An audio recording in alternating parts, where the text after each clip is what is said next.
Well, I haven't quite got engines running yet, but I do have comp bikes coming underneath the tower as we speak. So we are very, very close indeed to getting things done. As I say, it is qualifying continuing from yesterday. We have literally just got a few classes to go. Then it is going to be into flat-out racing. That's the situation. So comp bike going to be given the signal to start up. Engines running. Let's get this show on the road.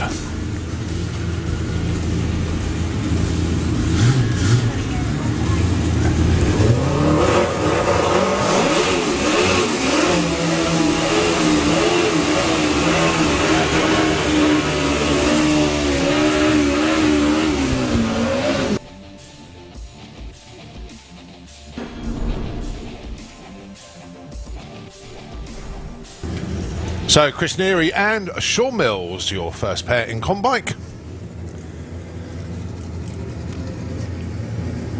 So heads up class, no breakouts, just go as hard and as fast as you can. And bearing in mind it is a one-shot qualifier, they will get down the track come what may. Because if they don't, they're not going to be in eliminations later on.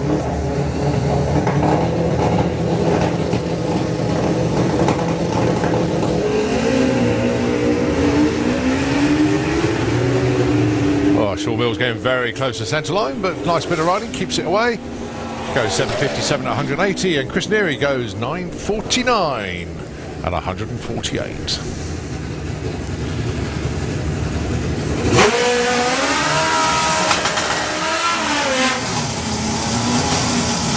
So Louis Davis on the Wicked Wench, he is in the Auto Glim lane. Ran a lovely 7:15 and a PB on the speed yesterday, but obviously that run has now been annulled. It doesn't happen. It doesn't exist anymore. Jordan Kenway didn't have a superb run yesterday at a 12:73, but as I say, that one's disappeared as well. It's a clean sheet.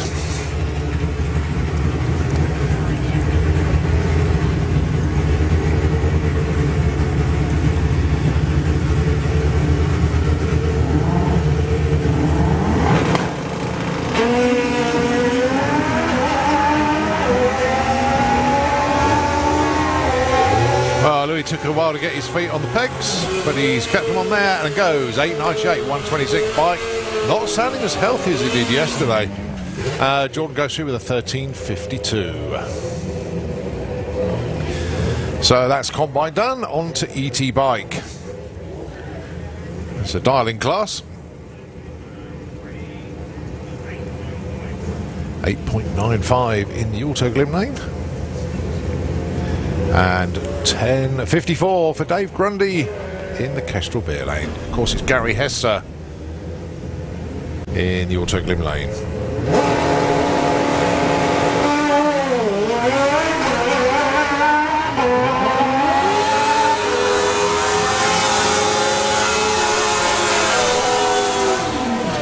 And that's an 889. It's a breakout, a pair actually. Dave Grundy dials in 10.54, goes 10.53, breaks out by less than 100th of a second. I got Matt Jones dialing in 10 flat. He has run a 9 and extremely happy when he did it as well. Going alongside Paul Adams, dialing in 8.95.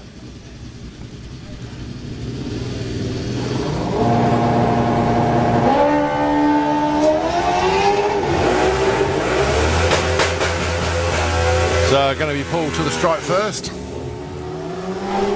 Oh, 9 flat, nicely done, sir. 10.46 there for Matt. So Paul goes number 1, Matt goes number 2. Can I please have Pro E.T into the pairing lanes, please? Pro E.T in the pairing lanes, and that'll be the first round of eliminations. All right, Robbie Dobby on the Super Penguin coming up to the line. He dials in 9.95, and Bill Marsh with Armageddon, the Hayabusa, dialing in 9.25.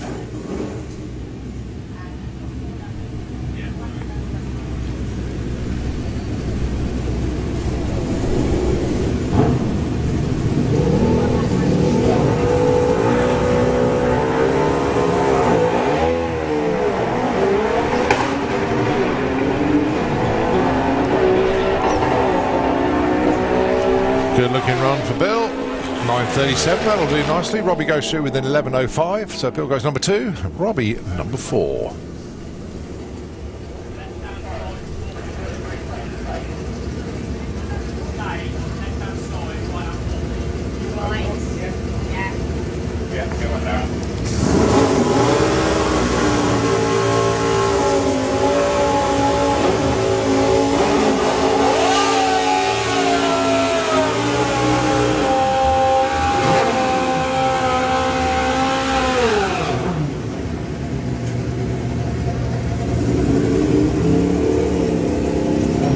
Right, next pair coming up, and it's the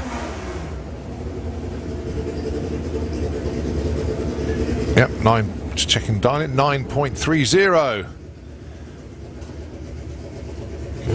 So it's Justin Moulton in the right-hand lane. I think it's Chris in the left lane, but the name hasn't appeared on the board. Very unusual.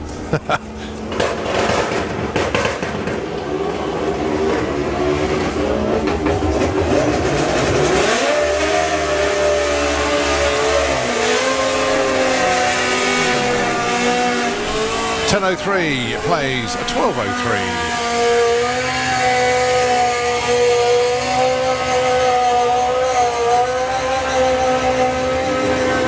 Phil Pratt with his customary burner up to the start line, going alongside Blade King. Right, 8.94 for Phil, and it's 9.10 for Blade. Phil's been doing this forever. Blade has come from junior drag bike, and this is his first season in E.T. bike.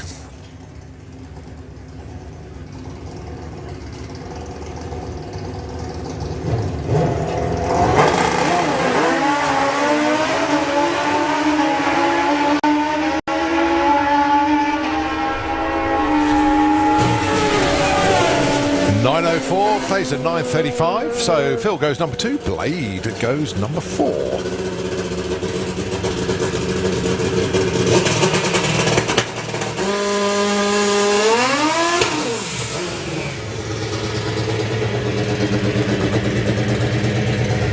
Right, next up then, Jane K with the pink lady.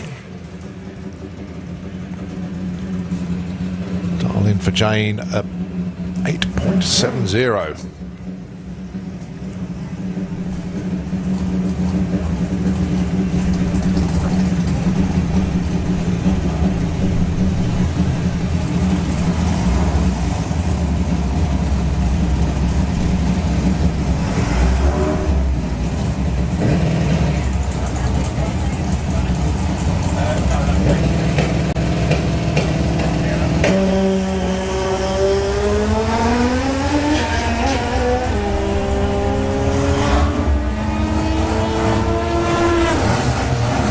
Goes 9:47, 152 miles an hour at the strike.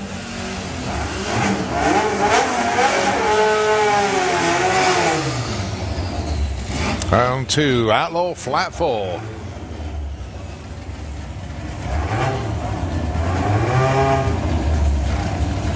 Right, so after this, it's just Sportsman E.T, and then that's all of our qualifying done.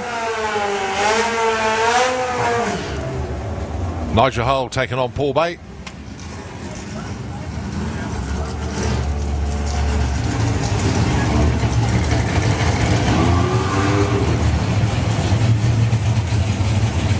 Okay, another one of these classes that's heads up, no dial-ins, no breakouts. So basically these things are tuned to the max.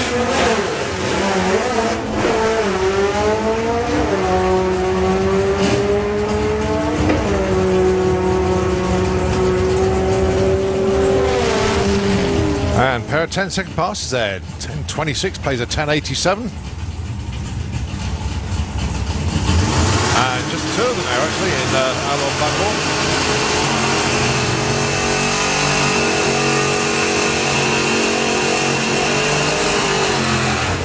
So on to our last class then for qualifying before we see Sportsman E.T. Then it's into eliminations. This is Super Gas 9.90, the index for the class. Andy Dibley taking on John Turner.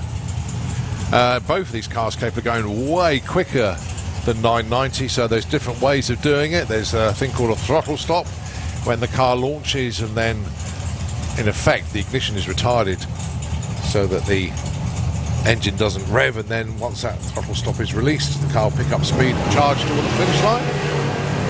You see Andy Dibley's car slowing right down, then it kicks in again.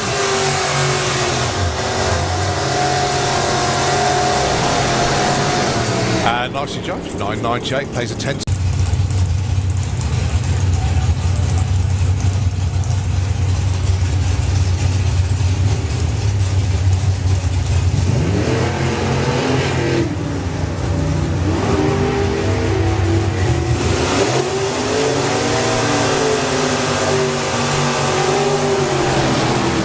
Wow, 990 with the 9 tagged on the end. Andy Harrison, #1 qualifier so far. Excellent job. Yeah, I think Morton got that one, wasn't it, mate? Tim Allen goes through with a 992.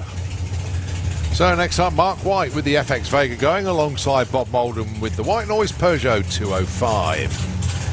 Now, Bob hasn't got a throttle stop on the car. He just judges it as best as he can, and tell you what, he does a very good job of it as well. Mark White has been running this car as long as I've been commentating, basically. So Bob will lift around about now, coast across the line, Mark will power across it. 10.01 plays a 10.17.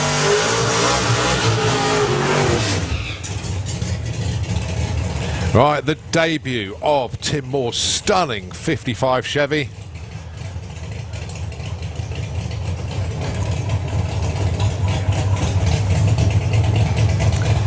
Although it is an older car reworked, it's as near as damn it new. There's a lot of work that's gone into this machine. The engine Tim already had from his previous car, but this is absolutely fantastic. Incredible paint job by Pete Walters. A sort of like metallic-y copper orange over a off-white. Really does look the part. And I know Tina out front very, very nervous. And wouldn't we all be when you're debuting a new car and it's its first run on the track? So not expecting fireworks from Tim. He's just going to drive it, make sure he feels comfortable in it. But he'll get a number on the board. That's the main thing. So fingers crossed for Tim. The new car debut. And it's Tim's toy.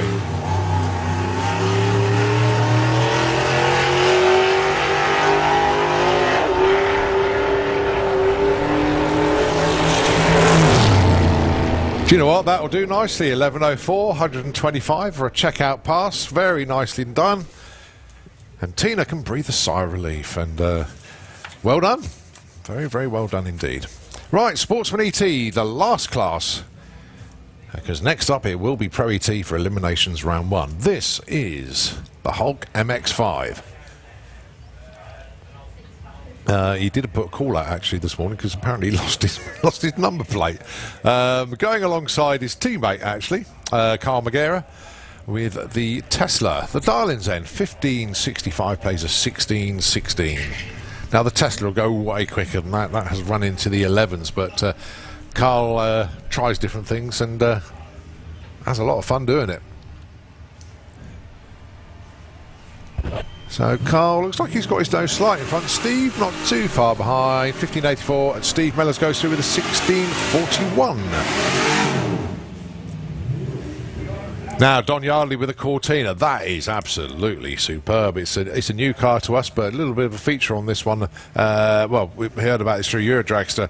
Got a 4-litre engine squeezed into the engine bay of this car, and just looks so right. It's not very often you see a Mark 1 Cortina, especially a 4-door. Normally you see them as 2 doors, but yeah, got a 4-door one down there.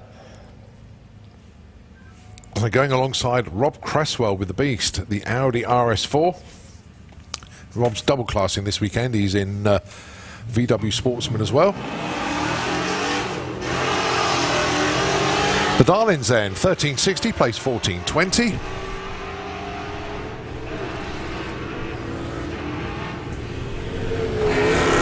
$13.63, $14.65. So Rob Cresswell then takes the #1 spot for the time being.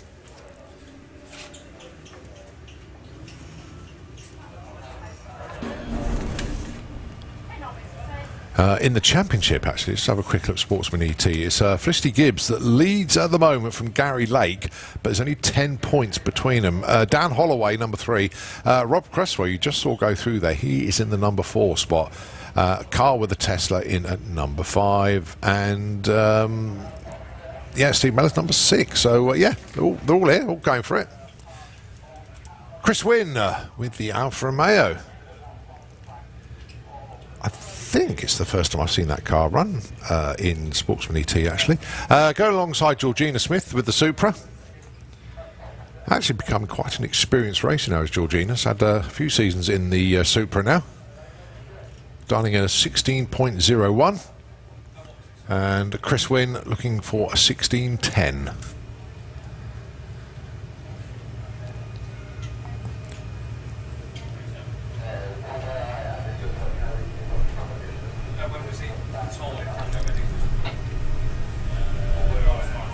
Well, I'm just on hold just for a second.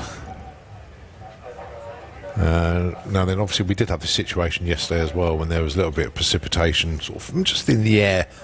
But we're not going to send anything down the racetrack if there's any fluid or any concerns whatsoever. And the reason for that, because obviously there's a few people here that don't normally see drag racing, and you sort of think, oh, that's all right, a little bit of rain, that won't hurt it.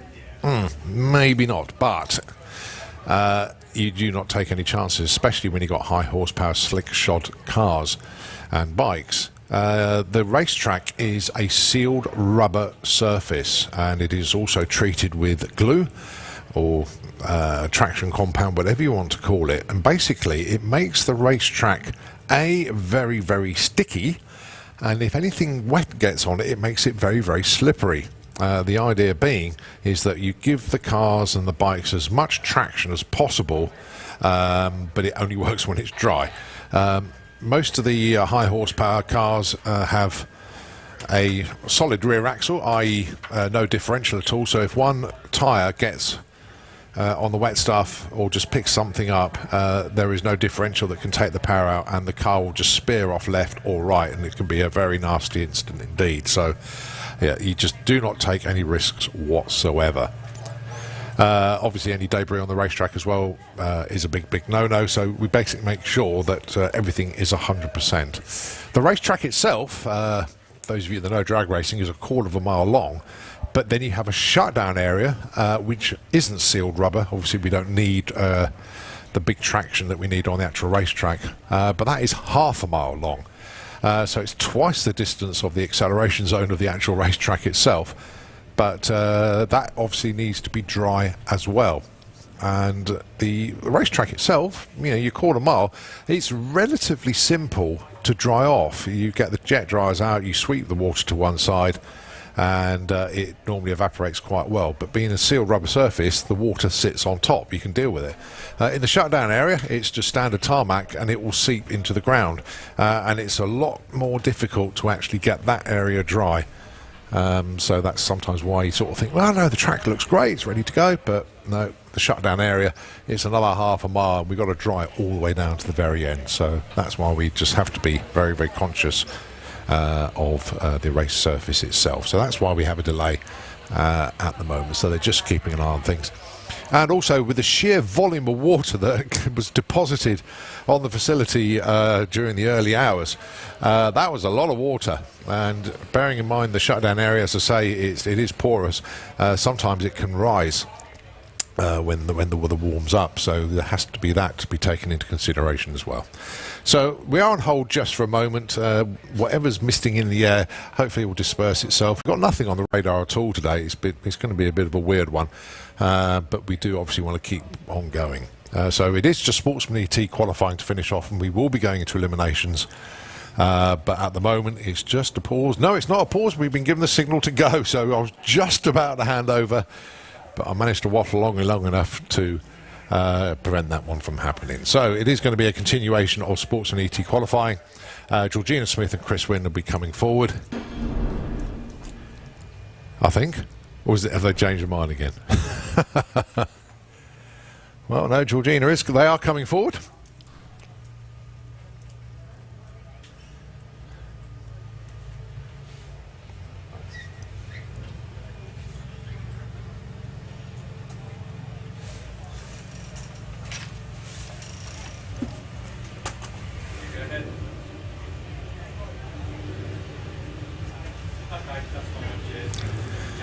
Oh, I can see Pike Murray down there. Pike, can you hear me actually?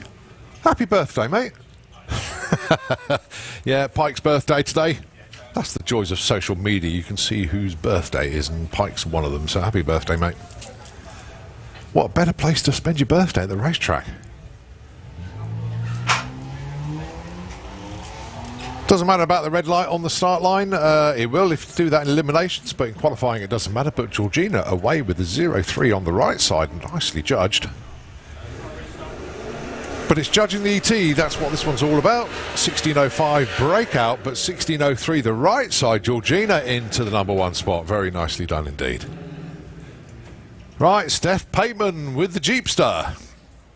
That's Mum bringing her up to the line, and Debbie Taylor with the Mustang. The Darlings then, 13.45 for Debbie, Steph with 15.50.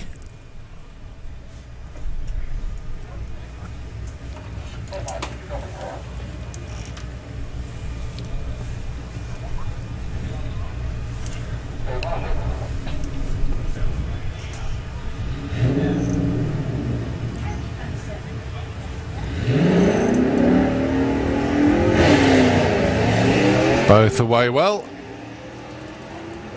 So Debbie should get to the stripe first. She's out in front. The Darling of 13.45 is the target. Not too far off, 13.67. Let's have a look at Steph. She's closer, 15.62 on the 15.50. So Steph slots in at #3, Debbie at #5. Next up, Kirsty Tram with the 50 Shades of Something Mercedes. Darling in 14 flat, and it's Connor Holt with the Astra, looking for 13.25.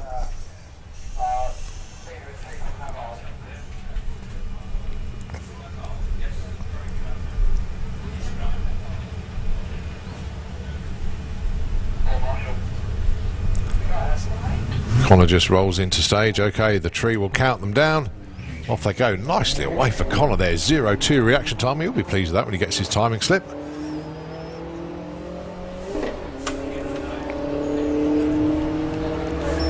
So 13.25 for Connor. Goes 13.25. He hits the number. Not only that, with an 0-2 light, he hits his Darling and he goes into the #1 spot there. Kirsty goes 14.31 in #8. So Connor Holt, #1 qualifier. All right, see how long he can hold on to that position for. There's quite a few in Sportsman E.T. But Connor will probably frame that timing slip, actually, considering it's a one-shot qualifier. 0-2 light, it's your Darling, job done.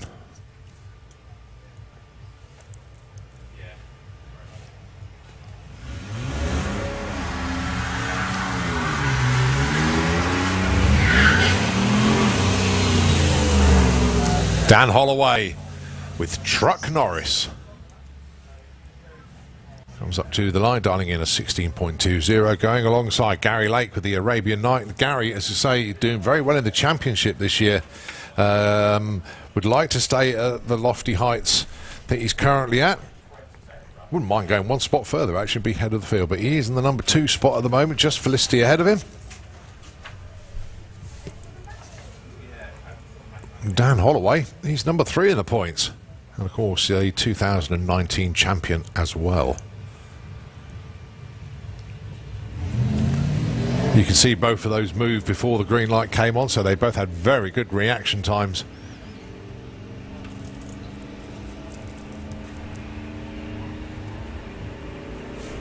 So Gary Lake going to get there first, 14.12 and a 14.09, nicely judged, and 16.25 and a 16.20. So Gary #3, Dan #5, and both of them less than 0.05 of a second off the Darling. And considering they've only had one run to do it, shows experience and knowledge of how to do the job. Jill Medley going alongside. Double check. Jill, yeah, Darling for Jill, 12.42. Ashley Clark with Topo's Toy, the BMW, which has been morphed into an Audi this weekend. This is going to be a bit quicker than the BMW she normally drives.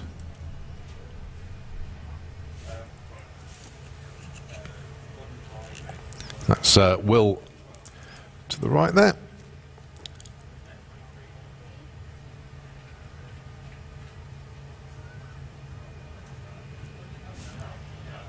be a good one actually. 1242 plays 1240.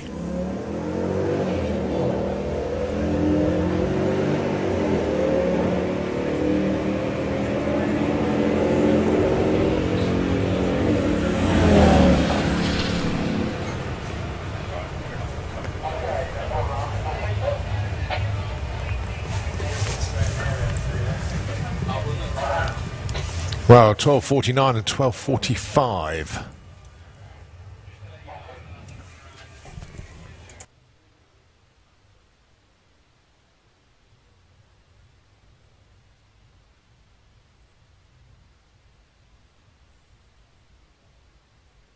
Right, next up, Felicity Gibbs and Holly Walters. It's the two girls fighting it out with their Mustangs.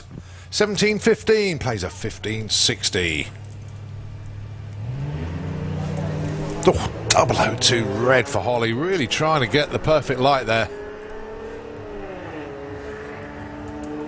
More importantly though is the ET. 1560 is the target against 1715.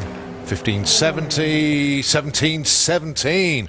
Well, Felicity Gibbs, she is number one in the points chase. She's number 3 in qualifying so far.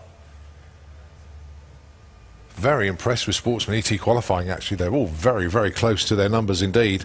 And I actually think that's it. I can't see any more sport. Oh, no, there's one or two, I think.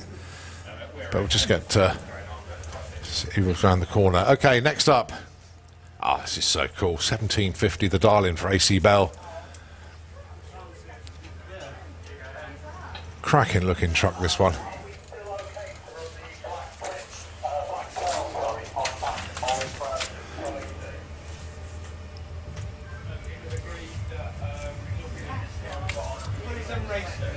The first one to notice 20 minutes left. I've got to be really careful, like, what we've got.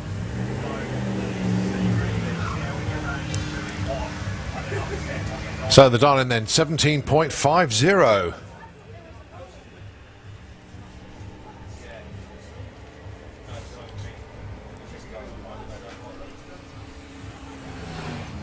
And goes through with an 1816 at 79 miles an hour.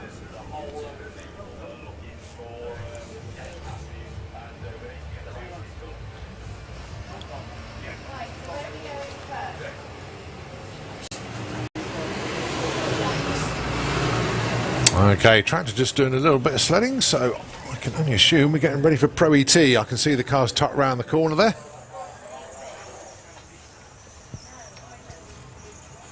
I'll tell you what, whilst it's doing that, we're just getting a few more elimination ladders into the tower as well. So, Nitro FM, if you can take over the airwaves just for a short moment, we'll be back with you shortly. Thanks so much indeed.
Okay, so we are back, and it is Pro E.T. Eliminations round number 1.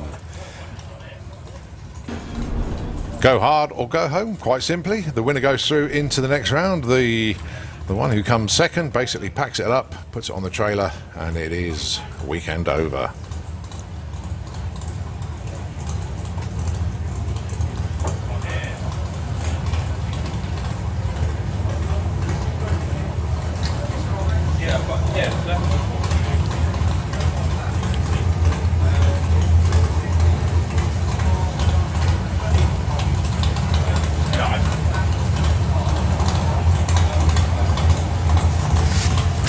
So basically I've just had a new ladder for Pro E.T. That's been given to me because there was a change, and I haven't quite sussed out what the change was yet, but it basically means that all the pairings that I had listed, so there have been a couple of changes on the Pro E.T. ladder.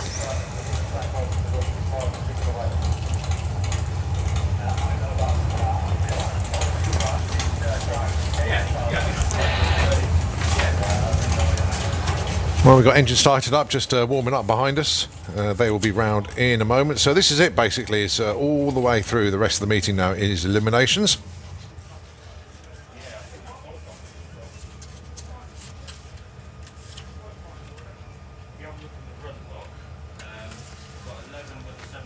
And I have just got one car that I can't identify at the moment.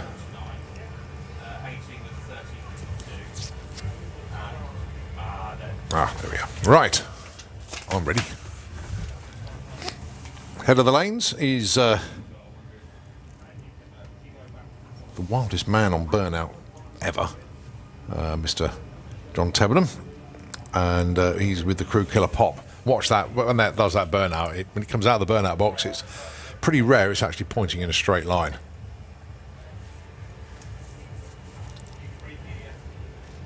I think what's happening at the moment, because there's been a slight change around in the pairings, I think they're shuffling the lanes around a little bit to make sure that everybody comes around and races the right person. So I think that's what's occurring down there at the moment. Can I please have Super Pro E.T. into the pairing lanes, please? Super Pro E.T., can we have you into the pairing lanes, please?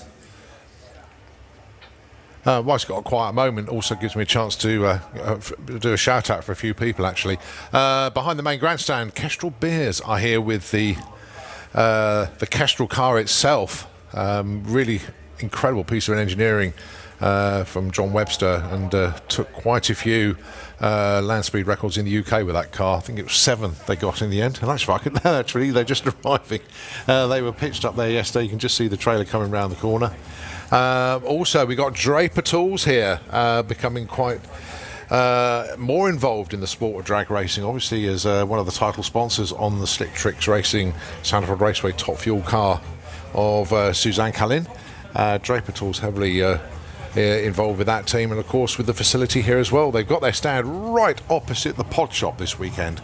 So fancy a special deal on Draper Tools and seeing what they've got there, pop round and see them. And of course the pod shop as well. Got loads of stuff in there these days. A lot of it stuff you don't normally see. So pop in there, see what they've got. All the latest event merchandise. So we are into round 1 eliminations. John Tebenham. We've got 2 JTs in Pro E.T. just to confuse me.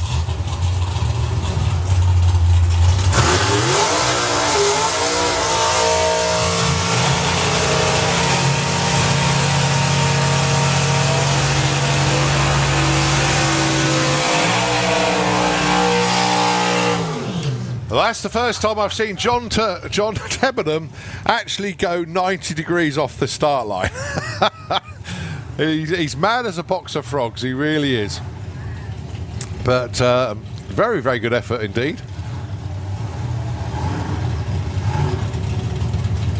Well, I told you it never comes out of the burnout box straight, but I've never seen him actually go 90 degrees at the start line before.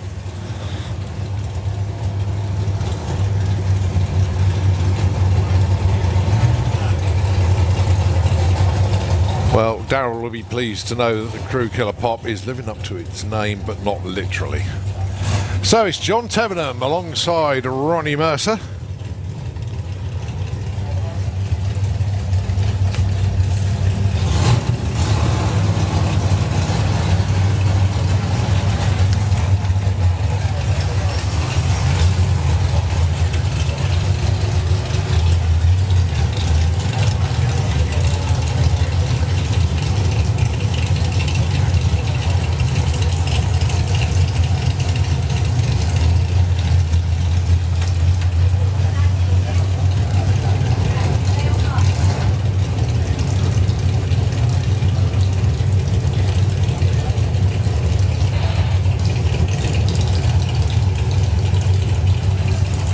Right, the Darling's End. Now we can get to that part of it. 9.17 for John Tevenham. Ronnie 8.89. So Ronnie will be chasing down.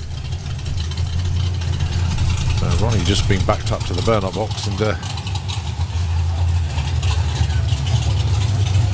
bit of a debate going on with John.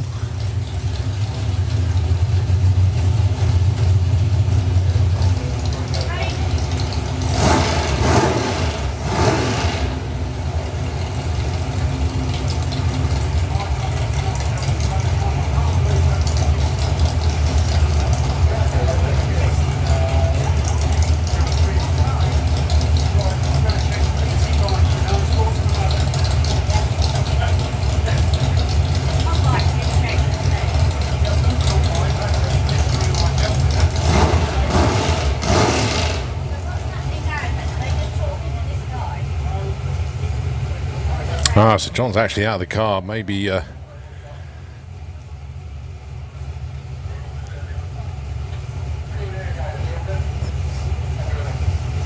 maybe it wasn't 100% after all that. Okay, so you look down to see, obviously John being pushed back. Ronnie's already been pushed back.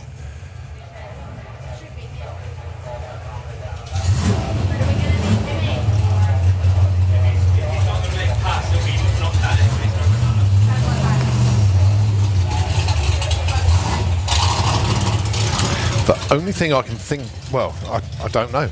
It's the short answer to that one. Ronnie coming up to the line then. So it is actually going to be a solo for Ronnie.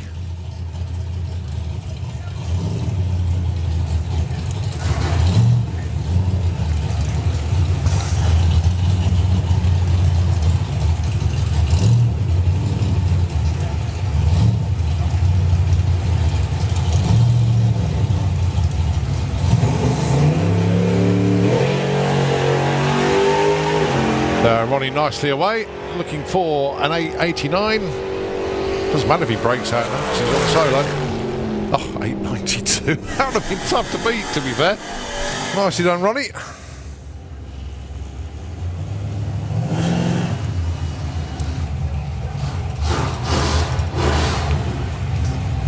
Right, Al Medley then with the old timer going alongside Andrew Garnett with the Millennium Hawk Tesla.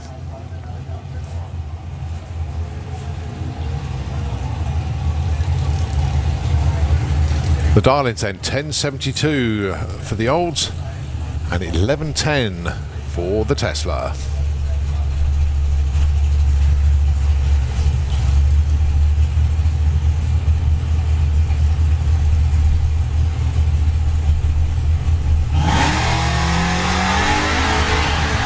So Al in chase mode. You're going to be trying to catch the Tesla. And yeah, that was Andrew Garnett's all the way at a 0.6 light compared to Al's 0.48. And Andrew well and truly on the brakes at the stripe and takes the win. So well done to Andrew. Lose out 10.89 there for Al. Lee Morris with the green with Envy Jaguar E-Type dialing in 10.30. But first to leave the line will be Tom Watkins with a little Purple Express Dodge Ram pickup 11.27. So it's 300ths shy of 1 second head start to the Purple Express pickup.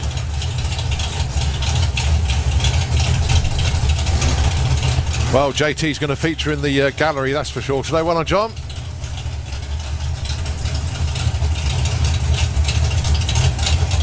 See heads back to the pits. Here we go with the next pairing then. The lights count down. Green lights in both lanes.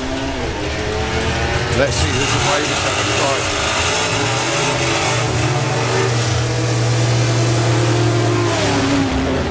And 11.31 takes the win to a lose out 10.46. The win margin 0.09, and it's Tom Watkins that goes through into the next round.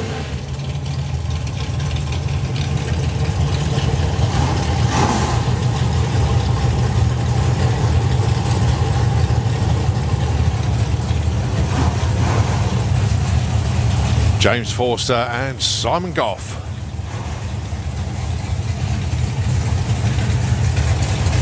So James Darling in 9.40.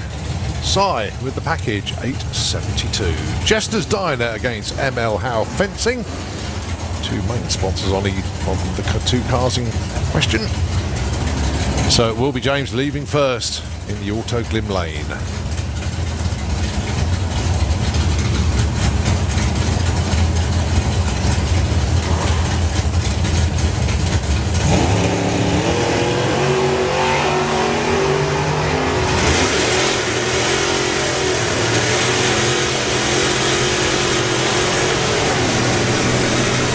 $8.73 on a 72 dial, and a 02 lights puts away a breakout there. 9.39 or 9.40, but Si got there first anyway. So Simon Goff through to round number 2.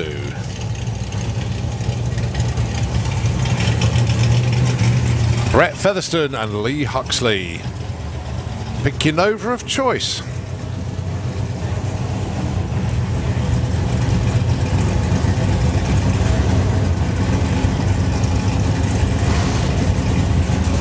The Darlings then 9.58 for Brett, 9.30 for Lee.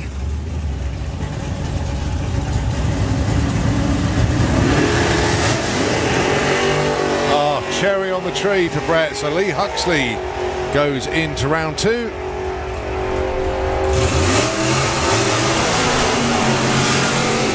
And a breakout as well. So Lee Huxley basically does everything right on that one and goes through. Alright, it was pick your Nova this time, last time, and now it's pick your purple car of choice. Marie Mills with 423 altered, going alongside Simon Innes with the Plum Crazy Racing Barracuda. 1074 for Si, 1064 for Marie. Just a tenth of a second difference between the two cars off the line. And the idea being that they meet at the finish line if everything is perfect. But then whoever gets the better reaction time is going to have an advantage.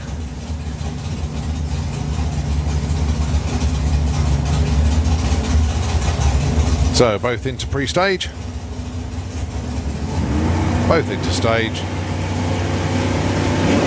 And a red light unfortunately there for Marie Mills. So Simon Innes takes the win. Basically you put a red on the start line, it means you leave too soon. You've eliminated yourself. Oh, Simon Innes, a 06 light and a 1076 on a 74. Nice run from Marie, goes 1072. It's Simon Innes that carries on.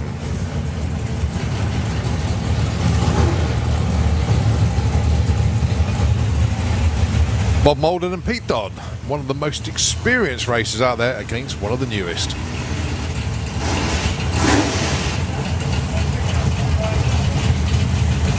So Bob Molden with a Peugeot 205, Darling in 9.62. Pete Dodd with a Camaro, 9.20.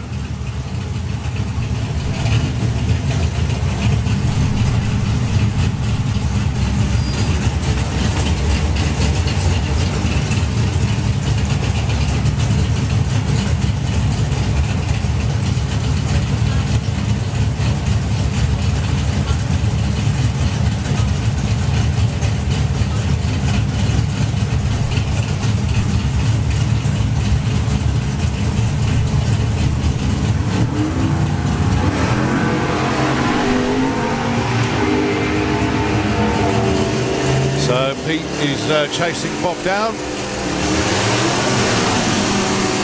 and takes the win. 9.35, a lose out there for Bob Molden. He breaks out by 1/100 of a second. But get this, Pete Dodd was 0-2 off the line. Really did put a fantastic launch on there. So had a 10th in the bag off the start line. Maybe that's what the threat to Bob was. But nevertheless, Pete Dodd moves on. But Bob's still to come round in his other class as well, so he's not finished for the day just yet. John Turner with the Greenfish Barracuda taking on Dave Cherritt with the Dark Revenger. The Darlings 990 for Dave and John Turner 1016.26. The difference on the tree.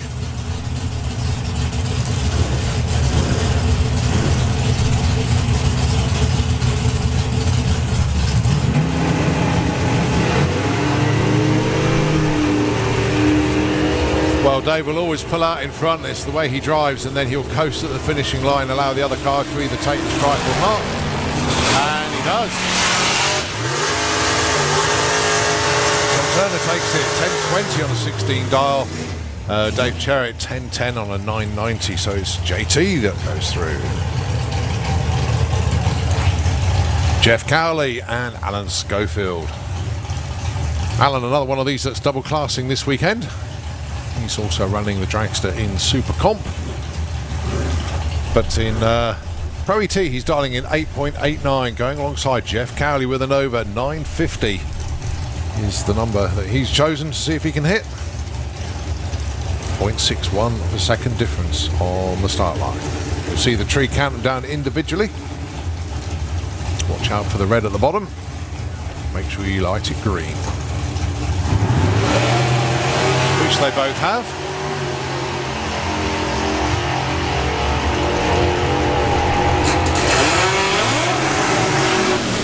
And it's a breakout, a pair, but by the lesser amount. Jeff Cowley takes that one. 500s breakout to a 600s breakout. And when they both go under, it's whoever goes under by the least. And that was Jeff.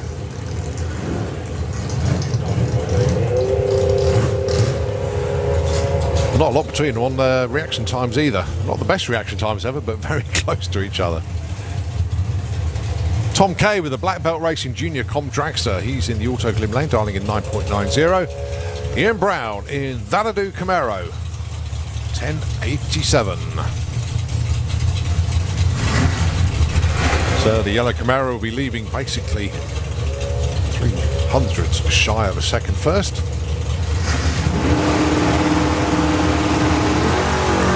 Oh, but he went too soon. 0-1 red. Game over.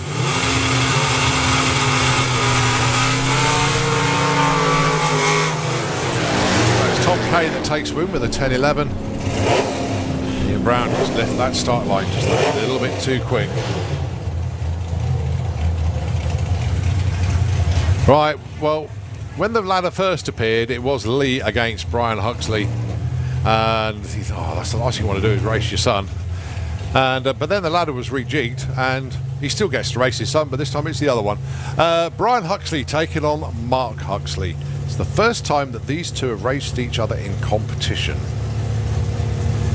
A few weeks back at Dragstalgia, Brian was driving Mark's car and had a great time in it, running in the low 10s. The Darlings then, Brian Huxley in the Dark Horse Mustang 965, Mark 1010. Green light drag race for both of them.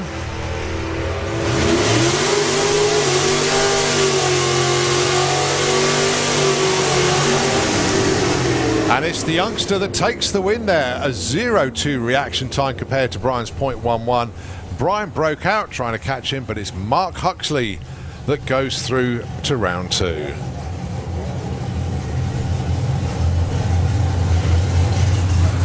Amy Watkins was your number one qualifier, and with the odd number of cars in elimination, she gets the bye run here.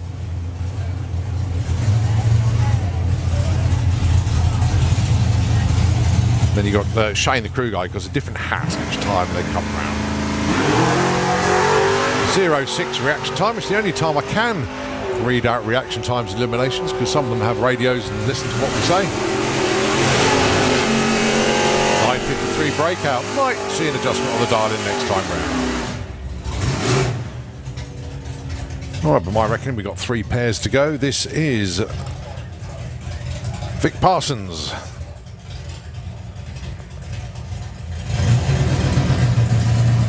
should have been alongside Mason Griffiths, but no sign of Mason.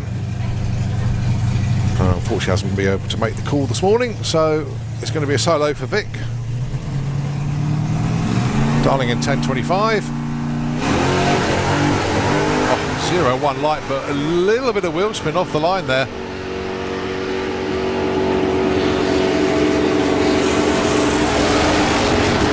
And not entirely healthy at the stripe either. 10.59, 126 miles an hour.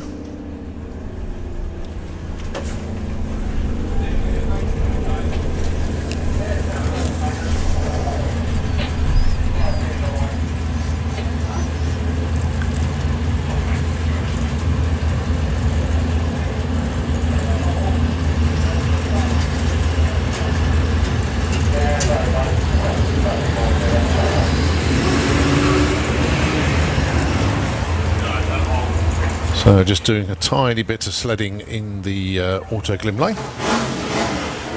Can I please have Top Speed Automotive Street Eliminator into the pairing lanes, please? Street Eliminator, can we have you into the pairing lanes, please?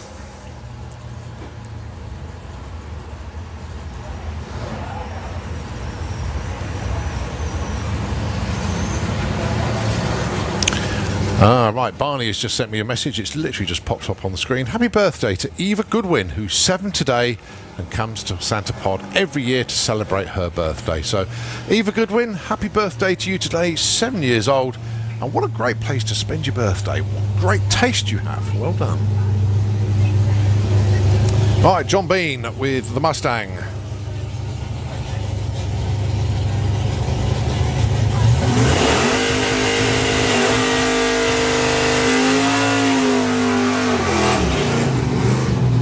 Should have been alongside Bailey Ashdown, but Bailey unable to make the call this morning, so it's going to be John Bean on his own. Dialing in a 10.05.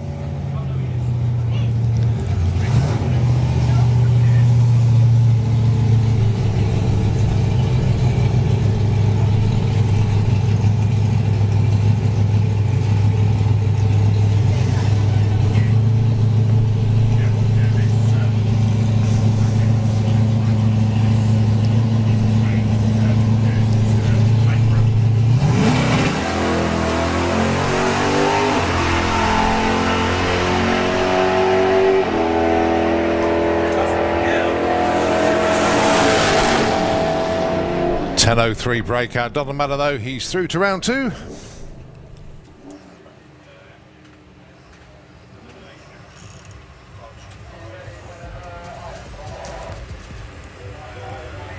Yeah, I've got to do a shout out for Chloe Wilkins actually. Chloe in the grandstand somewhere. Where are you, Chloe? Give us a wave. I know she's up there somewhere, but yeah, a bit frustrating for Chloe. Had one of those moments yesterday. We've all done it. Unfortunately, when it was a one-shot qualifier, which we didn't know at the time, that means not actually going to get qualified for the race event. So we've all done it, and it just goes to show you're trying hard, and sometimes it doesn't always work out. So yeah, I totally get it, Chloe. I really do. Rob, got your message as well. I think you're absolutely spot on with that, but I didn't want to say that just in case I wasn't right. But Rob, I think you are. Now obviously that's someone that sent me a message, and I can't really go over the PA with it because I don't know. Right, so John Bean has gone through there, and I think we're just waiting for. No, that was all done as well. So yeah, that's Pro E.T done. We move on to Super Pro E.T.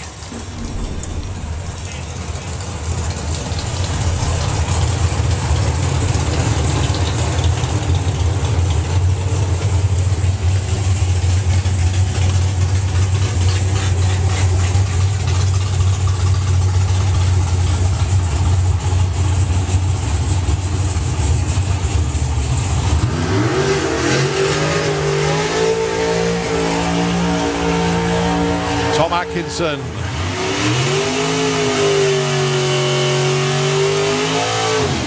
Going alongside the Professor, Mr. Brian Pateman. Both of these drivers have got encyclopedias full of information on how their cars run. You just look on the back window of the Time is Money Cortina estate and there's 15 years in a row of SPRC stickers to show it's been a competitor.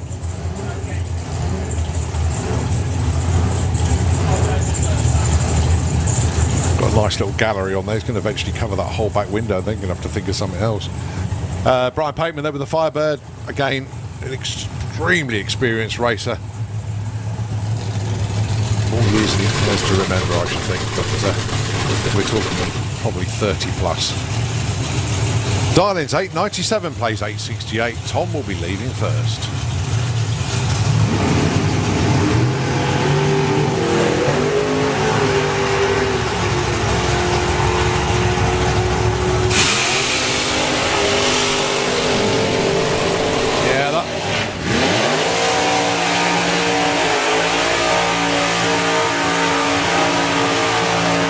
If I tell you Tom got there first and 300s off his Darling, Brian Pateman broke out by nearly 2/10.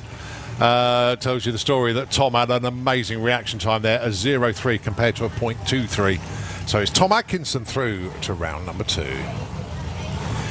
And next up, Callum Swinchat with the King's Topolino, and it's Phil Toppy with Grandad's Toy.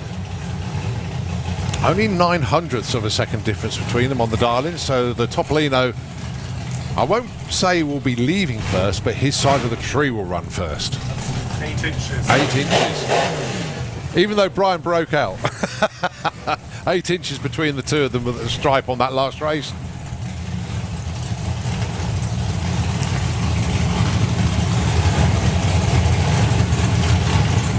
So it's youth and exuberance against age and treachery, it really is here. Phil Topping been around this sport more years than Callum's been on this planet.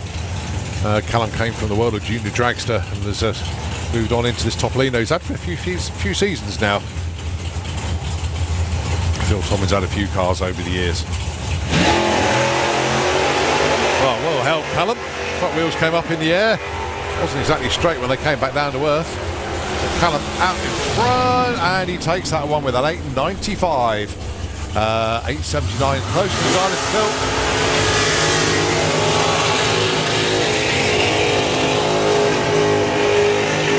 But one thing we've learnt is that Callum is razor sharp off the line, a 0.4 light. That gave him enough to hold on for the win.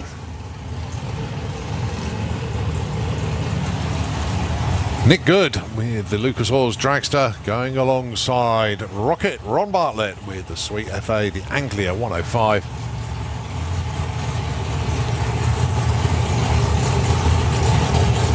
Two very, very well prepared cars indeed. You've got four-link dragster of Nick Good. It's one of these split cars. Basically, when they put it in the trailer, they take the front half of the car off, so it enables it to have a shorter lorry. Does make life easier. Going alongside Ron Bartlett, this car 8.30 on the Darling, and he's managed to get the engine and all the drivetrain without really modifying the bodywork on the car, and that is some feat of engineering. It really is. Obviously, it's got an extremely narrow back axle. You've still got the full roll cage in there as well as everything. So extremely well packaged is the Anglia. Oh, Nick Good rolls the beams. So he's eliminated himself there. So it's Ron Bartlett through to round 2. So he's got a freebie to see if he can hit his 830. He breaks out. It doesn't matter. He's got the win. Nick goes through with an 806, but as I say, he rolled the beams anyway, so it didn't help him at all.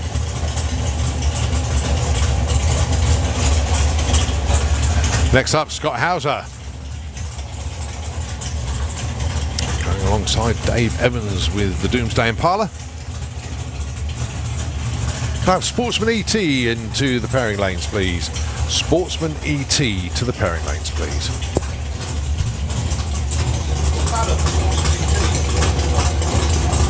The other classes that we did this morning, and the other classes that we did, but it's just what we're taking it to. I think so, yeah.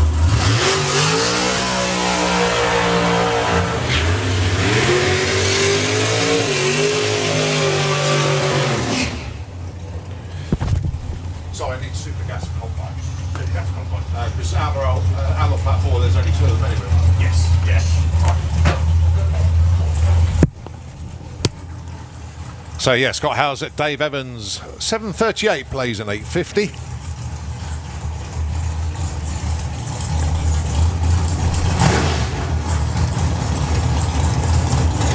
So good to see Dave Evans back at the track. It must be probably a 2-year break for Dave. Obviously a lot of it due to the COVID restrictions and not being able to come to the track last year. But it's good to see him back. Scott Hauser, well, he's only just up the road.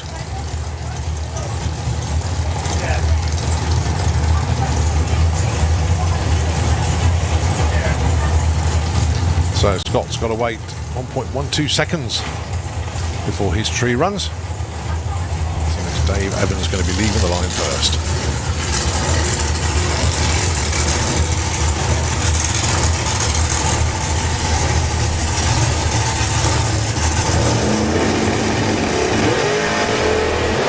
It's a shame actually for Dave Evans to put a cherry on the tree, so the wind light comes in Scott's lane. Oh, 8:01 though for Dave Evans, 7:38 bang on for Scott Hauser. But Dave Evans well and truly back now, 8:01. He'll be pleased with the E.T.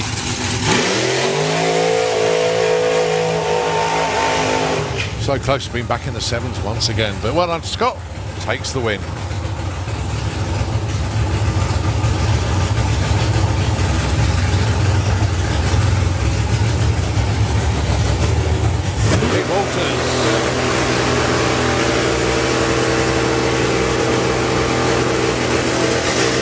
Going alongside Dave Russell.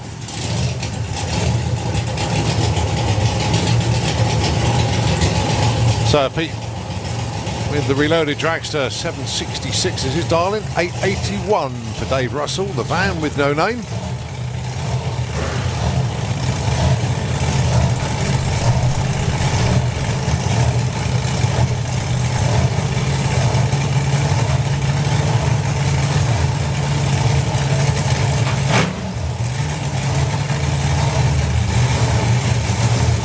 I believe you've got a Morris Marina van.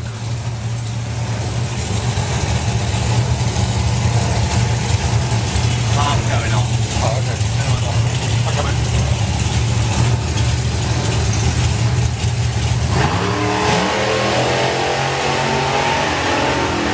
So Pete Walters with some work to do.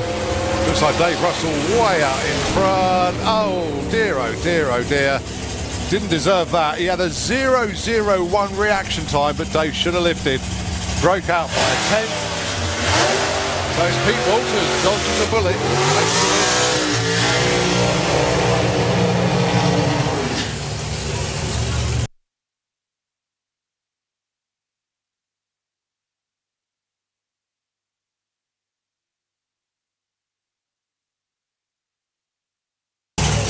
Jack Brewster and Alan Didwell. Jack still in test and development mode, to be fair. Still getting used to the new car. Another one out of the Andy Robinson workshops. 7.50 the dial in. 766 for Alan Didwell.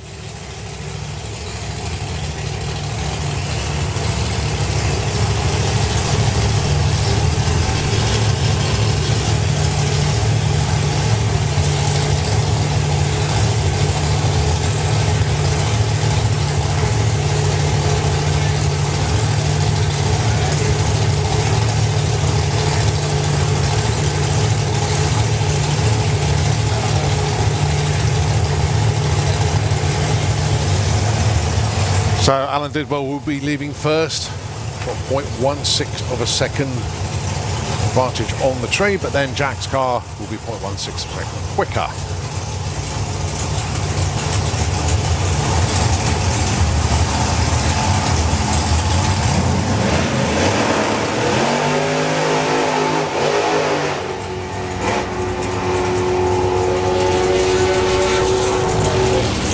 So 773 for Alan Didwell.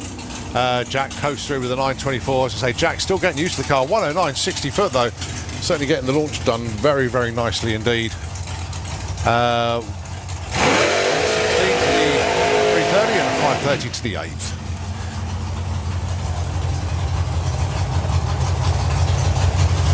Right, Barry Giles then with the Giles and Hartley Dragster, number 1 in the points in Super Pro E.T. Shares the driving with his lad Daniel. Going alongside Bob Doyle with his head case.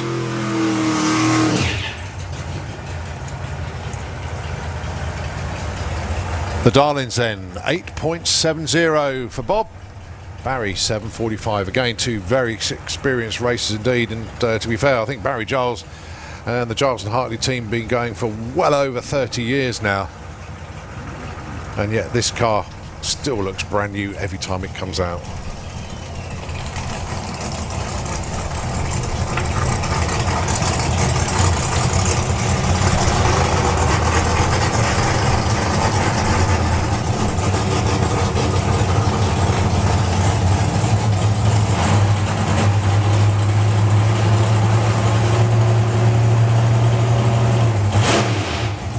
Well, we all know Rick Sawatsky's gone over 1,000 competitive runs down the quarter mile an hour on 2 wheels.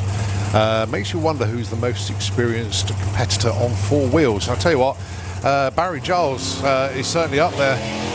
Oh, red light for Bob. So Barry Giles gets a freebie into round 2. Let's see how well he's judged the run.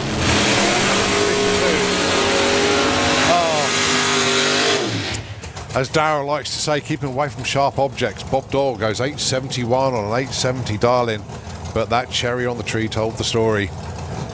Knocked himself out before it was even underway. Billy Gain then, the number 1 qualifier, he gets a solo.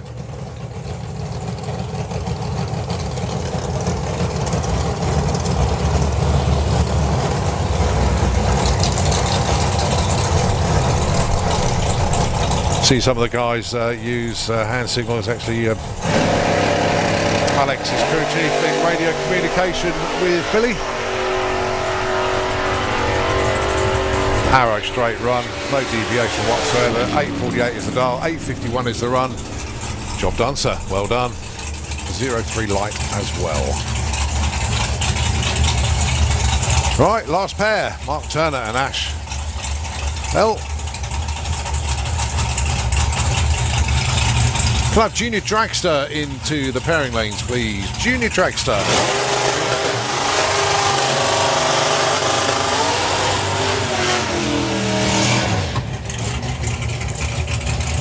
So Mark Turner with this awesome Supra. Qualified in the number 9 spot yesterday, ran an 8.75. Dials an 8.65 foot past today. Just purging the nitrous system there. That's what the plume coming from the bonnet is. Seem to make sure that the nitrous goes in as a liquid, not as an actual gas itself. It generates its own oxygen, but it needs to be at the right pressure. Ash Bell with the Firebird, 8.52. Only 0.13 of a second between them on the dial-ins.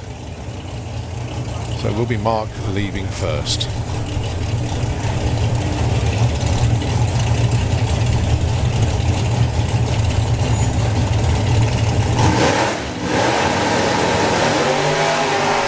Left a bit too soon now, unfortunately. Cherry on the tree. So a freebie for Ash Bell. Oh. And when you get a freebie, just go as hard as you like. 8.36. He's a 9.34. So the breakout doesn't matter when your opponent's already red lit.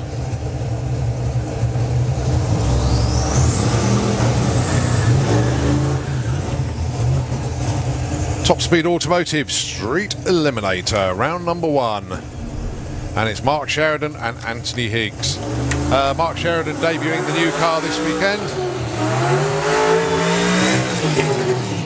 And Tony Higgs, and he won't mind me saying this because we do have a lot of banter between ourselves, he's just trying not to break anything. The car stood up on the rear tyres. He lost traction on his run yesterday. Basically went 11.73, car capable of going in the low 8s. Mark Sheridan, we don't know where the car is going to end up performance-wise, but it has been built to go extremely quick. But to say the car hasn't done any road miles at all yet. It's only been driven out of his garage into the trailer at home and off the trailer and here at Santa Pod. So that's basically it for Mark Sheridan at the moment.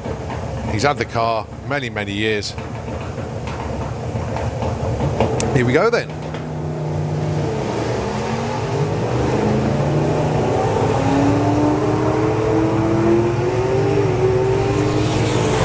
Well, Tony Higgs cruises on with a 904 at 150 miles an hour. Mark Sheridan goes 1152 at 123.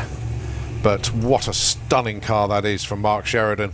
But as I say, it's a whole new learning game for Mark. Don't think he had any boost on the start line whatsoever, so I think he just went into stage without building up any boost, and when the lights ran, he didn't have anything to give it.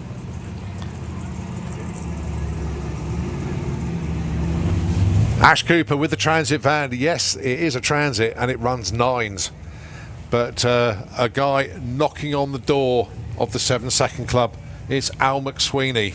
He qualified number 2 yesterday with an 8.10. But watch out for the Volvo. May hit that 7 second pass on this run, who knows. But Al, again, he's had this car, well, since he's been driving. I think he had it as a teenager. And he put it this way, he's not a teenager anymore.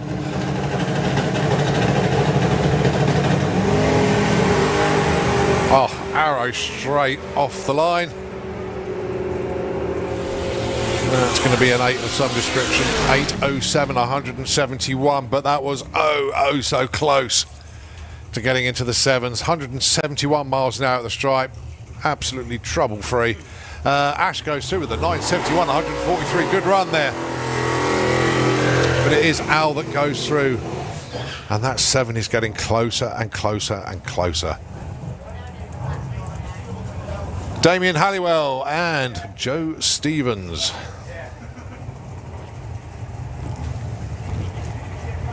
Answers on a postcard, please. How you get a 540 cubic inch V8 and twin turbos in a Sunbeam Stiletto.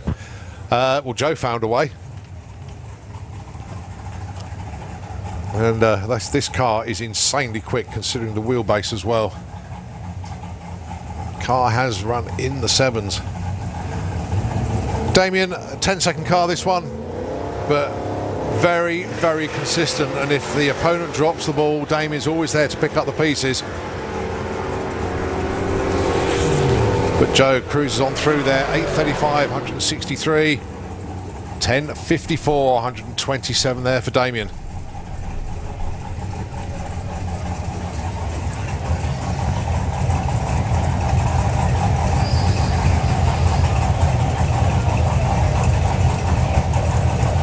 Okay, last pair, Andy Bond and Nick Hale.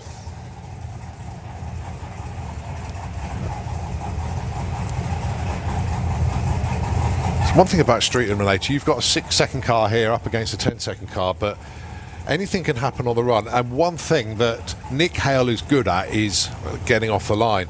It was like his reaction times are the best in the class, basically, certainly this season. So, although Andy doesn't need to pull a light, he's still got to be conscious of the fact that the other car will be leaving first.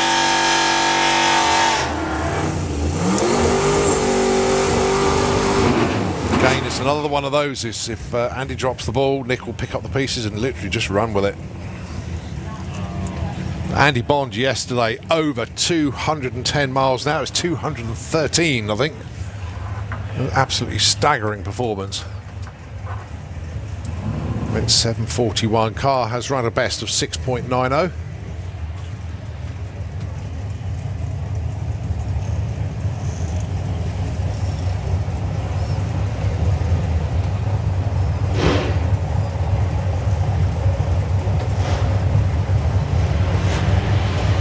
So your last pair in Street Eliminator.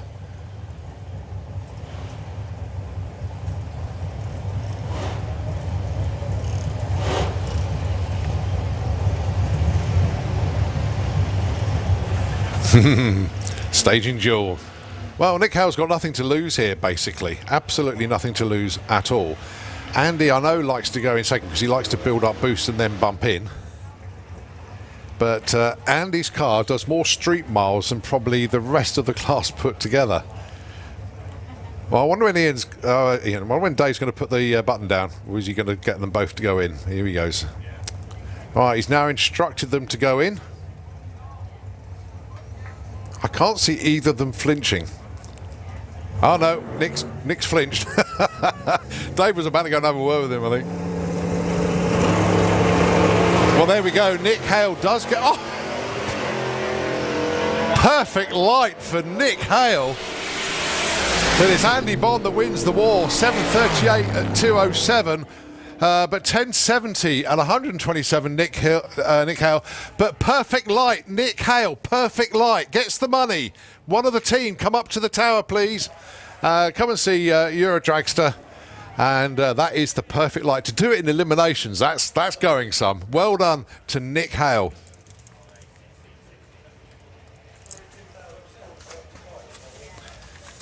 Well, I told you he was good off the line. That was exceptional. Right, Sportsman E.T, Rob Cresswell and Steve Mellors. This is where things start to get very interesting. Rob is number 4 in the points. Steve is number 6.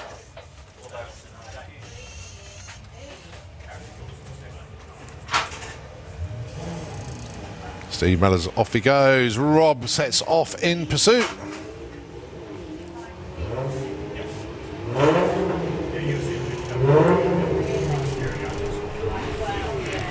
Looks like Rob's on the verge of drawing alongside. Yeah, I think he has. And he takes the win there. Rob Cresswell takes the win. A 14.08 against a loseout 16.57. So Rob Cresswell, number 4 in the points, continues. Steve drops out. Okay, next up then, Felicity Gibbs. Important one for her. She is number 1 in the points. Going alongside Carl McGarrett. Now he is number 5 in the points. I mean, okay, we've still got more championship rounds after this weekend. But keep building up points, and points make prizes at the end of the season. Felicity Gibbs has been a former champion in Sportsman E.T. Would like to take another title.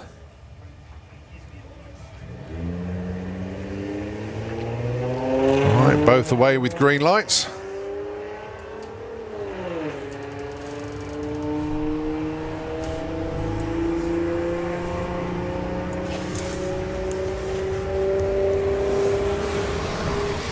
And it's Flick that takes the win there. 17.29 against a loseout 15.86. Win margin 0.07.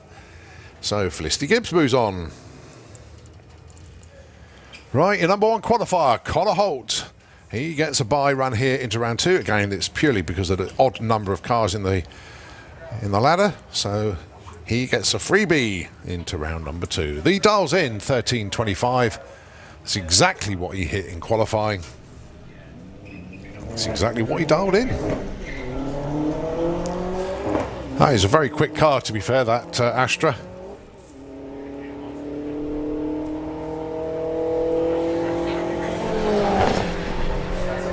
And it goes a little bit quicker this time, 13.24. Well done. Yeah, adjust the dial in, 23 next time round. Right, Gary Lake and Debbie Taylor. All right, Debbie number 10 in the points, but Gary number 2. He's just seen Felicity go through, so Gary would like to go through as well, obviously. Felicity qualified 3, Gary qualified 4. So only one position between them in qualifying, which Felicity getting a point advantage there. Green light drag race. 14.14 the target for Gary, 13.60 for Debbie.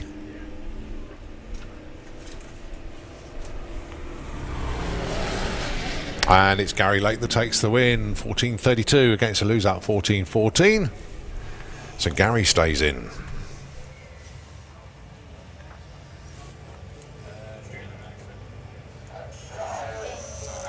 Next up, Holly Walters and Chris Wynn.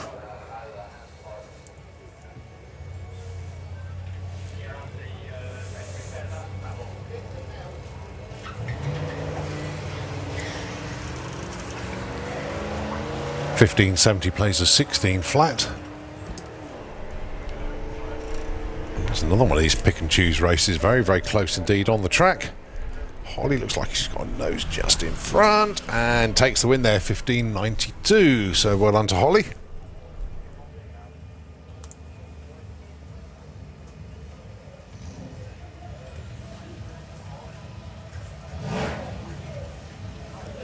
Georgina Smith and Steph Pateman.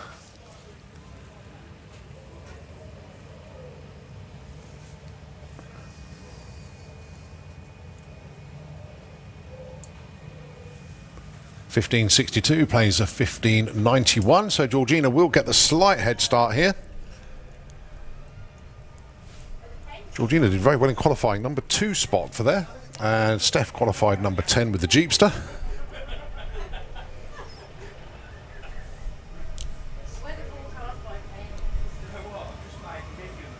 Both into pre-stage, so Georgina inches in.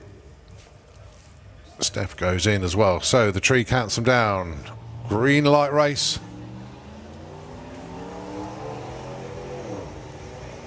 So Georgina out in front, Steph trying to close the gap.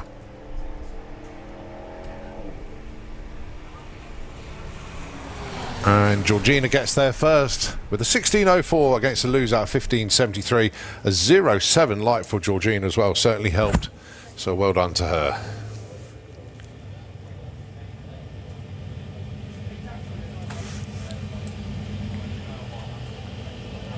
Not only that, Georgina gets a bye in round 2. Right, Kirsty Tram and Ashley Clark.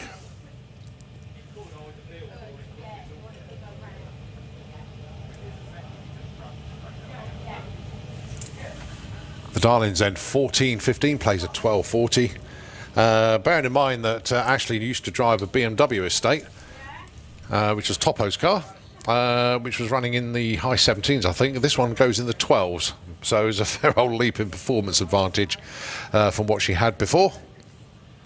So it's going to be Kirsty leaving first. There she goes.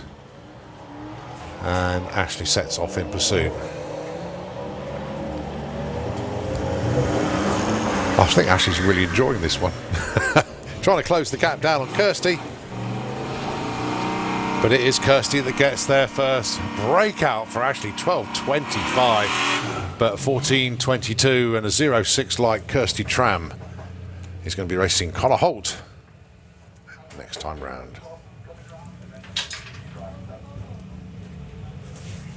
So Don taking on Dan. So Dan with Truck Norris. He dials in a 16.25. Don Yardley a 14.20. Both of them into stage. Dan's tree runs first. Off he goes. Don Yardley with the Cortina. In chase mode.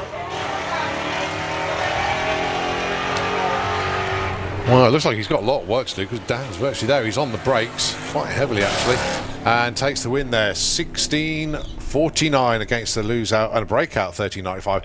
Dan Holloway 0-1 off the line as well. So it's going to be Dan Holloway taking on Felicity Gibbs next round. That's a bit of a big old matchup like that. Jill Medley and AC Bell.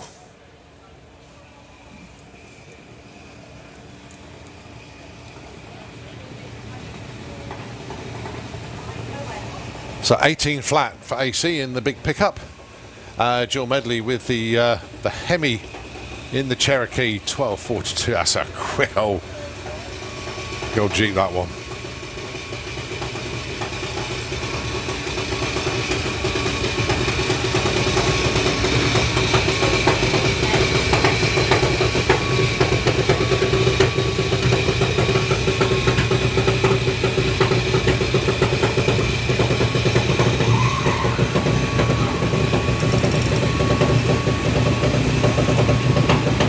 So you see the difference between a 12-second dial-in and an 18-second dial-in. As Jill closes, but has she got enough? Oh, well, there's your answer. AC went way too quick there, 17.67. So breaks out. Jill Medley takes the win. She's through to round number 2. Lucas Oil's Junior Dragster, round 1 eliminations. Don't forget, like everybody else, they just had one shot qualifier yesterday. First up then is Chevrolet Check It taking on Caitlin Wilson.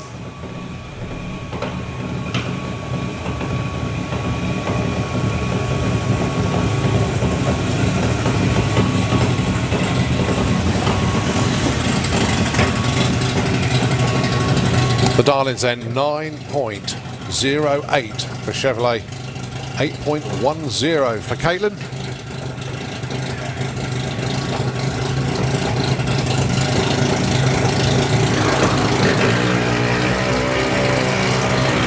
So Caitlin trying to chase her down. Basically, it's just to the 8th mile, not the quarter mile. Caitlin goes out in front and holds on.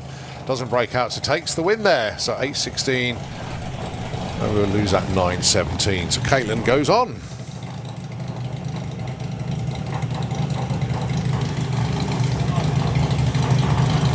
Next up there, Mackenzie Love and Jack Taylor. Well, little Mad Max dragster of Mackenzie Love. Mackenzie does a lot of online gaming with the drag racing game. I've met him in the on the online racing a few times, and he's very good. Going alongside Jack Taylor with the Black Magic Junior.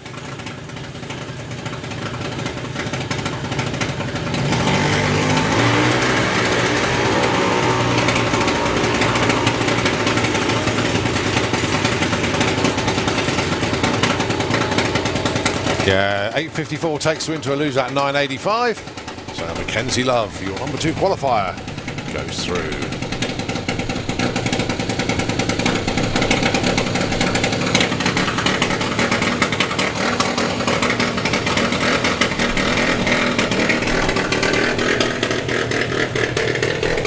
Daniel Weir alongside, I think that's Teddy. Let's wait for the computer update.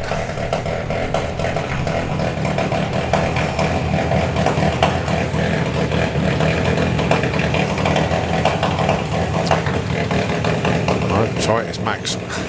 Wrong one. So Max Taylor, chilled to the max, going alongside Daniel Weir.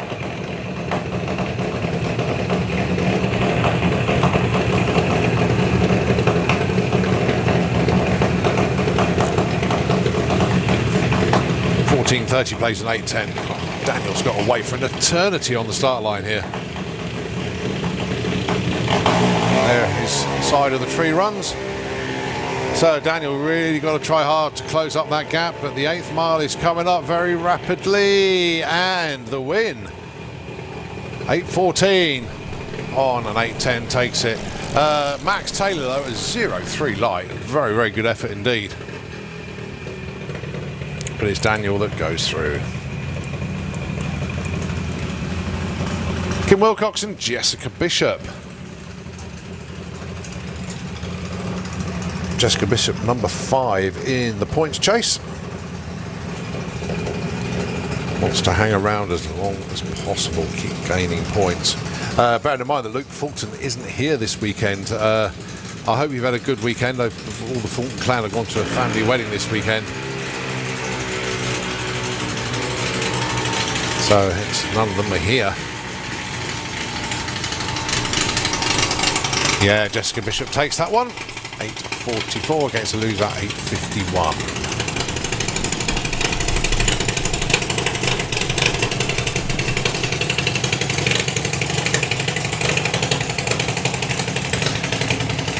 Now I'm sure in a bizarre twist of fate, I think Luke Fulton will be tuned in watching the coverage, hoping that all the drivers at the sharp end of the championship go out early so that he's still within a shout. But Jessica has just gone through. As I say, Luke is number 2 in the points.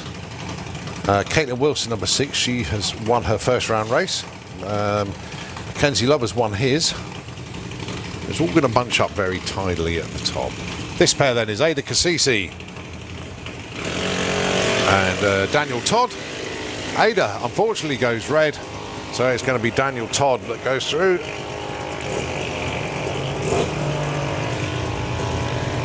12.20 and 12.68 the dial-ins. Oh, look at that for Daniel Todd. 12.68. Oh, bang on. Well done, Mr. Mark Todd. Very well judged, sir. Right, this is Teddy Sullivan taking on Kai Cooper.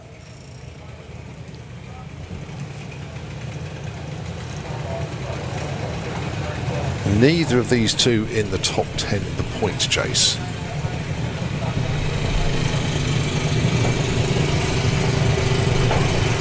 $9.22 the dial-in for Kai, $12.50 for Teddy. Teddy will be leaving first.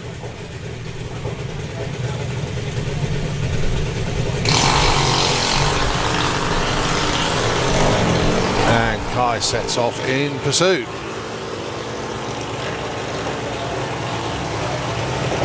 Well, it looks like Kai's gone past already now, just to make sure it doesn't break out. He doesn't, takes the win. So Kai Cooper through with a 9.34 against lose out 13.31. Lola Bell Kent.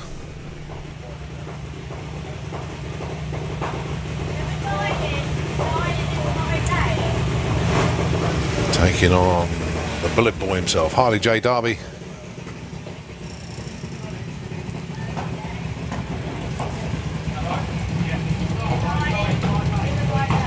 Again, these two not featuring the top 10 in the points at the moment. May do after this meeting. Let's bear that in mind as well.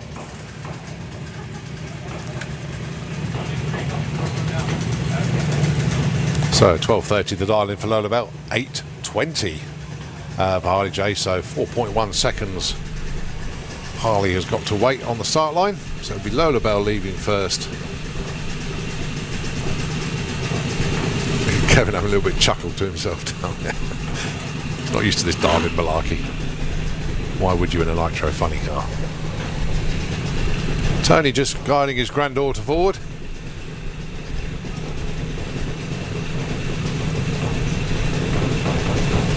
So Harley's in pre-stage. Lola Bell just needs to creep forward. There she goes. Right, now then, the first to stage is Harley J. Right, they're both in. So Lola Bell leads first. And now Harley.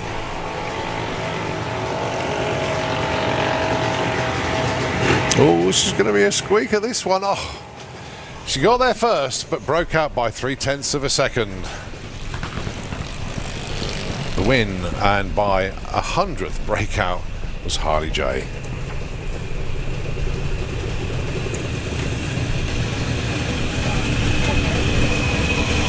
George Oliver and Freddie Taylor.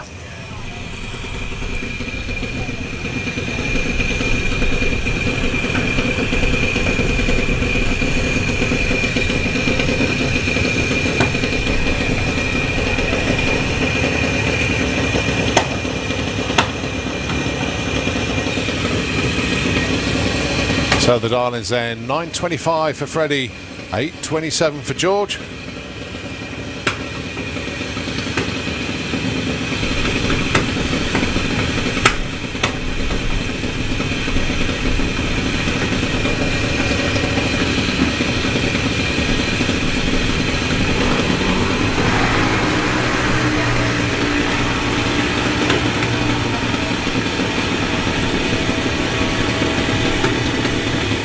And the win, 9.36 against the loser, 8.31. That will go down as a whole shot win, basically. The win margin, 0.04 of a second. But it is Freddie that is through to round two. So Freddie Taylor, number 3 in the points there. George, number 10, he's dropped out. So Freddie Taylor, with the virtue of that round win, moves ahead of Luke Fulton now. So there's only 10 points difference between Freddie and Luke, and obviously there's qualifying points as well. Right, Ellie Brown and Harley Corsell. Harley, number 1 qualifier, the 006 reaction time yesterday, taking on Ellie Brown. In actual fact, Harley, look at that, he's 8.30 against an 8 flat. Oh my goodness me, dancing with the devil a little bit there. 8 flat on an 8 flat dial-in. He had an advantage off the line with the 0.3 light. Extremely well judged, to the point of almost knocking himself out of competition. Well done, Harley. Almost a perfect ET, but not quite. Well done. And he gets a buy into round 3 as well next time out. All go well for him. Right, Katie Ellis, Damien Redshaw.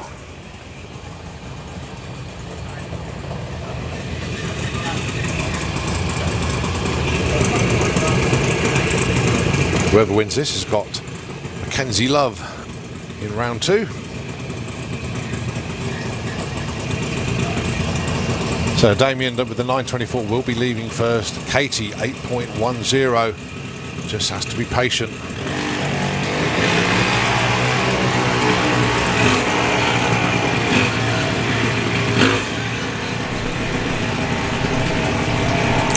And takes the win there. Damien got there first, but just went a little bit too quick. Broke out, so handing the win to Katie. Went 8.19 on an 8.10 Darlin.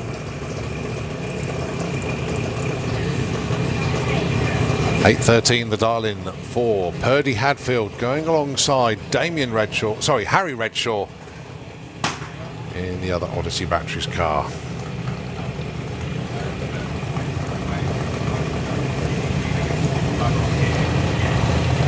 Now, this is crucial. Harry Redshaw is in the points lead here. Needs to stay in. He doesn't want to give an opportunity to the others to catch up.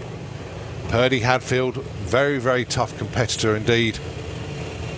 She is number 7 in the points. If Harry falls here, then it really does open up the points chase. Oh, and Purdy goes red by 004. So Harry Redshaw is through. Oh, big breakout as well for Purdy. A breakout also for Harry, doesn't matter. Purdy had already put a red light on the tree, so Harry stays top of the pile for the time being. Right, Luke Mugridge taking on Jacqueline Bartlett. Luke Mugridge, number 4 in the points. We saw Freddie Taylor, 3 in the points, stay in. Jessica Bishop, 5 in the points, has stayed in.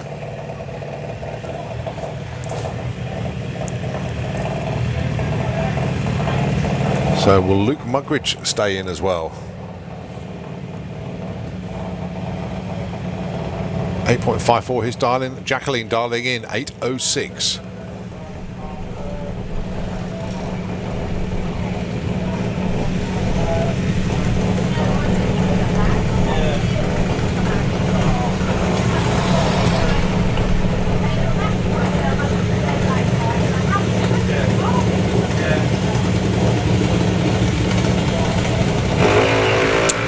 Jacqueline Bartlett goes through to round 2, a 0.2 light, nicely done indeed. Luke Mugridge had a 0.2 light as well, but unfortunately his was red, went too soon. 8.08 on an 8.06. Oh, I tell you what, Jacqueline's going to be a tough one to beat if she continues like that. But Luke Mugridge, unfortunately out, so he's number 4 in the points. He's not going to score anymore today. Jacqueline moves on. Thomas Cook-Abbott taking on young Jake. Jake Cooper dialing in, just having a look and see what his number is. 12, is it? Yeah. And 8.10 for Thomas. Thomas's car is up for sale actually. He finishes his junior drag racing career at the end of this year, so if you want a well-sorted car, pop round and see Thomas in the pits. That car will be available after the national finals in, what, about 5-6 weeks' time?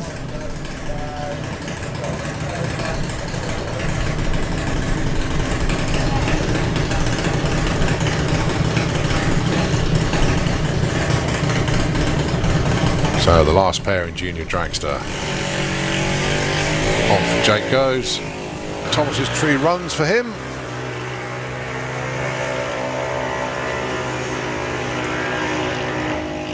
There you can hear Thomas lift off the throttle there and coast through to take the win there. 8.25 against the loser at 12.17.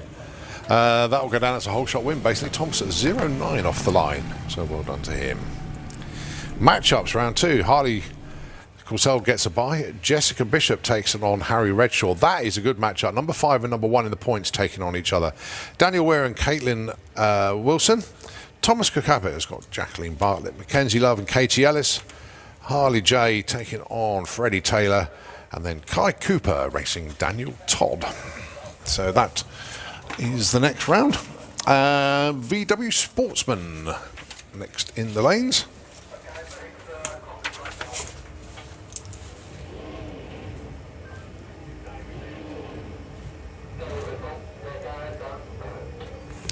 So a bit of a shuffle around on the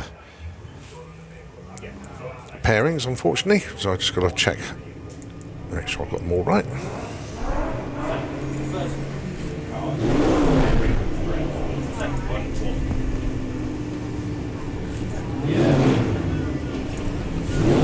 So VW Sports and Eliminations round number 1, all run field.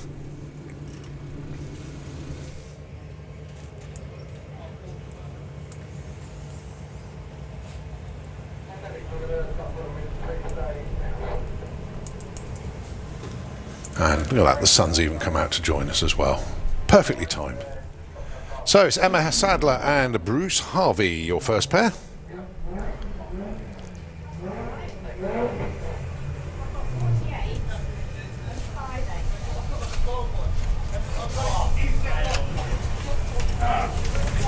Which ladder are we on? I don't know what's going on. I don't know, just Because that's the original ladder, not the new ladder.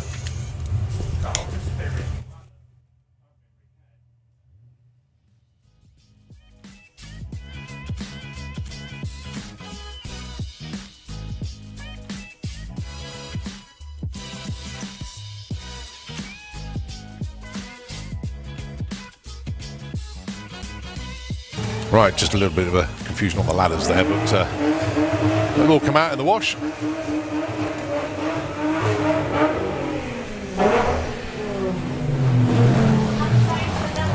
So 15.34, massive breakout there for Emma Sadler. Bruce Harvey takes the win there with a 13.88.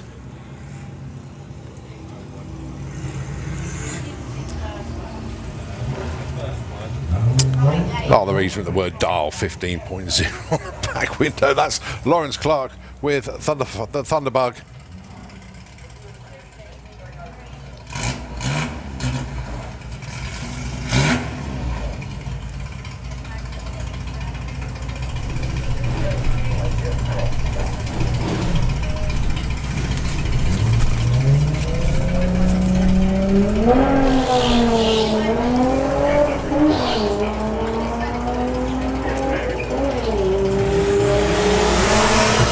We'll have Nostalgia Superstock into the pairing lanes, please. Nostalgia Superstock, can we have you into the lanes? Oh, this is close at the stripe. Oh, the win margin, 0.06 of a second. Lawrence Clark takes that one, 15.22 to lose out 15 flat.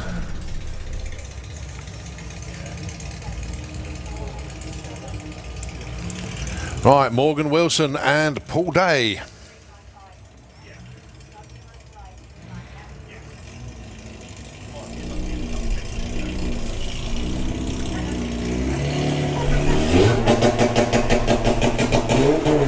So Morgan leaves first, looking for that 17.60. And then Paul Day off and running, looking for a 13.40. This should be fairly close at the stripe, actually.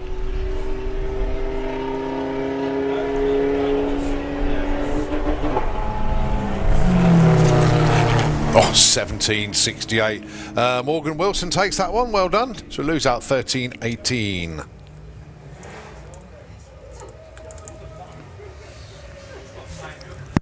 So Nostalgia Superstock to the pairing lanes, please. Next up, Steve Metcalf, Jack Gooding.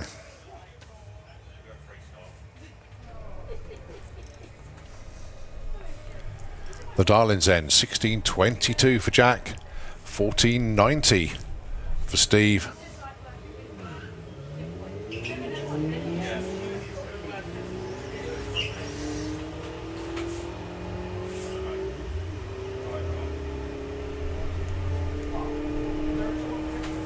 Well, they're closing up at the stripe. And it is Jack Gooding that takes 0.4 of a second difference on the win light there, but 16.47 takes it. Well on there to Jack. Rob Cresswell with the beast. This is quite crucial actually. Whoever gets the win here gets a bye in the next round as well. So it's in effect 2 round wins. So it's the 2 Audis, the A4 and the A3. It's going to be Phil leaving first with a 1470. Rob looking for a 1370. 1 second between them on the dial-ins.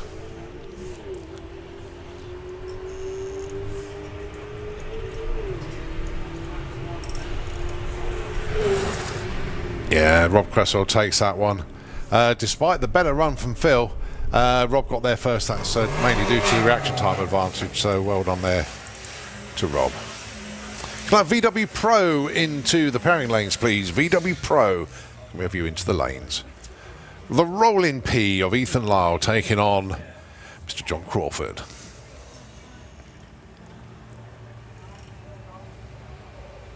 Whoever wins this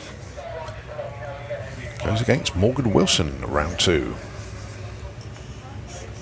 So it's going to be John Crawford leaving first with the Golf, and then it's going to be the rolling P closing him down.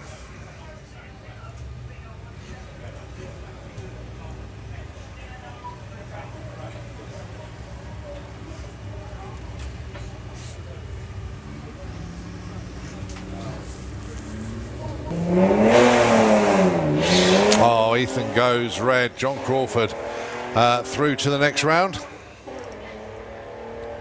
Not only that, John had a 0.1 light as well. Very well done indeed. Ethan, though, a 0.9 red. Game over for him. And a 15.79 against his 15.65 darling. Ethan also broke out as well. He did everything he could to lose that.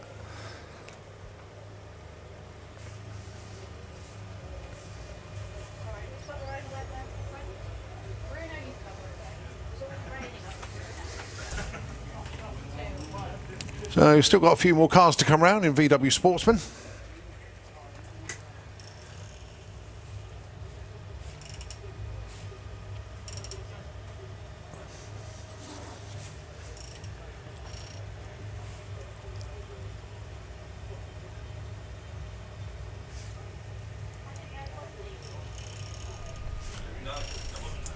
Just having a look in the Castrol beer lane actually, so just on hold just for a second. So by my reckoning, we've still got 3 pairs and a solo to go in VW Sportsman.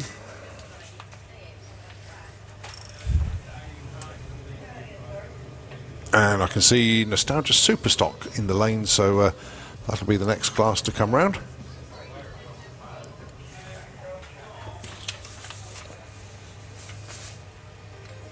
So slight shuffling of paperwork you can hear in the background there. That's me just sorting out my elimination ladders. I like to take notes on every single pairing. That allows me to actually have a clue what's going on.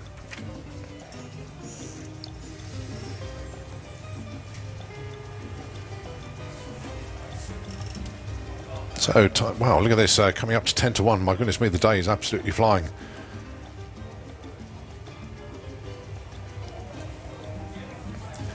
Just had a message come through from Jenny Higgs. I mean, you're saying tongue-in-cheek about Tony not breaking anything. He's trying not to break anything, but we've just found his boost hose has broken. So fingers crossed they can get that sorted out. And basically they said they can live with that. So happy days for Tony and Jenny Higgs. Looks like he hasn't managed to do any more than that at the moment. Very good indeed. Fingers crossed that's the way it stays. Tell you what, I'm just going to hand over to Nitro FM 96.2 for a moment. Obviously, there's a little bit of concern out there. They're just having a bit of a long look at the track. And I think we're just trying to sort out some pairings of VW Sportsman. So we'll be back with you shortly when we continue eliminations here at the Greenlight Nationals.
Well, just to let you know why there's no action on the track at the moment, slight weather delay at the moment. But the good news is once we got this tiny bit of mist out the way, if you look towards the top end of the racetrack, you see the trees just disappearing a little bit over there. But yeah, there is a little bit of a weather system that we're catching the edge of at the moment. But once this one disperses, we are good for the rest of the day, according to the weather radar. So fingers crossed that is correct. And actually, I can see a little bit of blue sky coming our way. Look at the direction of the wind turbines and gives you an indication of which way the weather's moving. So, yeah, on hold just for a moment, nothing major. Tractor just keeping on top of things whilst we're out there. And hopefully we'll be back running very, very shortly indeed. So, apologies for the delay, but as you know, we can't race with anything wet on the racetrack. We're back with you shortly here at the Greenlight Nationals.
The one my heart has gone to me, not gone to wait.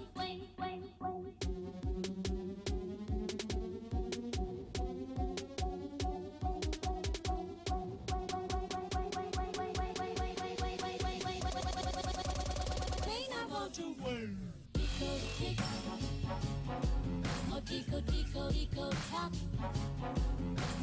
Tico, tick. Oh, tico, tico, tico, tock. Tico, tick. Oh, tico, tico, tico, tock. Tico, tick. Oh, tico, tico, tock. This tico, tico, he's a cuckoo in my car.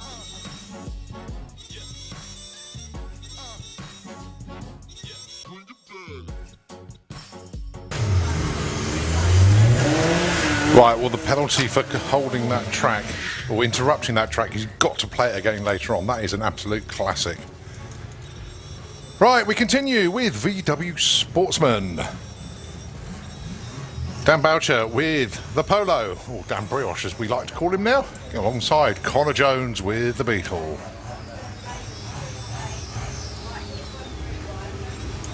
And look at the difference in the weather from about 5 minutes ago. It's got a lot brighter. The blue sky is almost above us, looking a lot more favourable. So it's going to be Connor leaving first, looking for a 16.80. Dan will be chasing him down 14.40. 2.4 seconds, the difference on the tree.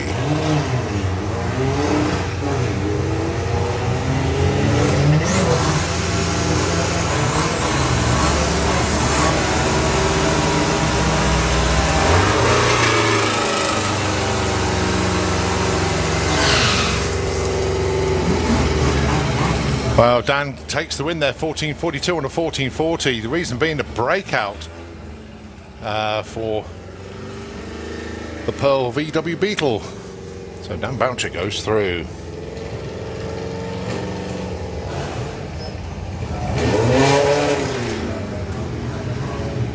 Bruce Harvey and Laurie Anslow.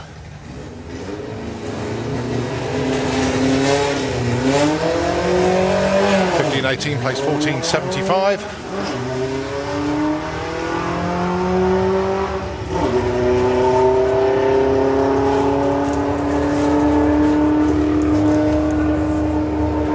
A bit of a feathering at the throttle at the stripe, and look at that, 14.78 and a 14.75 takes the win. Breakout for Bruce Harvey. Got there by 0.2 first, but broke out by 0.01. Very close indeed. So it's Laurie Anslow that takes the win. Last one then, Polly Judge, your number one qualifier on a solo into round two. All she had to do was break the beams to take the win. The win light is on, but it's like a test and tune run, as we like to call them. So she can judge what she's going to dial in next time round. Going to try and hit 16.30.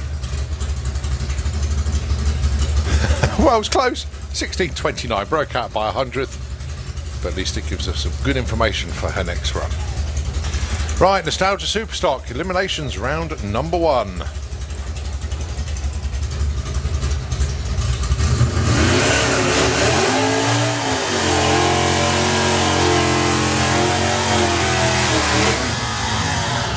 Can I have anybody that's running in exhibition into the pairing lanes, please? Anybody that's running in exhibition class, please, into the pairing lanes. So your first pair, Spencer Tram with Quantum Leap 3, the Camaro, dialing in 11.23, and then it's Al Medley with the Olds Timer, looking for a 10.79.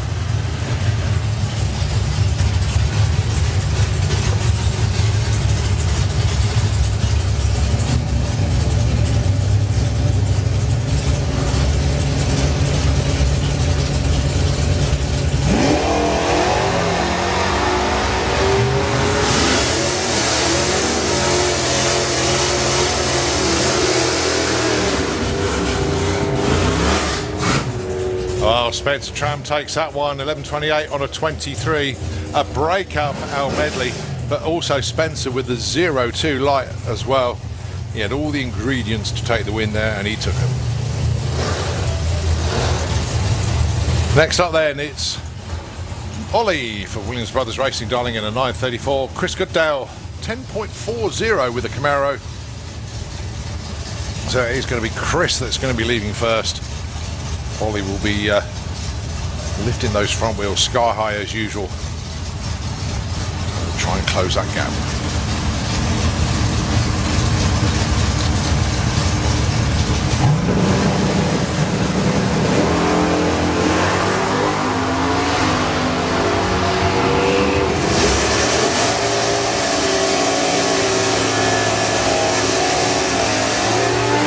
Chris Goodale way out in front, broke out by 0.06 of a second.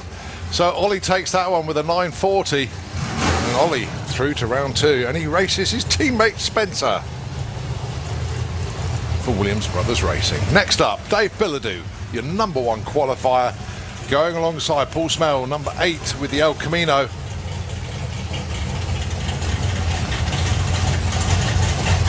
Dave Bilodeau, number 4 in the national points chase in Nostalgia Superstock.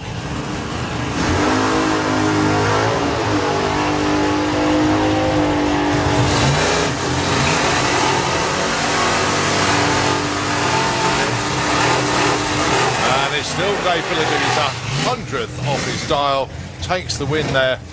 Paul Smell got on the brakes and basically a little bit too soon on the brakes. So Dave Bilodeau goes through and he gets a bye in the next round. Don Scott with Jim Liftoff Chandler, as it says on the back window. Well, I think that's down to Mark Sheridan more than anybody else, but there we go. The dial is then 10.08 for Jim, 9.67 for Don.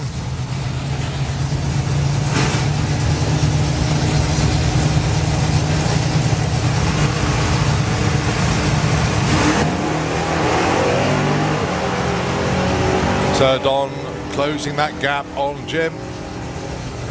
You hear Don feathering the throttle as well. And he takes it there, 9.87, win margin 0.6. 0.9 light off the line as well for Don, did everything right.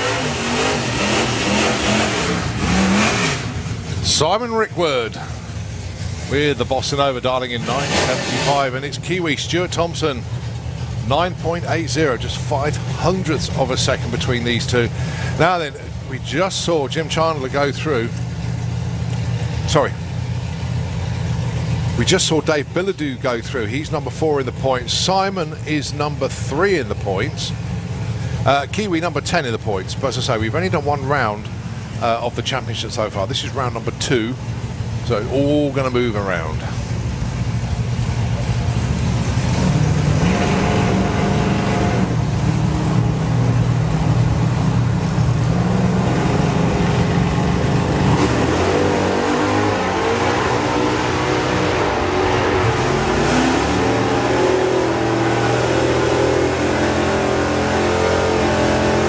Kiwi takes that one with a 9.96 and backed out of it way early there. Simon Rickwood 11.33. So Kiwi is through.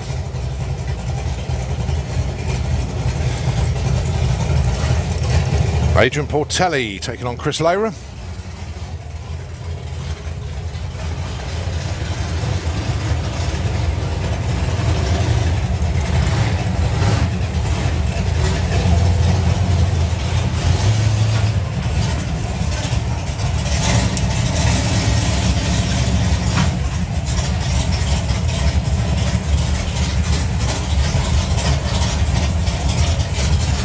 The dial-in's then 12.85 for Chris, 10.79 for Adrian.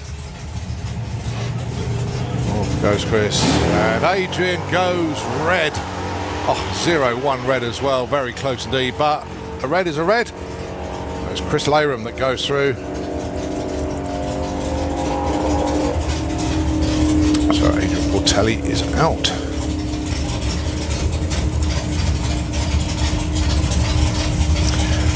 Well, just looking at the way things panning out at the moment, Dave Bilodeau moves ahead of Simon Rickwood there. In the points chase, this is Vic Parsons. He's number 7 in the points. Gary Carr not here this weekend, so Vic automatically is going to move up at least one spot because of qualifying. And if he takes the win here, Vic can move up to number 5 in the points chase as Chris Goodale's been eliminated. Going alongside Pete Dodd. Darlin's end, 10.25 against 9.20.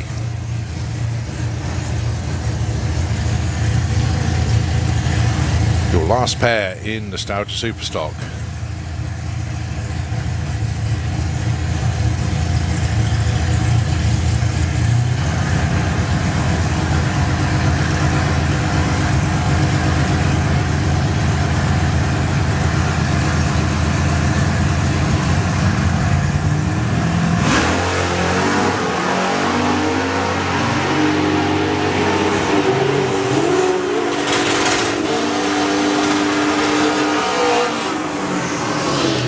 And it's Pete Dodd that takes it at 9.36 against a lose-out 10.51. Neither of them will be happy with their reaction times, to be fair.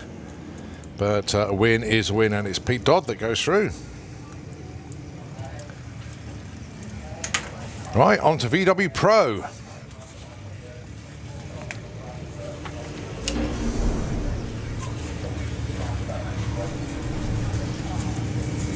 Round 1 matchups then, James Gould and Graham Fairhead.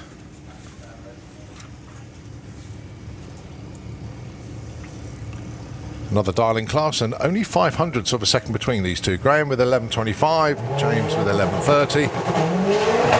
Tap on the roof to remind them to leave the start line.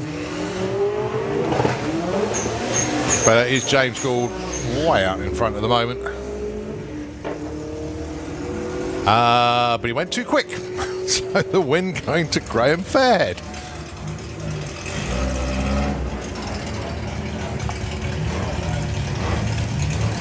Breakout by 500ths of a second. So Graham goes through with a 13.02. Next up then, James Hodson with Mark II Golf dialing in 10.40. John Brewster with the unfinished business. VW Beetle 12.10. 1.7 second head start.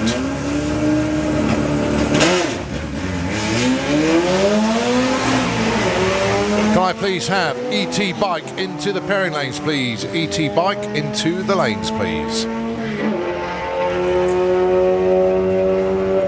And at the stripe there, 10.68 takes the win for James Hodson.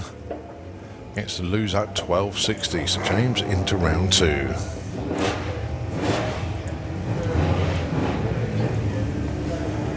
Rob Carter with the S4, 11.72.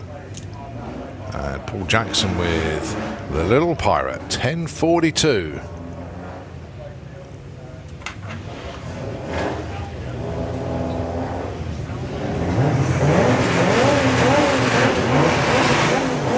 Oh, a box full of neutrals there for Rob Carter by the looks of either that or he's done a half shaft.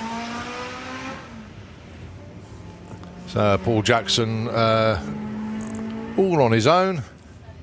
And goes 11.16, so unfortunate for Rob, but Paul takes the win.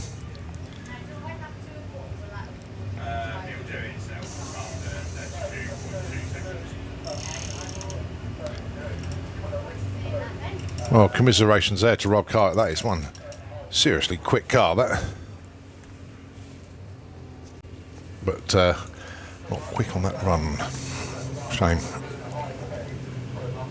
Right, next up is the late goose himself, Mr. Adrian Solly, going alongside Dave Crowhurst with the Wanga Beetle.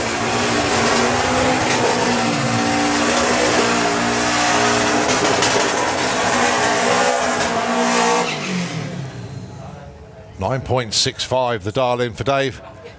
The late goose Audi A3 dial in 11.20.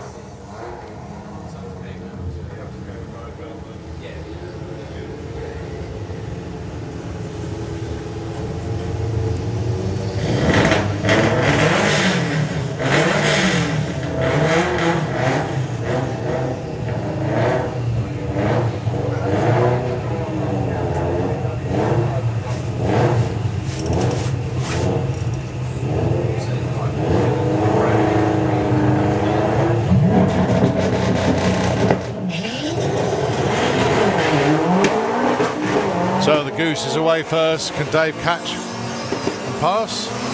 Looking pretty close. But no, it is. Adrian Solly taking that one 11.75 against a lose out 10.08. Win margin 0.09 of a second.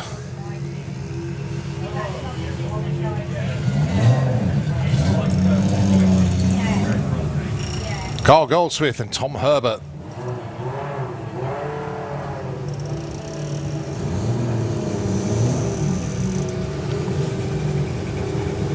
.2 plays at 10.9, just 0.3 of a second. The difference on the tree for this one. The Corrado will be going first.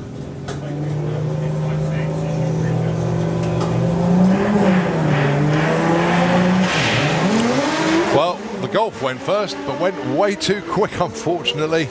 Tom Herbert with a terrible reaction time, but he's already got the win, doesn't matter.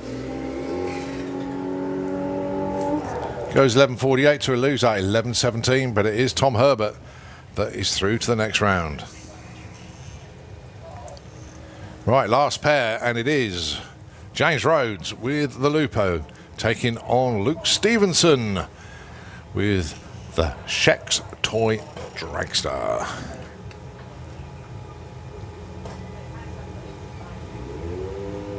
No, this is VW Pro. Luke has basically got a VW engine behind him there. VR6 lump, I believe, with methanol.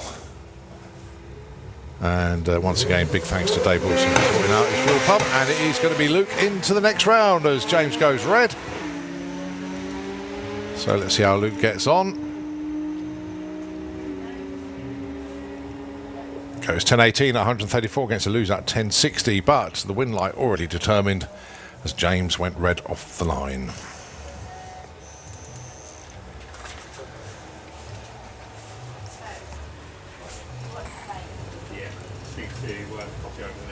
Right, we're just looking around the corner to see who's going to move forward. I've got a suspicion it's our exhibition class to be followed by Comp Eliminator, but can't see anything in the lanes at the moment, so they're all hiding by the crossroads. So a little bit of track prep in the meantime. So we'll give the airwaves to Nitro FM 96.2, and when we come back, we don't know who's going to be next, as it's going to be the exhibition class. It's going to be a box of chocolates. You never know what you're going to get.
Okay, so a little bit of an update for you. I said it's a bit of a box of chocolates. You don't know what you're going to get, and pick your favourite chocolate out of the box, and that's what we've got. We've got Nitro for you.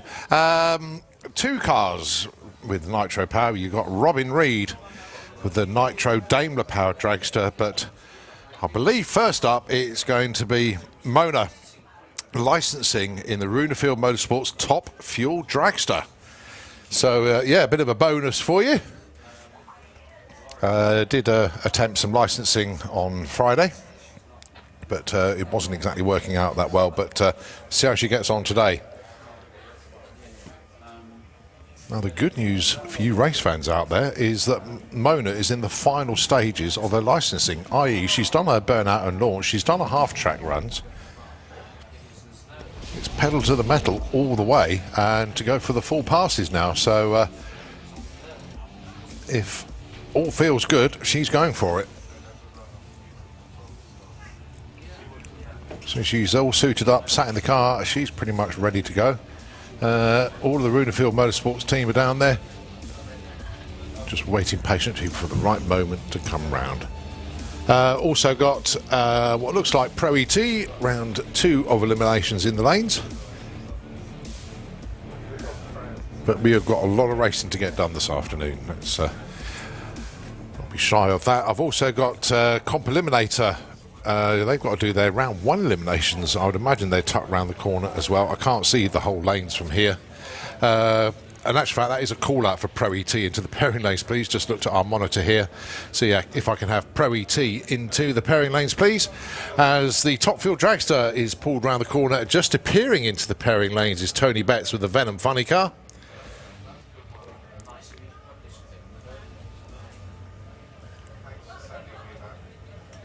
So many thanks indeed to Barney and the gang at Box Lane are doing the live feed, just allowing me to see what was in the pairing lanes there. So thanks very much indeed to them. Nice to know that they're listening to us all the time. As soon as I say that, they put it back on for me. So yeah, just so I can see, yeah, Robin Reed is down there. Venom is down there, and some of the Pro E.T round 2 cars are there as well. So if it's your first time here at Santa Pod Raceway this weekend, I know a few people are here obviously for the monster trucks, and they're creating their own noise and show over there, but you're about to be deafened by a Top Fuel Dragster. These things are the fastest accelerating engine driven vehicles on the planet. We can't really measure 0 to 60 for these things, so it's 0 to 100 miles an hour. They do it in their own length, and it is somewhere in the region of 0.8 of a second, 0 to 100. At half track, they are capable of reaching speeds of around 270, 280 miles an hour. They're knocking on the door of 300 mile an hour at the 8th in the States. And at the 1,000 foot, if you just look towards the finishing line, in the Kestrel Beer Lane, you'll see an orange marker. That is where Top Fuel Dragster run to. And the European record is 3.80 at over 300 miles an hour before the 1,000 foot in Top Fuel Dragster in Europe. But Mona just getting into position. And basically they're just waiting for the thumbs up to go. They're all set. And when Ron puts his ear defenders on, you know you're getting very close indeed. So yeah.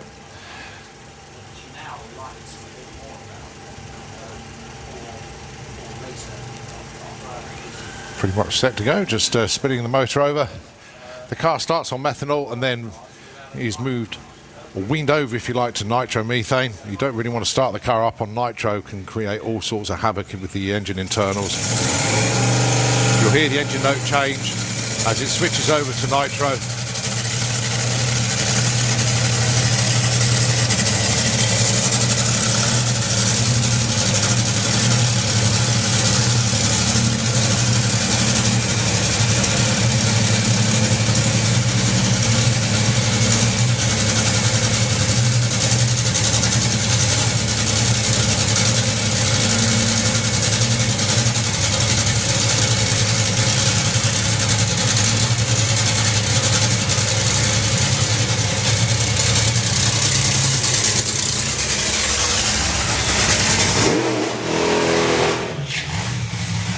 Nice, short, sharp burn out there for Mona.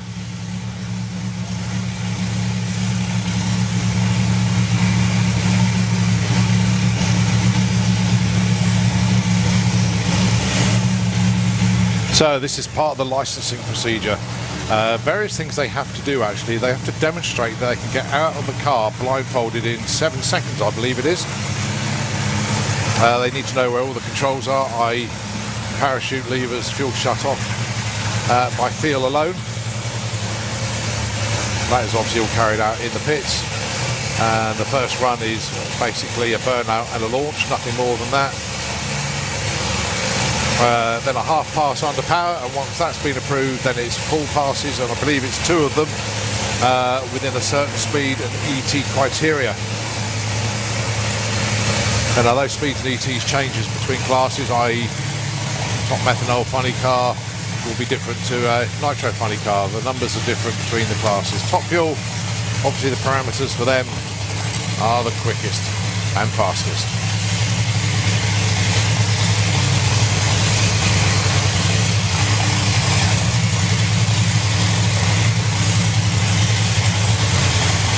So she's into stage, hold on tight, cover your ears. And kaboom, the engine lets go at 200 foot. Car stood up on the rear tyres, and ball of flame from the back of the car after that as the engine let go.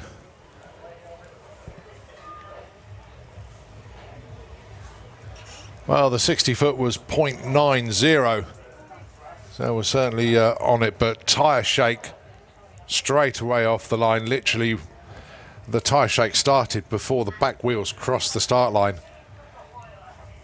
And then the tyre shake turned into wheel spin. The tyre tracks got thinner and thinner and thinner. Eventually the engine cried enough, it was over revving. And let go around about 200 feet out. So I will be surprised if come back out again this afternoon, because that was quite a kaboom. Okay, so the car is basically stuck in the shutdown area just at the moment, so obviously that needs to be retrieved. And obviously with an engine let go like that, we need to make sure that there is no oil or fluid on the racetrack. In actual fact, she stopped just before the first exit, so it won't be long to move the car. We just obviously need to do a bit of a track check. Nitro FM, if you can take the airwaves just for a moment, we'll be back with you with a continuation of on-track action very, very shortly. Oh, just before I go, actually...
Well, we have an engine fired up round the corner. That is Robin Reed with the Spirit of Le Patron Dragster. Just need to remind everybody that this is almost like a scaled down top fuel dragster. Yes, it's running nitro, but the Daimler engine is tiny.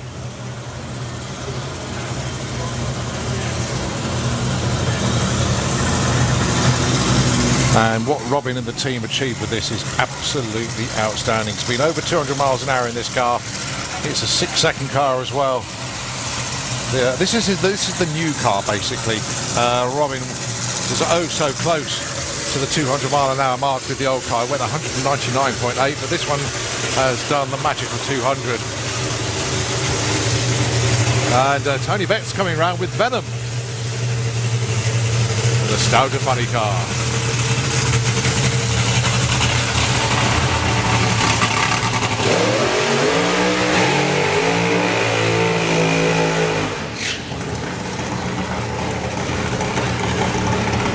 Well, totally planned yesterday for Tony was to do the burnout and back up and shut the car off, as John wanted to have a good old check over the fuel system and everything in the car, and Tony did exactly what he was told. Not quite sure what the instruction is this time, but hopefully we'll get the run. Slightly different story for Robin Reed yesterday. Did his burnout, and many thanks to Callum who caught the shot. It looks like a fuel fitting had worked itself loose on the side of the engine on the fuel delivery and was spraying fuel, so obviously Robin had to shut the car off. Basically they got it all fixed and was ready to go again, but then the rains came and curtailed proceedings for them.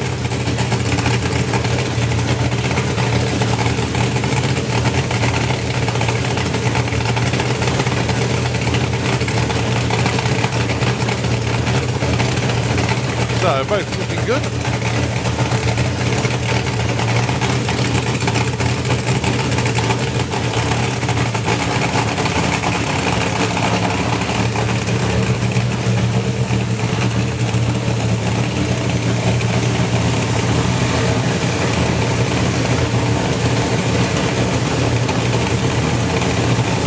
Robin very keen, just go straight into stage.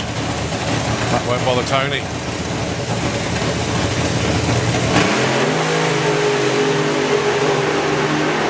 Great looking runs a pair. Oh, Tony just backs out of it. Robin's going most of the way through to a 6.90, 196.4 miles an hour. Tony coasting across the line in the end there, 9:25 at 87, so perhaps a planned half pass there for Tony. Robin 106 to 60 foot, Tony 113, and at 3:30 they were almost together, just 300ths of a second, 290 to 293. But well done to both teams. Both cars have cleared the top end already as they disappear around the corner. Right, it looks like E.T. bike actually, the next class coming round, and it is Eliminations round number 1.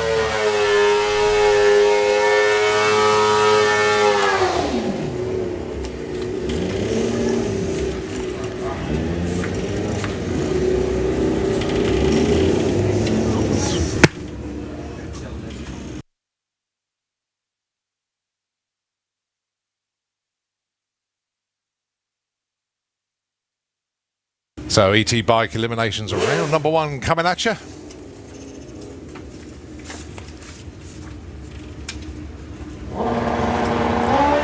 So Paul Adams, your number 1 qualifier on a solo into round 2.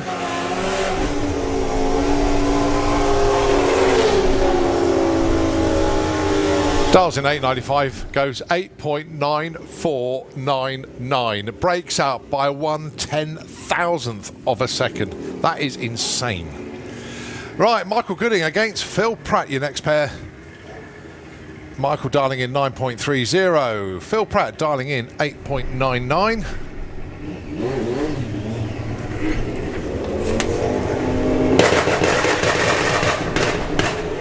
Oh, Michael Gooding goes red by 0.01. So Phil Pratt gets the freebie even. And goes 9.21, lose out there 9.46.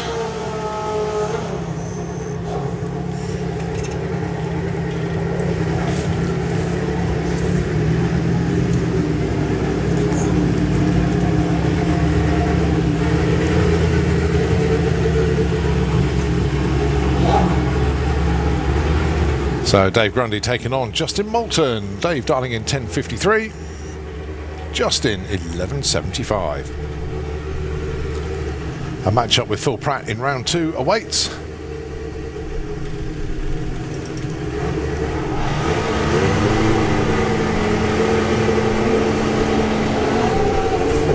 And Dave Grundy goes red, so it's Justin Moulton that's going to be going through.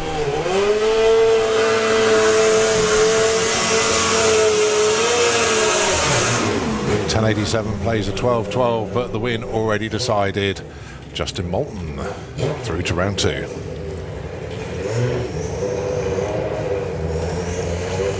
Matt Jones and Gary Hester. Matt dialing in 10 flat, Gary 8.95.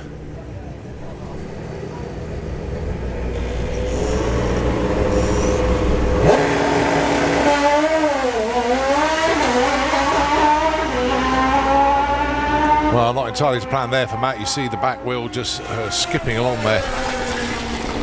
And 9.20, Gary Hester takes the win.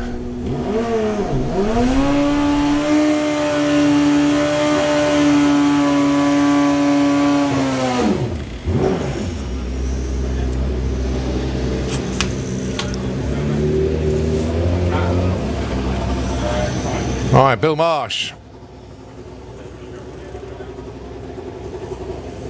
Can't see Jane Kay down there, so it's going to be Bill on his own. Bill looking for 9.30.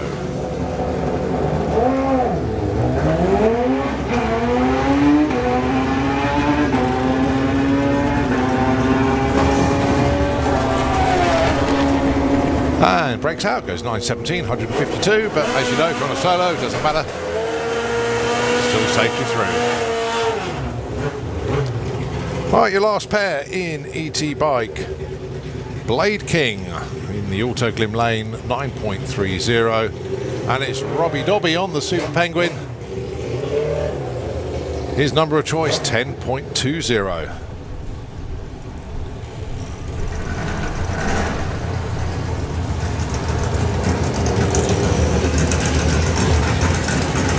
Robbie has this habit of not getting his foot on the pegs until sometimes half track, but normally around about 3:30 you manage to get them on. Stabilises the bike until he's entirely happy. Blade literally just goes for it, but it's going to be Robbie going to be leaving first. There he goes. Blade sets off in pursuit. Blade's drawn alongside already. And Blade takes that one, 9.56, the win margin, 0.04 of a second. Robbie Dobby hits his number bang on, but the reaction time advantage for Blade gave him the win.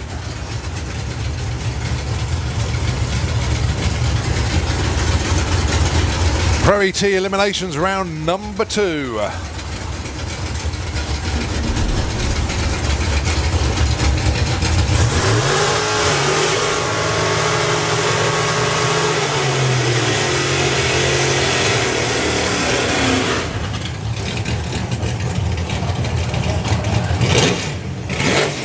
Jeff Cowley, Lee Huxley.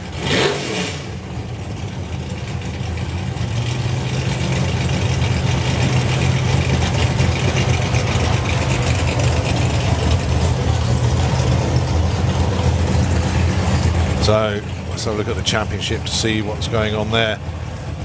Pro E.T. Will Clark is your points leader, but not featuring this weekend, unfortunately.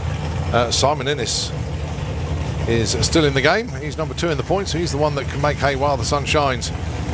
But first pair, Jeff Cowley, Lee Huxley, 9.45 plays 9.30. Bearing in mind that Lee left second, falling to the trees out in front. And yeah, Lee Huxley takes that one. Oh, Jeff Cowley hits his number. But Lee Huxley with the reaction time advantage takes the win. Tom Watkins with the Purple Express pickup truck. Going alongside Pete Dodd. Pete having a fantastic debut in the Metamorphosis Camaro. He's still in competition in Nostalgia Superstock as well. He got through round 1 in Pro E.T, but this is a tough opponent here, Tom Watkins. 11.29 is his dial-in, 9.22 for Pete.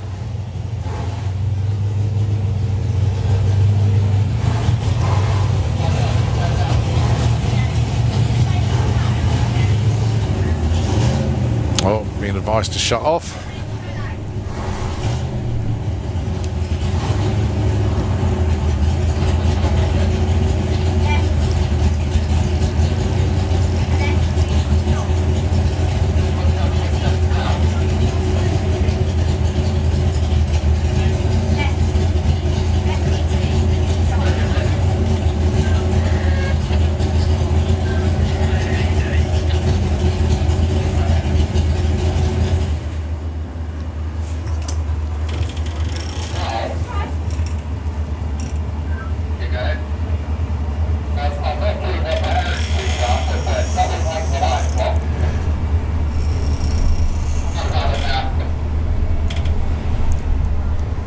Well, there's our top-end crew we're looking around at something, not quite sure. That's why the drivers on the start line have been advised to shut off.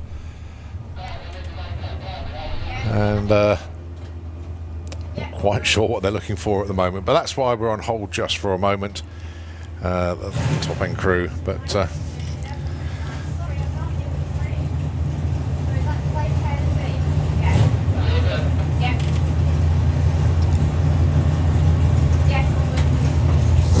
okay, so whatever it is, it's all A-okay. So the guys have started back up again and now take their run. So the dial-ins as we go into this pairing then, 11.29 for Tom Watkins, 9.22 for Pete Dodd.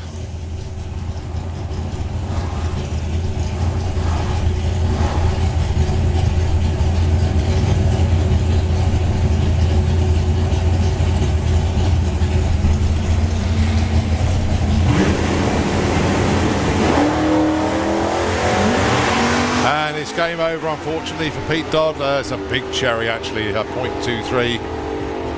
Couldn't hold it on the line any longer. So as Tom Watkins goes through with 11.44. He saw the wind light on in his lane. Against Toulouse at 9.38 at 1.37. Andrew Garnett and John Bean. Electric versus combustion engine. Tesla against Mustang. 11.10 plays 10.05.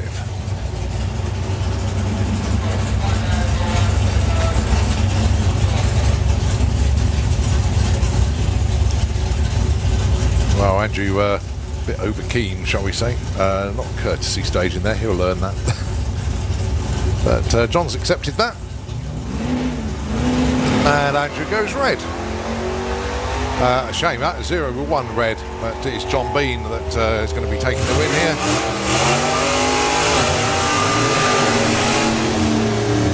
Goes 10 flat, breaks out, but it doesn't matter when your opponent has already red lit. Right, an important one here for Simon Innes. Got the points lead in the National Championship in Pro E.T at the moment. At the moment, as I say, it can all change as the day progresses.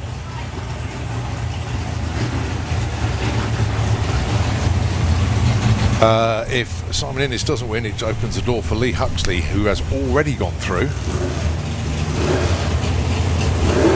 Tom Watkins, number 6 in the points, he stayed in.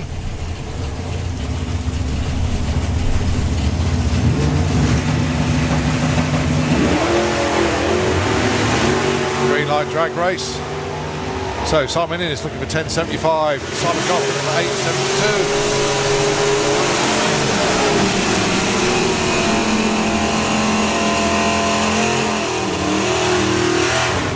Double breakout, but by the lesser amount, it's Simon Goff that goes through. So that's opened the door for Lee Huxley to run away from here with the points lead in the Pro E.T Championship. But we'll see how it all pans out.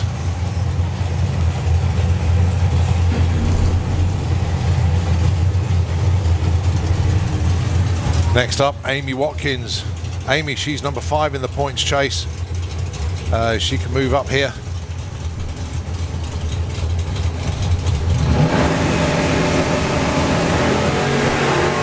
Greenlight race once again. John Turner looking at 10.21, Amy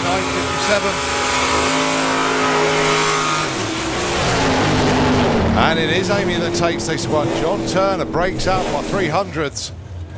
Amy, the right side of her darling, so she takes the win. John Turner got there first, but a 0.1 reaction time as well, but Amy was 0.4. Very close race. But unfortunately, JT is just a little bit too quick. So Amy through to round 3.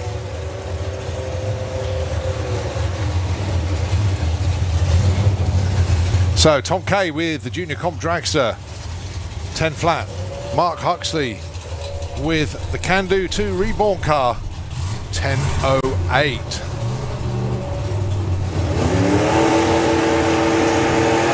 Oh, Mark Huxley goes red. So it is Tom Kay that is through. A 0.1 red, that's all it was. But it's a 10.06, he'll take that one. Be happy with the E.T. Well done to Mark.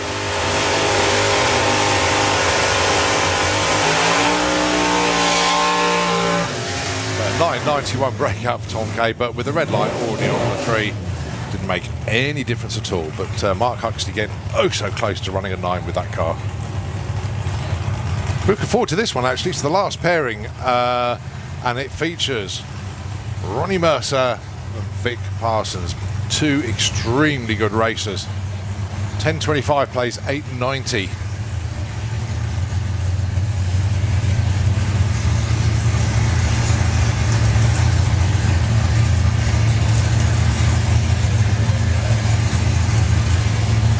So it's going to be the Plymouth Belvedere leaving first, and then it's going to be the Anglia trying to close that gap by the stripe, but it doesn't matter anymore. A red light for Vic. Ronnie taking the scenic route and having a close look at the wall, but he's gathered it up, got it straight. And Ronnie goes 8.93 against a lose out 10.29. So Ronnie Mercer, and he gets a bye in the next round into the semis as well. Well done, Ronnie.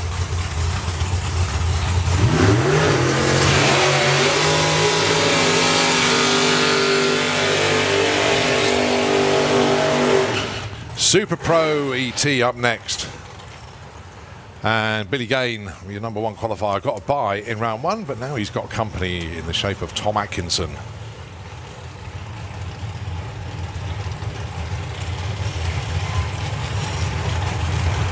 Team Time is Money, number 5 in the points. Billy, number 7 in the points. I'd just like to have a look at that as well.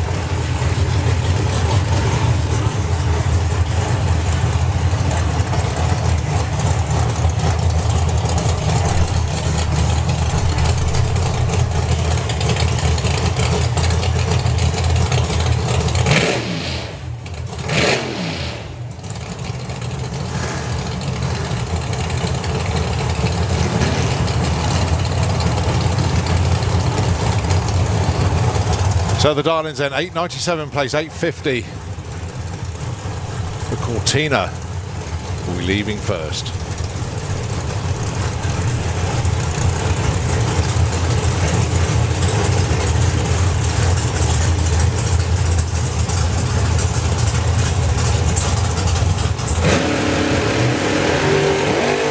And it'll be the Vauxhall Victor that goes into the next round. A red light for Tom Atkinson.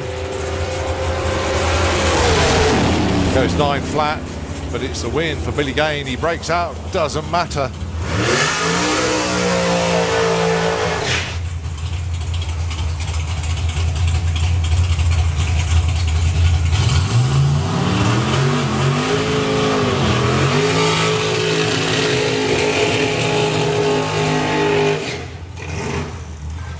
So Rocket Ron and Scott Hauser.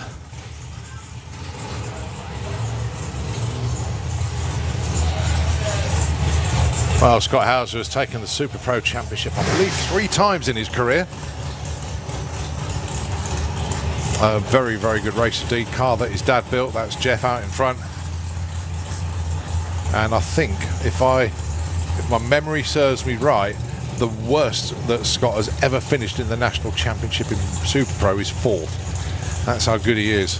Ron Bartlett, though, he's having a phenomenal season this year. He's number 2 in the points chase, and Scott is number 3. So these two very, very tight indeed. There's only 50 points between them coming into the meeting. Don't forget there's qualifying points as well. Ron out-qualified Scott, so that's helped Ron just a little bit. But he'd love a round win here just to extend that further. The dial-ins then, 828, 738. Both away well.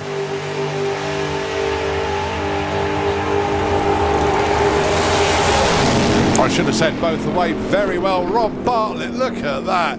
828 with an iron on an 828 dial-in. Scotty was right there. Scotty took the stripe, but broke out. 737 on a 38. That was one heck of a race. But it is Ron Bartlett that goes through, and not only that, Ron gets a bye into the semi-finals as well. So that was worth 2 round wins. Oh, Ron will be extremely happy, and Scott will be totally the opposite.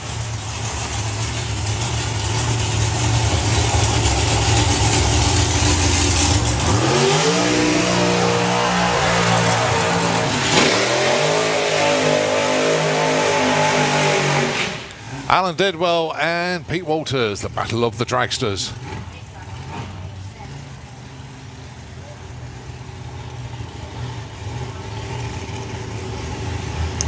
Both engines in these cars just shy of 600 cubic inches. But there is a big difference between these two cars as well. One of them's got a supercharger on it. The other one hasn't. One of them is a 4-link dragster, which is obviously Alan Didwell's car.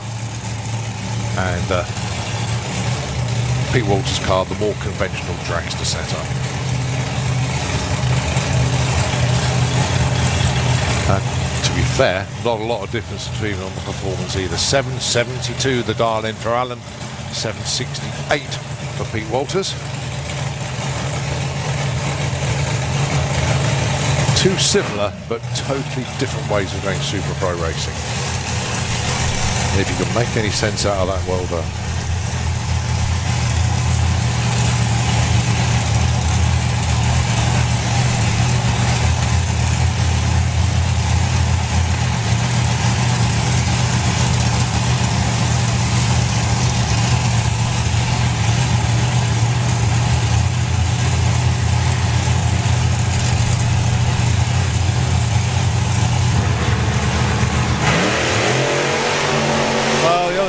One of them went red, and that was Alan Didwell, unfortunately. So it is a freebie for Pete Walters. He's seen his lane.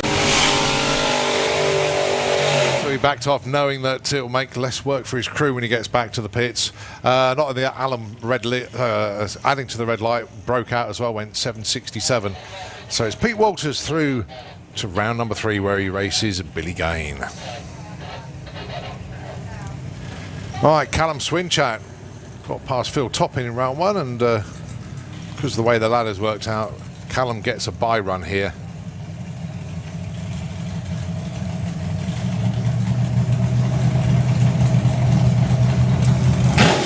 Kings Topolino dialing in all the 8s for this one.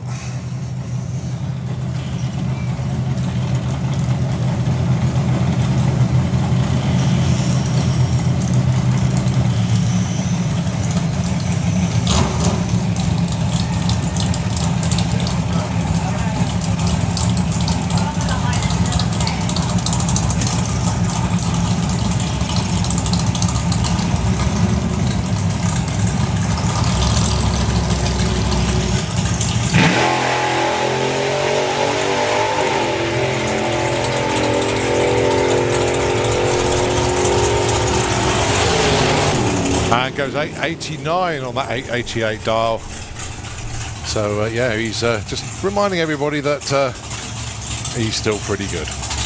Right, this one's key actually. Barry Giles, the Giles and Hartley team, in the number 1 spot in the points chase. Ron Bartlett, number 2 in the points. As we know, he's gone through.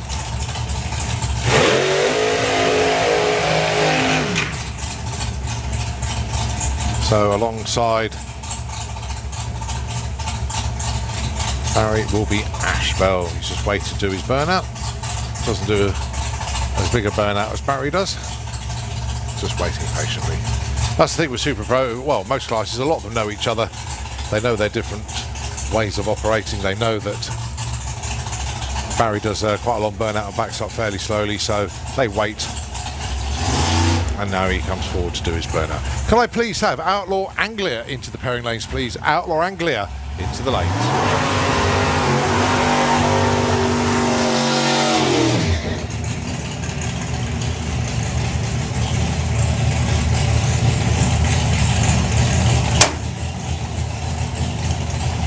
So dial-in then for Ash Bell is 8.35. For Barry Giles, it's 7.42.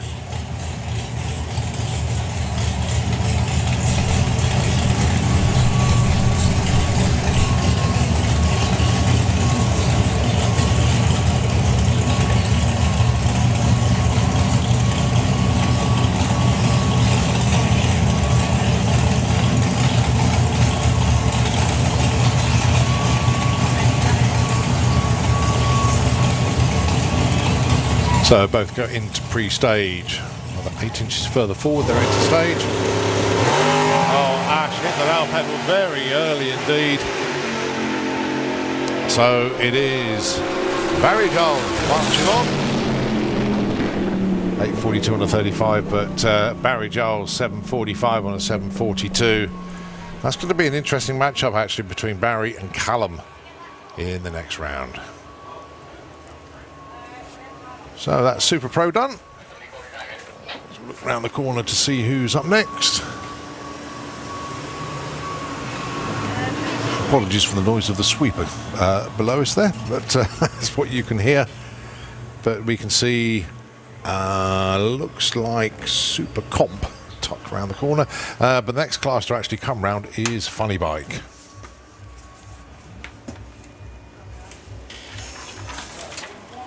So there's only 4 bikes in Funny Bike, so this in effect is semi-finals through to finals.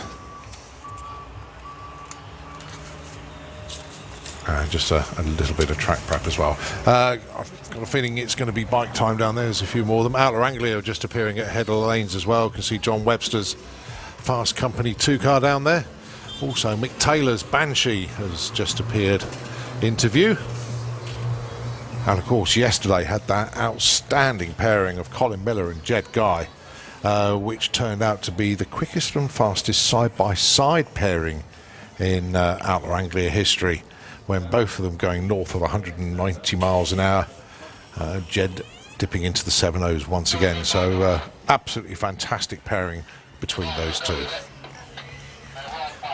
Just a tiny bit of track preparation once again. I don't think this one's going to take long at all. But in the meantime, just a quick advert from Nitro FM, and we'll be back with you very shortly.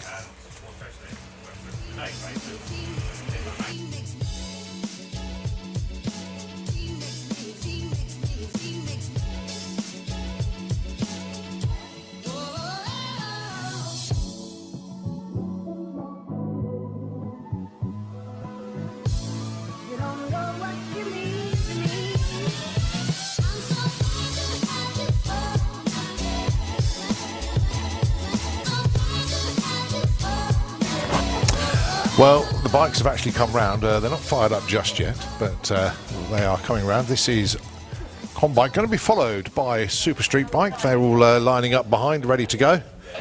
So it's going to be round 1 eliminations for some of our 2-wheel brigades. And as I say, you do have Super Comp tucked around the corner there. Also, we do have Outlaw Anglia as well.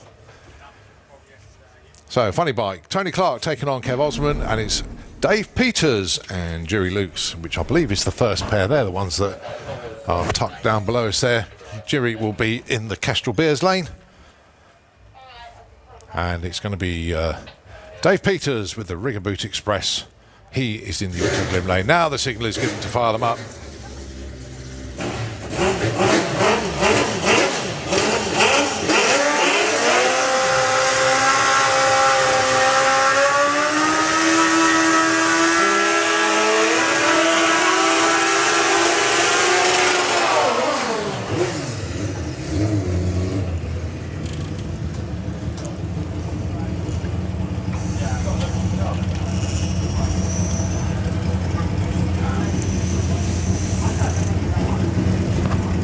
So heads up, this one, no breakouts. Whoever gets to the top end first wins. Simple as that. As long as you don't put a red light on the start line. Bit of concern there for Dave Peters.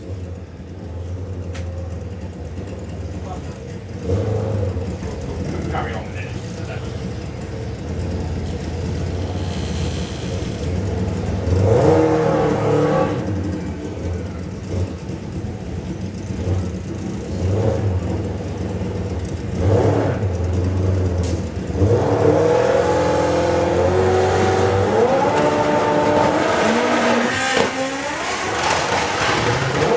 Both of them having issues there. Dave Peters lost drive and Jerry Lukes is going to ride past him. Indeed he does. 10:58, 125. Dave Peters actually did get off the line quite well, but got to about 200 or 300 foot out and was basically a dead stick after that. So Jerry takes the win.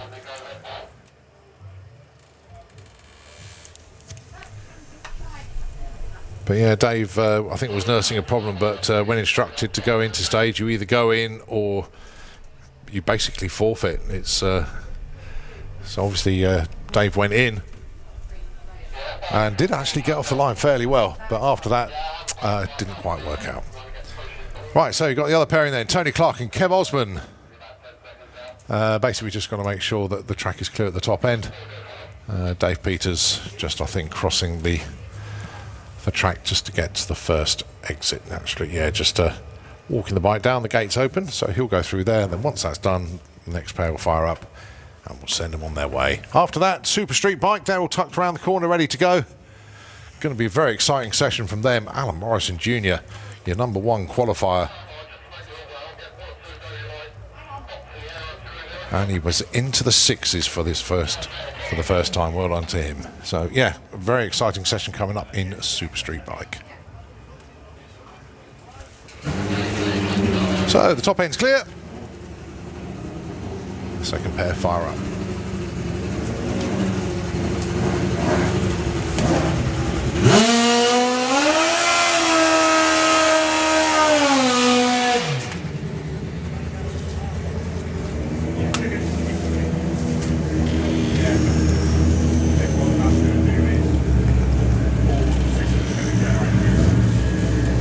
Well, Tony Clark's made the call, but unfortunately no sign of Kev Osman. So Clarkey going to be on his own here. The hired gun, with his one-shot qualifier yesterday, went 7.94.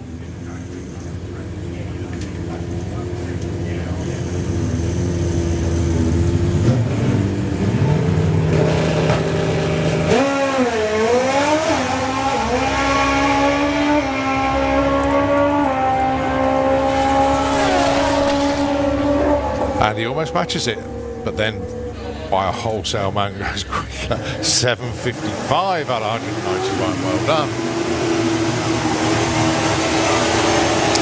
So it is Taylor's Trophy Super Street Bike. Mark Dainty and Mark Hope, your first pair.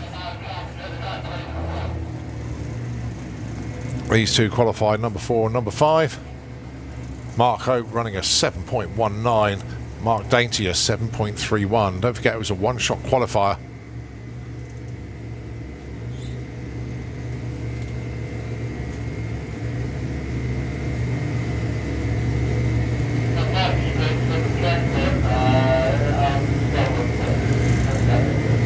Right, issue in the Kestrel beer lane, unfortunately, so our spotters not happy. So bikes have been shut off there just to make sure that the track is 100%. Not going to send a 200 mile an hour super street, but that's right, we're not going to send anything down the track, let alone a 200 mile an hour super street bike, if there is something not 100% with either of the lanes. So they're just going to have a closer look at that one. May have been something deposited by a bike on a previous run, but the track crew are going to be checking that one out. So on hold just for a moment, and going to hand over to Nitro FM 96.2, And I need to make a request to them, actually. They did have Very Superstitious playing earlier on, and that track got interrupted. So hopefully they're going to feed that one back into their playlist again this afternoon. Not for this next track. Oh, did you play it again? Oh, we can play it for a third time then. Okay, Nitro FM, the airwaves are yours once again.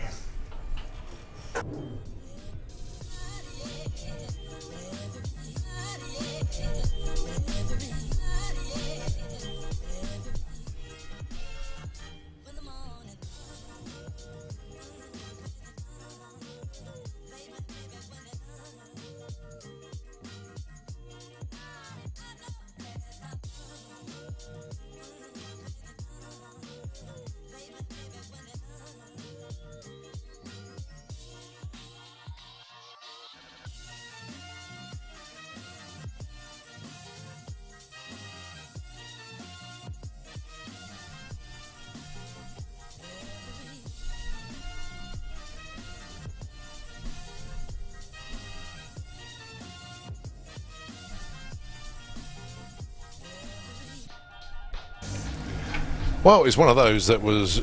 Is it going to be a quick one? Is it going to be a long one? You just never know. And that one turned out to be quite a quick one, right? So whatever it was in the Kestrel Beer Lane has been sorted out, so we continue. But this time it is going to be Steve Wood taking on Steve Venables.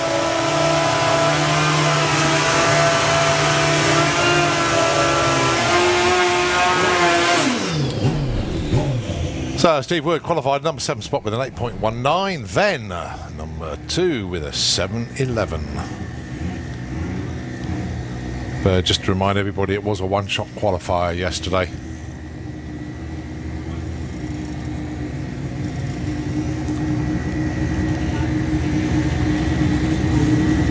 So sun coming up, put some extra heat into the track, a little bit of a crosswind, but nothing too bad. Flags just sort of fluttering, they're not completely horizontal. 125.60 at the 8th, then what, 466 at 167, and boom, 6.97. But look at the speed, 217.94 miles an hour. That is incredible. 217 miles an hour for Steve Venables.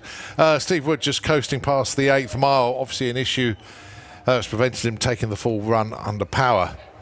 But goodness me, we're in record-breaking territory once again.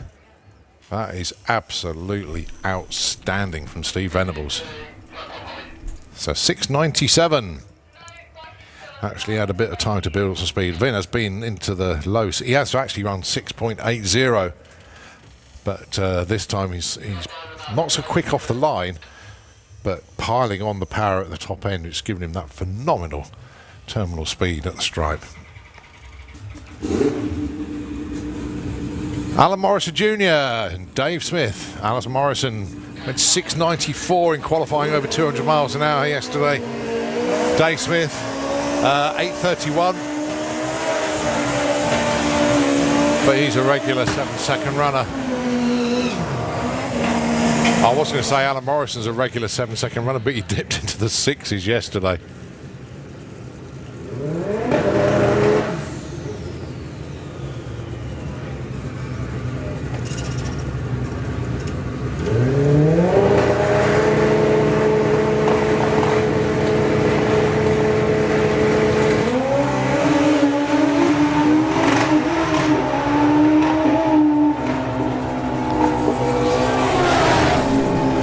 Wow, dodged a bullet there, 784, 157 miles an hour. Alan Morrison was drifting to the centre line, had to feather the throttle or got back on it, and I thought Dave Smith was going to catch him there, but he held on.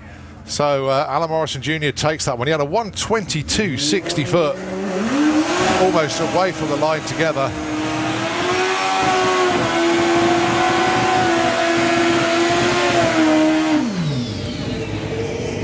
Jake Michelle and Steve Mead.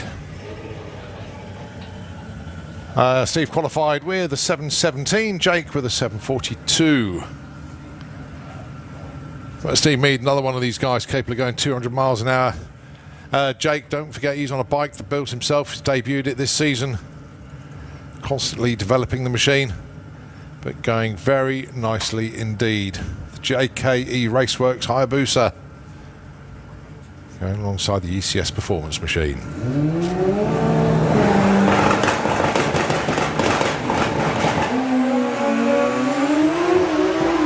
Oh, the front wheel comes up for Jake. Oh, this is a squeaker at the stripe. Look how close that one was. 7:17.203. Jake even put in a wheelie mid-track there. Still goes 7:28, 198. The win margin, 0.07 of a second. But it is Steve Mead that takes it. Brilliant riding from both of them, to be fair. But Steve Mead, 60 foot, 120. Wow.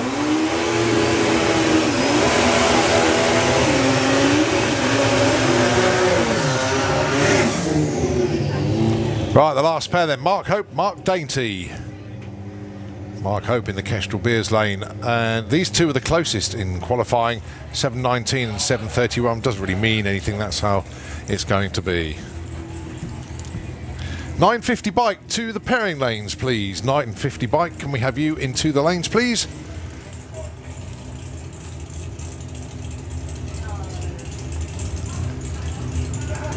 Unfortunately, Mark's shut the bike off, so Mark Dainty going to be on his own. No idea what happened to Mark Hope there.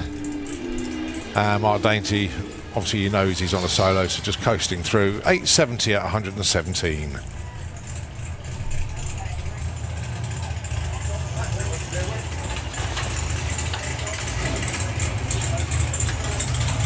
Right, do believe it's Super Gas.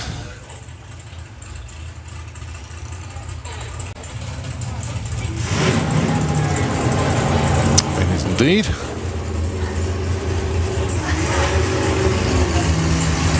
Right, sorry, Supercomp.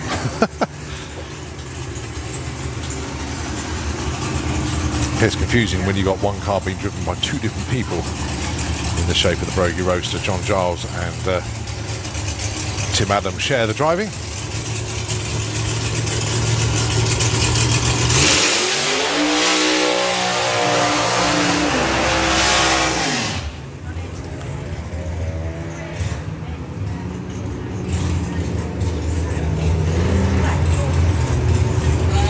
So Steve Field and John Giles, the first pairing.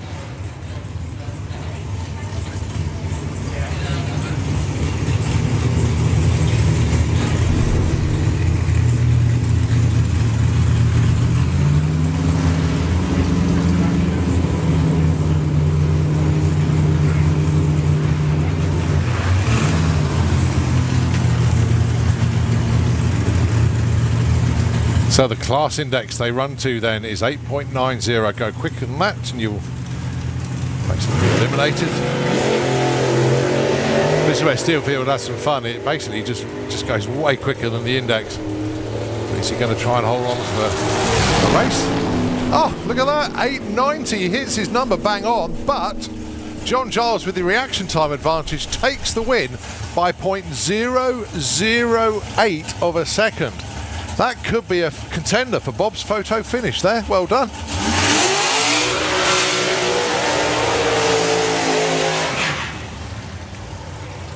.903. Great run there for Steve Field. But reaction time advantage takes that one on a whole shot. 0.008 of a second between them at the stripe. Darryl Howes and Paul Hudson up next. So chemical reaction slingshot taking on Hudson with the pension plot dragster. Called a slingshot because the driver is behind the engine, and then the more modern conventional way of doing things, Paul Hudson sat in front of the engine.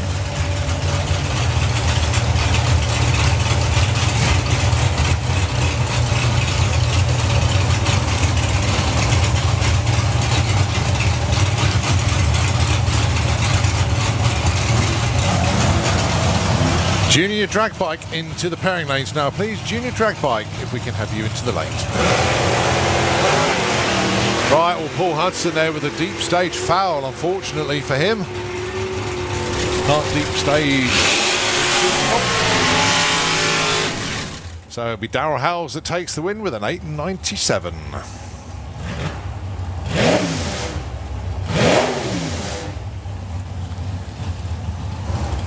Steve Hudson with the intravenous Model T, number one qualifier, and with 7 cars in the class, your number one man gets a bye run, and this is exactly what's happened here.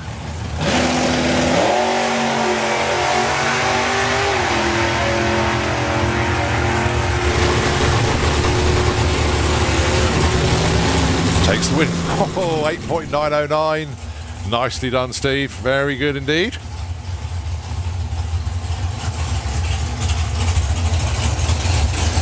Right, last pair. Leah Callett and Alan Schofield, the two dragsters.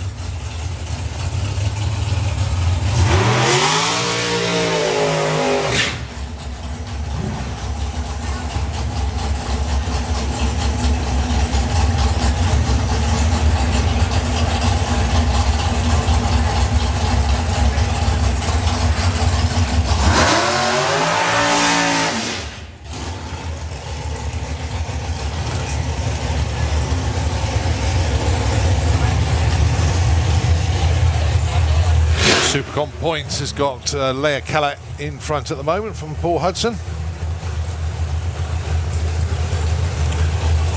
As we know, Paul Hudson's just been eliminated, so that doesn't help him. Steve Hudson has gone through. And he was number one qualifier as well. That's certainly going to help him. But Leah did qualify at number 2.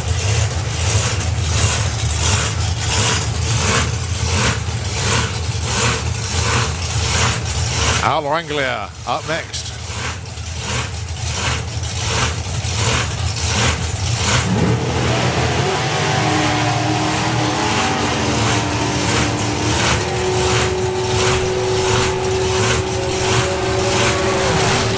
It's Leah with an 8.95, a breakout for Alan Schofield.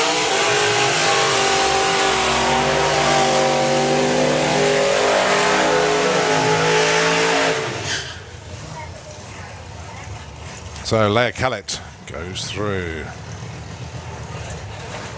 Outlaw Anglia round number 1.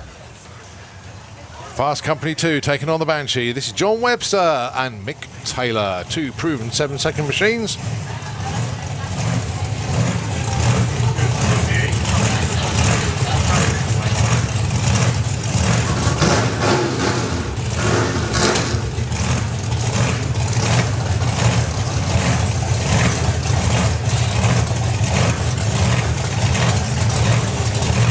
So 1 nitrous assisted car, 1 supercharged car.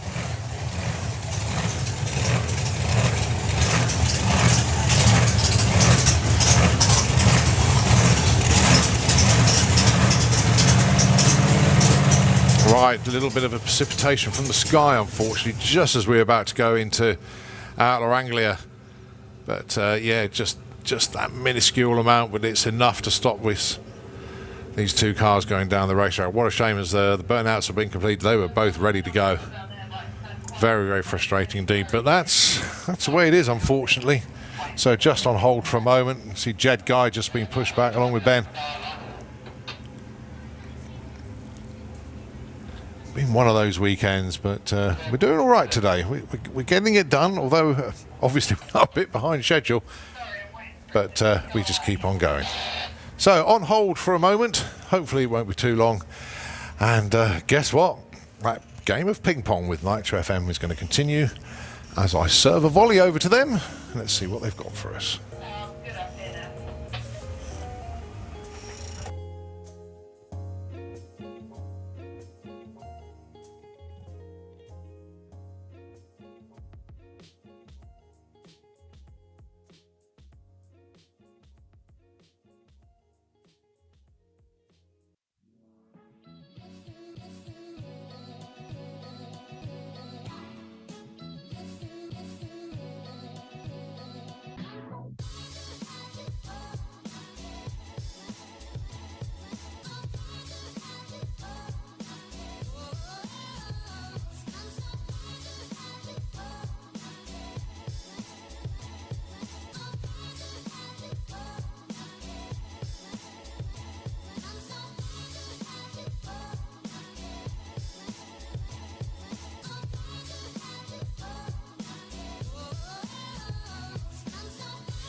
So we are back once again racing, and it is Outlaw Anglia round 1 eliminations.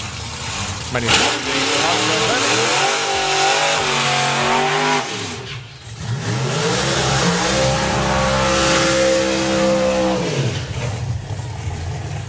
so that was one of the shortest weather delays we've ever had, I think. Just managed to get a few adverts out, pay some bills, and now it is time to get round 1 done proper. John Webster and Mick Taylor.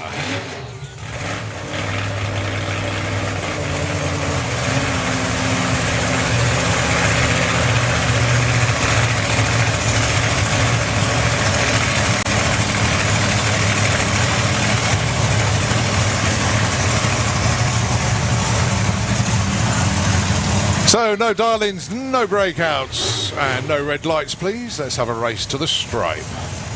2 proven 7-second cars, as we know. But let's see who's brought the most to the party. Run away with a round win.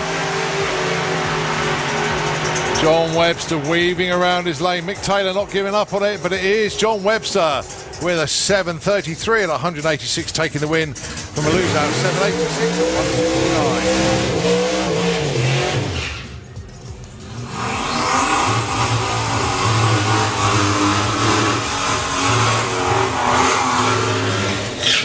Both of them with 0 reaction times as well, to be fair. A 0.7 for John, a 0.8 for Mick Taylor, so they were both on it.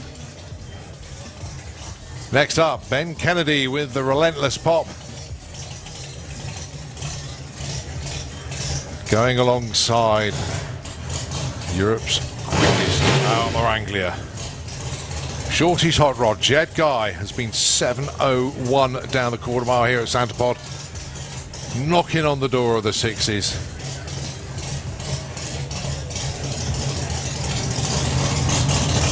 Always give a shout out to our Aussie friend John Willard. Hope you're doing well, John. He'll have found a way to stay up late and watch this one, as it's a very early morning on Monday down there. So Jed Guy, Ben Kennedy. Big old purge of the nitrous. Oh, but Jed having to feather the throttle a bit there. He was drifting towards the centre line a bit. And that end result there, 8.31 at 139. Well, I meant 10.72 at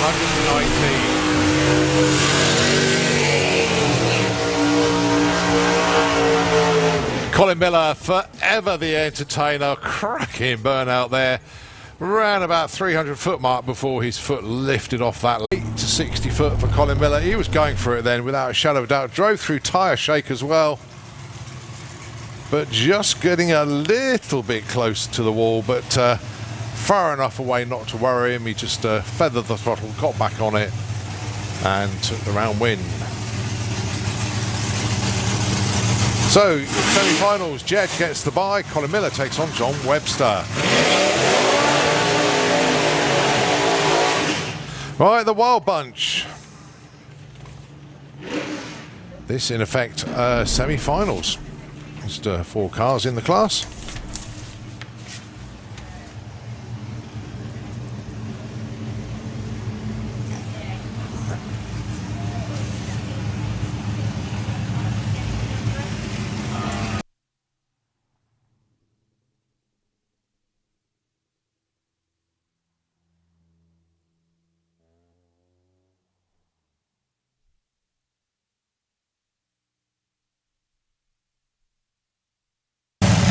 Right, so Rob Brown with Rebel taking on their best friends in drag racing, the Corsels, with their slingshot ball breaker.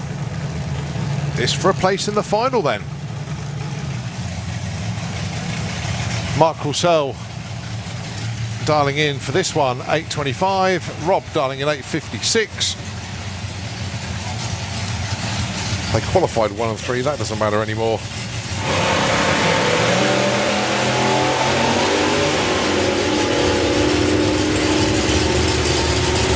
Well, looks like Mark's got his nose out in front, and he holds on to it. 8.32 against the loser, 8.61. Mark Croussel wide awake off the start line. Well done. So he's into the final.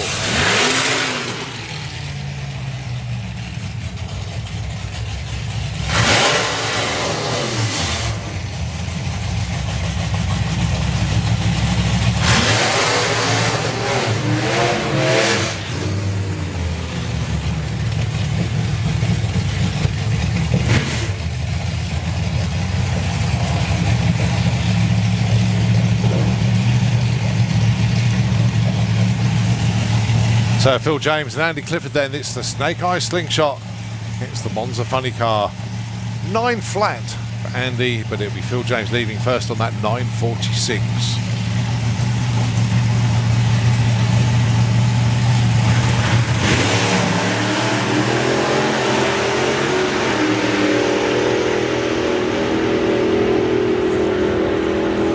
Well, this is close, and the winner is Andy Clifford. Unbelievably, they had identical reaction times, both of them with a .174. But Phil James goes 9.50, but the win 9.04. The win margin .002. So this is Comp Bike.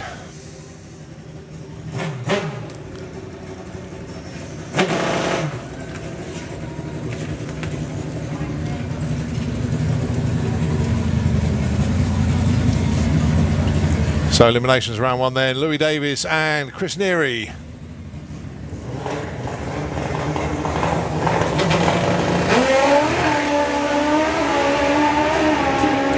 Well, Louis running and hiding basically on this one. 7.18, only 163 miles an hour.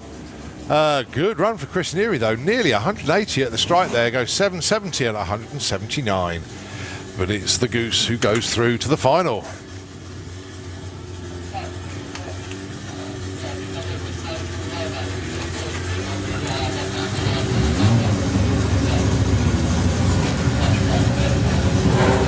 Other side of the ladder, see Shaw Mills and Jordan Kenway.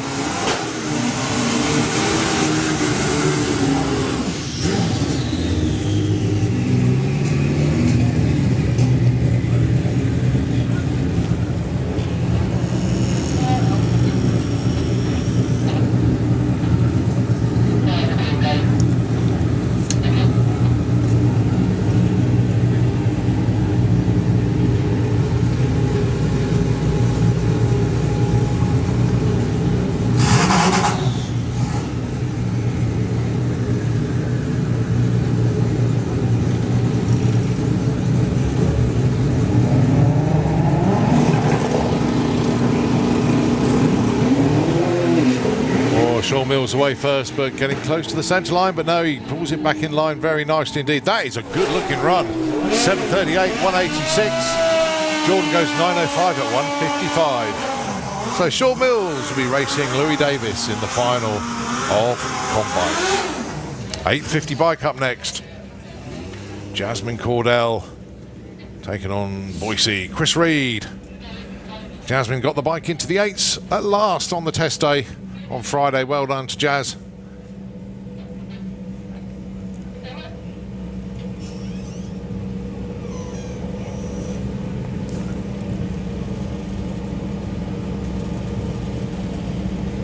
So the name of the game then, 8.50, no quicker.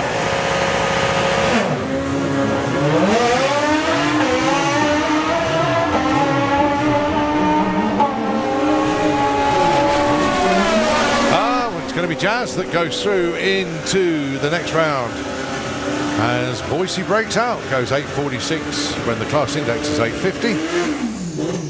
So Jasmine Cordell with a 9.20 takes the win. Steve Howe and Joe Elliott up next.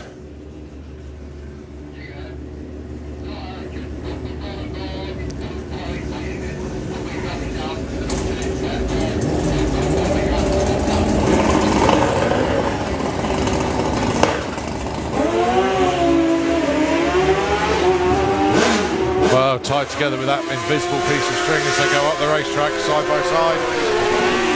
And It is Steve Howell that takes it. An 8.52 beats an 8.54. The win margin, 0.017 of a second.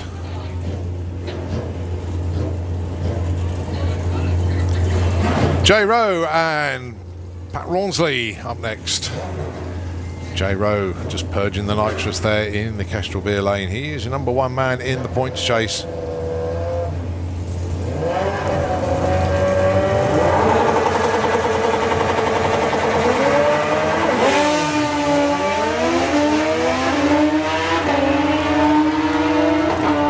Jay looking over his shoulder just to see where his opponent is, and does a very good job of it. 8.56 against the loser, 8.79. So J. Rowe can be taking on Jasmine Cordell in the semi-finals. Right, Alan Morrison, he is on a solo. 7 bikes in the class on an 8-bike ladder, so #1 qualifier gets the bike run.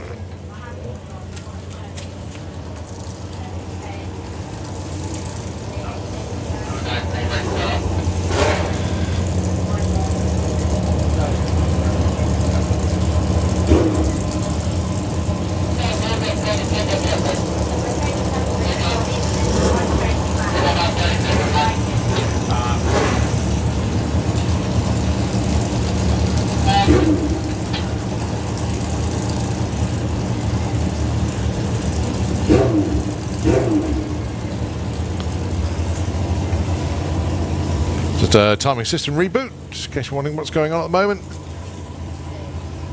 Sometimes it does cry enough and you think, oh, rats. But it comes back online, and Alan Morrison just sits there waiting patiently. He's on a bye run.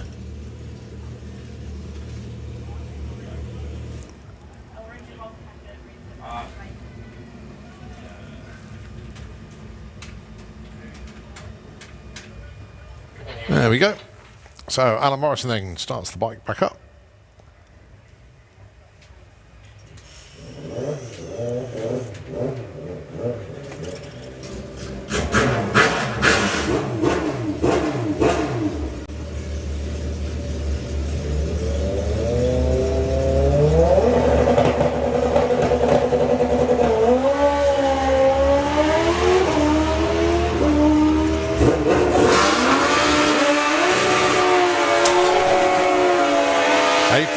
Breakout 163, but nevertheless he's through to round 2. On to 950 bike. Craig Wright taking on Bradley Head.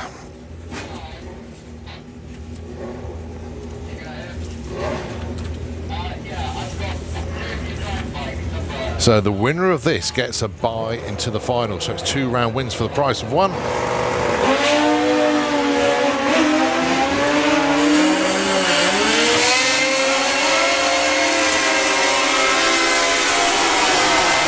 To the stripe first, and he takes it at 9.54 against the loser at 9.74. So it's Brad that gets into the second round, and he'll get a bye into the final. That's not what Craig Wright wanted, as he was head of the points chase.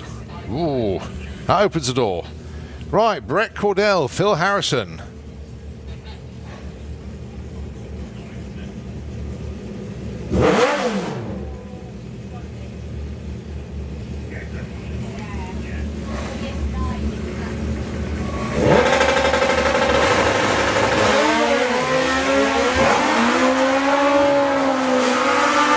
Brett out in front. Phil going to try and close him down, but Brett, you can see sitting up, having a look over his shoulder, takes it 9.82 to lose out 10 flat. So Brett into the semis. Rick Sawatsky, Martin Hallett. This is where Craig really wants Martin to win this one.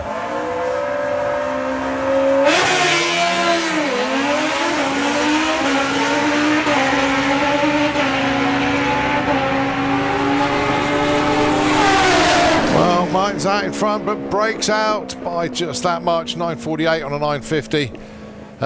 If he'd have backed out of it, he could have taken that one. 9.55, Rick Sawatsky takes it, and that gives him, I believe, the points lead in the title chase. A 950 bike. It's oh so close for them.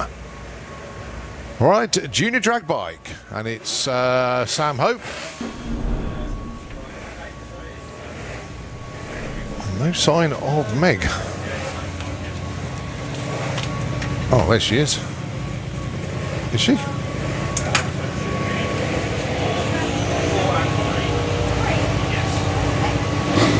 Oh, Sam's got a buy. Whoops, timing screen issue there. There we go. Sam Hope goes through with a 13.4. Oh, goodness me. Boy, oh boy, oh boy. 1340 on a 1340 dial on a solo run. That is how you do it. Right, Meg comes forward in the Kestrel Beers lane. Taking on Casey Holgate. Now, whoever wins this gets a bye in the semis into the final. So it's 2 round wins in one here. The Darlings then, 990 plays 980. It's virtually nothing between them. Casey is out in front, Meg trying to close it down. This is going to be a battle of breakouts. No, it's not. Casey takes that one, 996 against a lose out, 1052. So it's Casey that takes the win, and she's into the semi-finals where she gets a bye into the finals. Right, last pair, Holly King and Lyra Humber.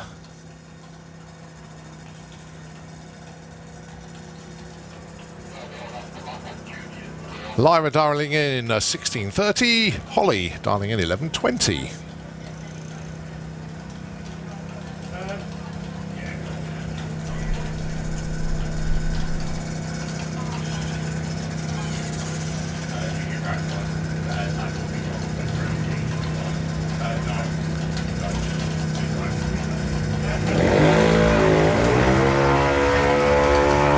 Well, unfortunately, Lara having a bit of an issue on the bike there. Now, as long as Holly can go 11:20 or slower, doesn't break out. Yep, she's okay, takes the win. Otherwise, the win would have gone to Lyra.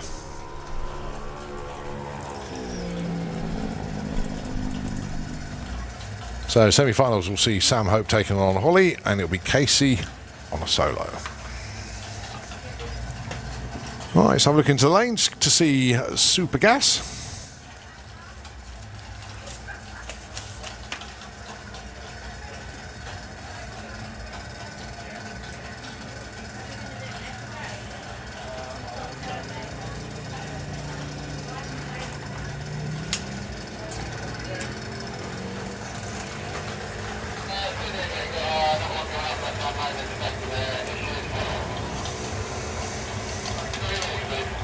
So this is what's classed as a time trial run.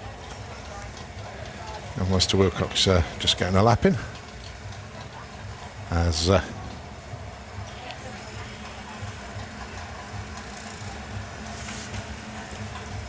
Laura just takes the bike through.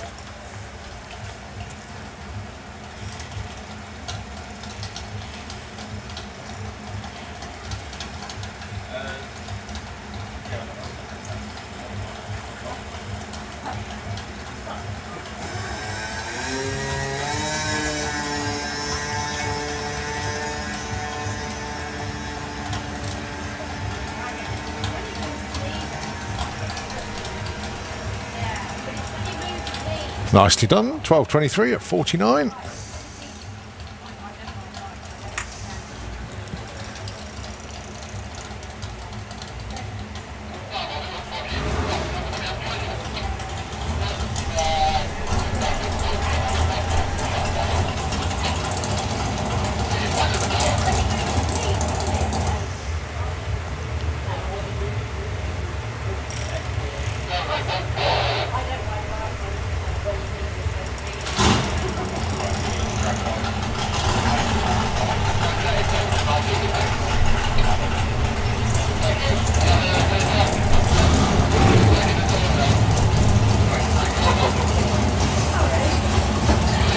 So, Super Gas, round number 1.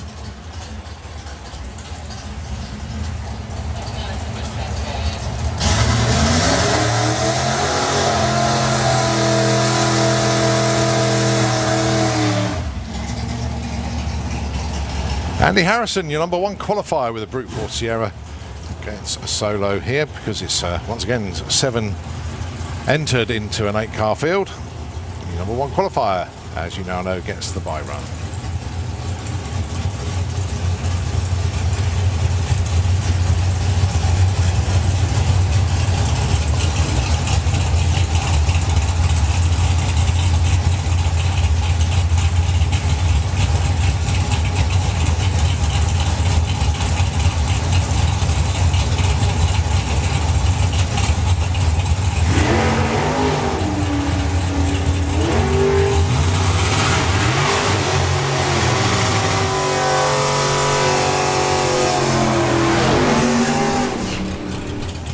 .988 and 144 breaks up by less than 200ths of a second.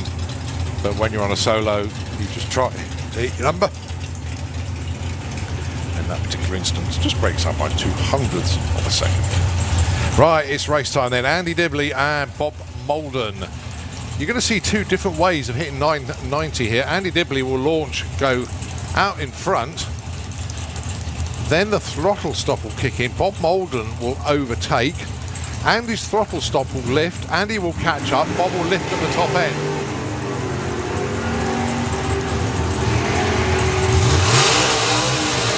Now it's the case of who's judged it the best. It's Andy Dibley, takes that one. 10.07 to a lose-out 10.06. That is on a whole shot basically. Andy Dibley through to race Andy Harrison.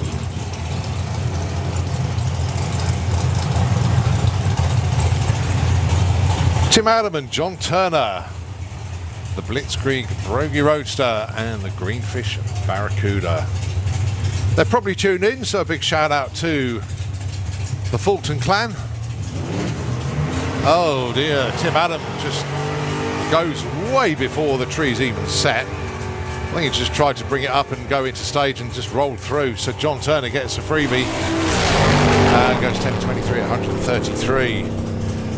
So yeah, I hope the Fulton family all had a great day yesterday. Also a big shout out. Let the burnouts go through.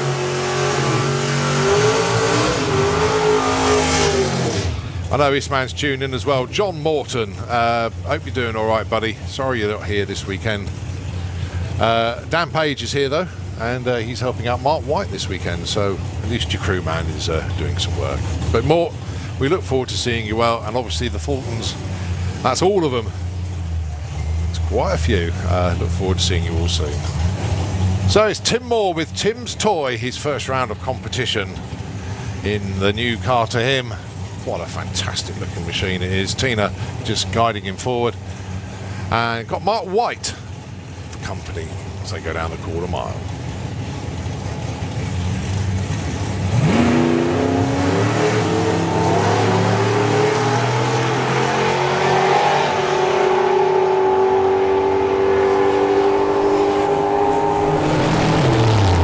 Takes the win to a 10.59. Well done there to Tim. Getting good track time, but it's Mark White that takes the win. Sportsman E.T. Eliminations round number 2. Just piling our way through these eliminations now. We haven't seen Comp Eliminator yet. They're not that far away. We basically based eliminations on a 16-car ladder for Comp, but only needed an 8. So the first round for them, in effect, is what looks like the second round on our ladder. But there we go, on our timetable. Right, Georgina Smith then. She gets a bye here.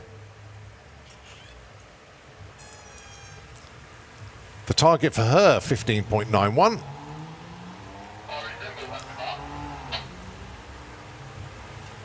Once again, had a few. Mike's been in touch, said, "Happy birthday, Pike." Hey.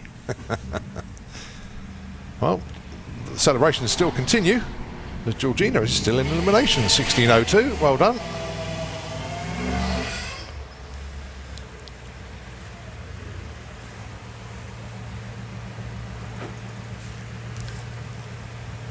Right, Jill Medley taking on the Arabian Night of Gary Lake. The Darlings then, 12.47, taking on 14.18. Gary Lake, don't forget, he's at the sharp end of the championship points chase, just a smidge behind Felicity Gibbs, who's number 1 in the points at the moment. Jill, number 8 in the points chase. Gary Lake sets off, Jill sets off in pursuit.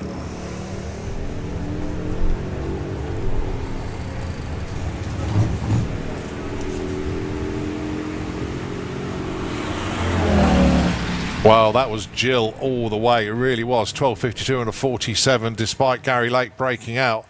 Jill with a 0-1 light. She had over a tenth off the line advantage and used that to full effect. So that is number 2 in the points chase, knocked out. Jill Medley through to round 3. Right, how about this man then? Rob Cresswell. He's 4 in the points, going alongside Holly Walters. 9th in the points coming into this event. Holly leaves the line. Rob sets off in pursuit.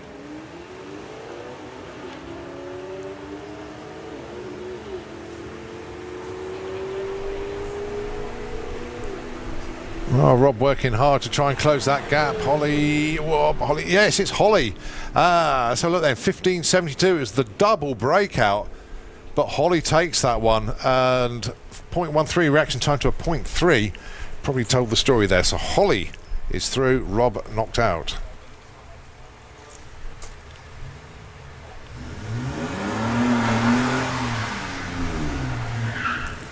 Well, you got to love the fact that drag racing is the most gender unbiased motorsport around. There is nothing else to it. Basically, we have 3. So Dan in chase mode with Truck Norris, but will Little Miss Rampage hold on?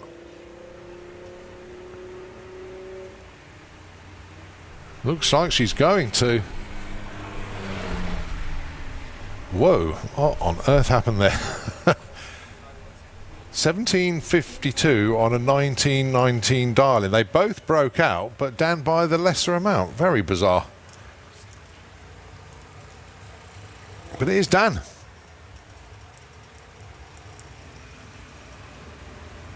Next up, Kirsty Tram, Connor Holt. Dan gets a bye into the semi-finals as well.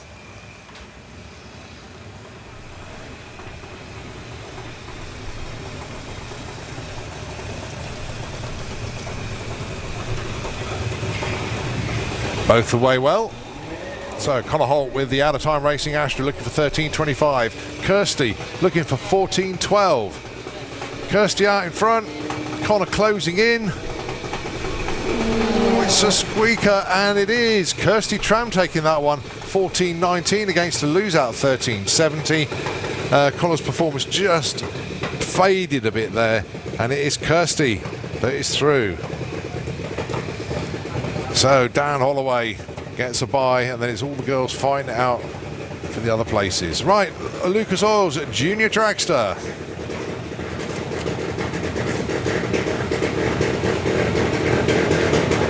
Eliminations round number 2. Daniel Weir taking on Caitlin Wilson. Only 500s between them on dial-ins. Daniel Weir 8.05, Caitlin 8 flat.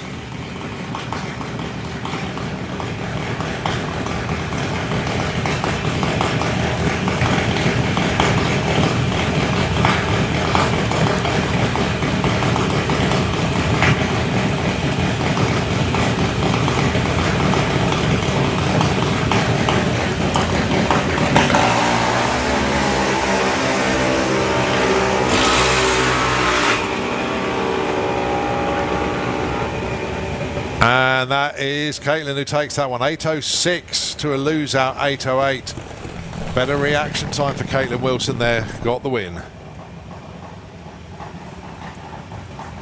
Mackenzie Love and Katie Ellis. This is one of those double round wins situations here. Whoever wins this gets a bye into the semi-finals. It's just the way the ladder works out.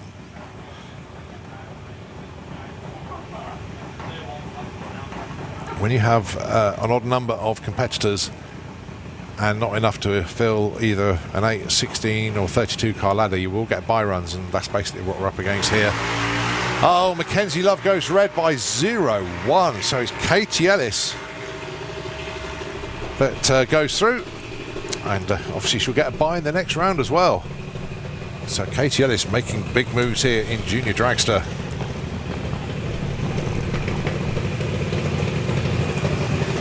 Doesn't feature in the top 10 of the points at the moment, but certainly will after this event. Harry Redshaw, Jessica Bishop. Oh boy, this is one of those tough matchups. Jessica Bishop, number 5 in the points. Harry is top of the pile at the moment. Jessica would absolutely love to take the round win here, and that will really mix it up in the points chase.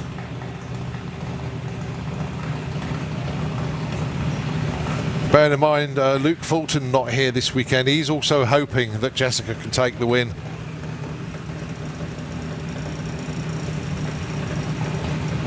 But points make prizes at the end of the year. VW Sportsman into the pairing lanes, please. VW Sportsman, come on down.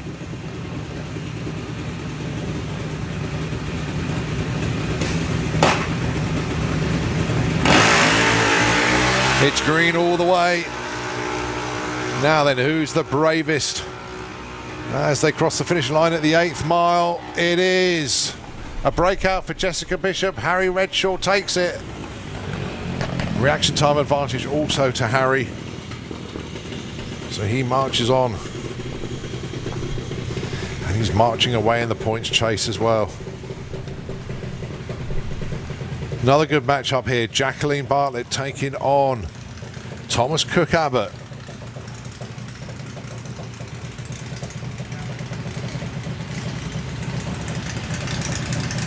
So the Slick Tricks Junior Dragster going to be taking on the Tominator 2.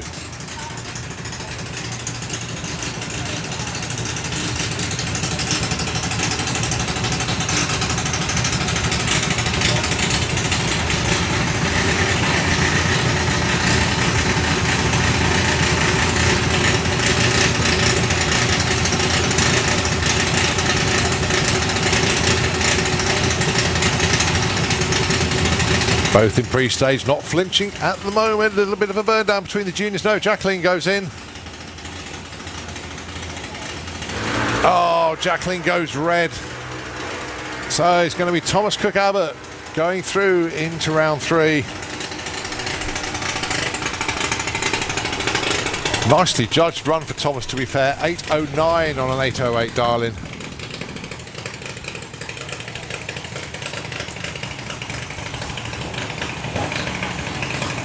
Tough customer for Thomas Cook Abbott next time round, Caitlin Wilson. Ooh. Now then, next up, Kai Cooper taking on Daniel Todd.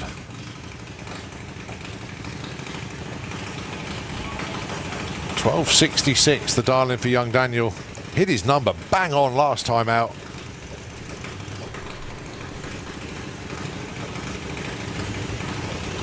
Kai Darling in 9.28, so young Daniel will be leaving first by over 3 seconds.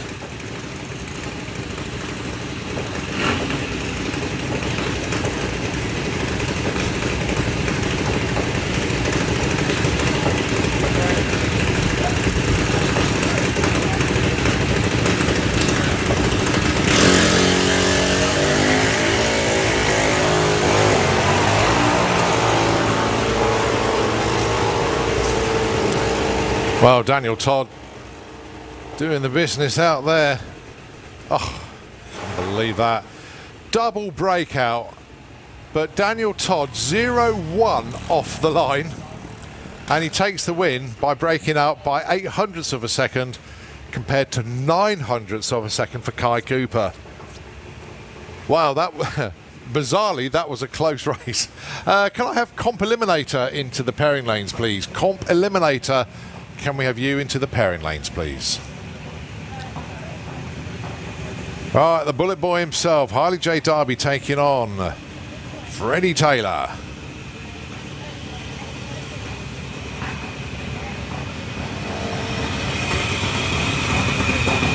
Outlaw flat 4 into the lanes, please. Outlaw flat 4, please.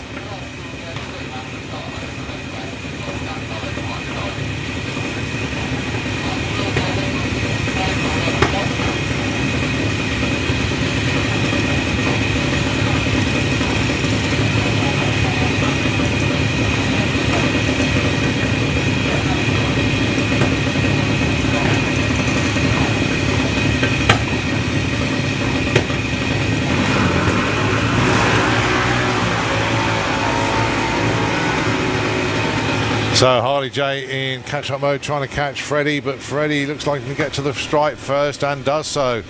Look at the numbers. Dialed in 930, hit 930. Very well judged indeed, Freddie. 0.6 light as well. That was going to be a tough package to beat, and indeed it was unbeatable on that run. Well done. Harley J goes through with an 8. 1-9 with all the 9s after that. Harley Corsell, number 1 qualifier, got past Ellie in round 1, now gets the bye run.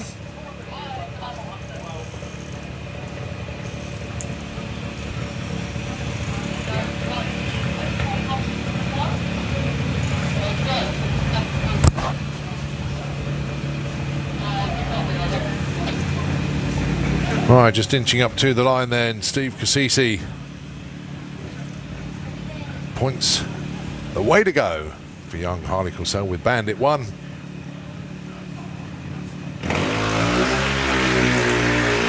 Tried to chop the tree down and went 0-1 red, but when you're on a solo, no problem. 799 with a 6 on a 790 dial. So that wraps up Junior Dragster round number 2. Right, let's have a look round in the lanes to see who or what is coming round the corner next. It's VW Sportsman.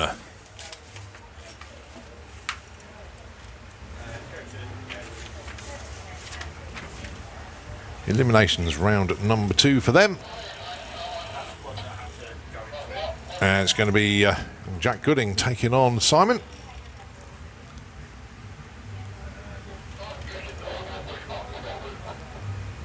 So it's going to be the Sirocco taking on the Audi TT. The Darlings, I think it's 16.17 taking on a 1360.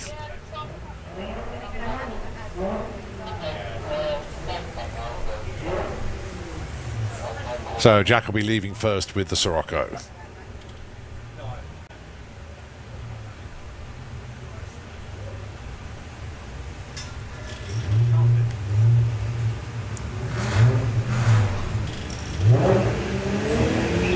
Oh, Simon just rolled the beams there. The car was moving as the lights were coming down and just had a bit too much forward motion, dragged him through the beam, so that's a red light for him. So it is Jack Gooding looking for that 16.17, taking the win, goes 16.57, but the win light already on in his lane. Polly Judge, Lawrence Clark. So it's the halfway to hell Audi TT and the Thunderbug. 16.29 against 15 flat.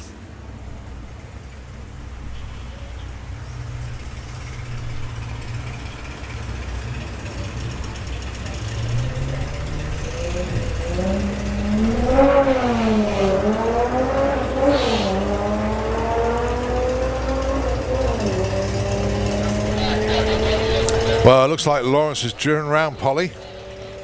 Now let's see who's the bravest at the stripe, because someone's going to have to be. Takes the win 15.16 against the lose out 16.65 win margin, 0.01 of a second. So it's Lawrence takes out number 1 qualifier. Looking forward to this one. John Crawford and Morgan Wilson. The Darlings 17.60. Place 15.85. John Crawford 2 in the points. Morgan 3 in the points.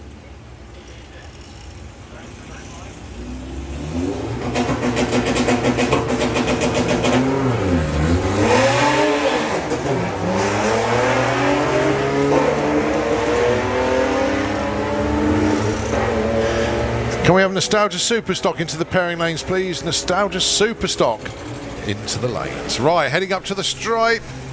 It is John Crawford taking that one 16.09 to a lose out 17.84. Win margin 0.05 of a second. Oh, so close. So John Crawford stays alive.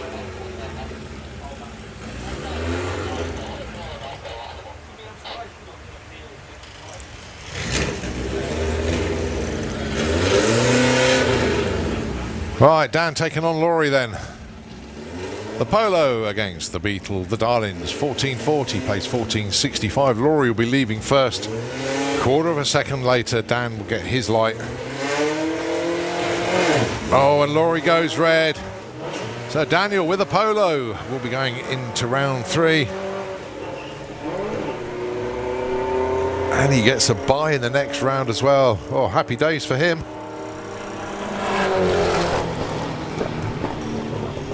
15.21 for Laurie, 14.36 breakout, but it doesn't matter. I find it quite amusing when a red light appears in one lane, the other lane just goes for it and goes way quicker than they're dialing, but that's the way it goes. Right, last one to run. It is Rob Cresswell, and he's got a bye here. Nobody alongside him. Also, he's number 1 in the points as well, so this is really, really helping Rob. Dials in 13.75. Comp Eliminator up next.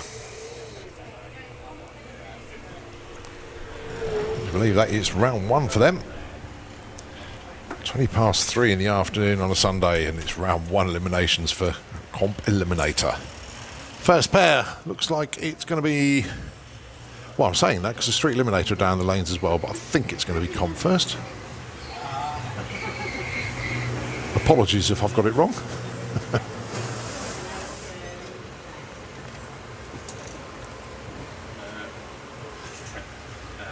Yes, it is Comp Eliminator round 1 first. Absolute toughest of tough matchups in round 1. It is going to be Jordan Payne, number 2 in the points chase, taking on Nick Williams, who is number 1 in the points chase. So very, very tight between the pair of them. Jordan actually got in touch with me earlier on, got a very, very special guest with them this weekend. And that, of course, is Tom Davis from VP Racing Fuels. So a very, very good afternoon indeed to Tom. VP Racing Fuels, very heavily involved in the whole sport of drag racing. And if you walk around the pits and just look at most of the fuel drums, you will see most of them are VP. So, and it's good to have Tom Davis here as supporting a lot of the teams. But here this weekend with Jordan Payne and the Sticky Situation team. So, very good afternoon to Tom.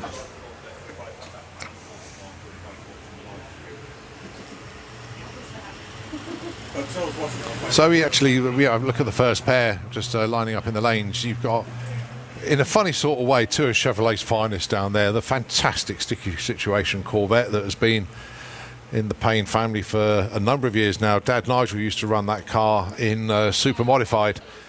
Then the car was parked for a few years in the garage as Jordan was running in Junior Dragster, took a national championship in that car as well.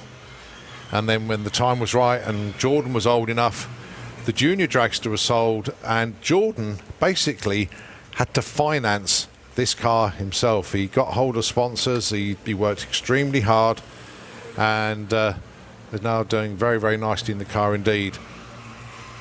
And has got himself very comfortable in it. Great car, great team, always well presented, and a full credit to the sport.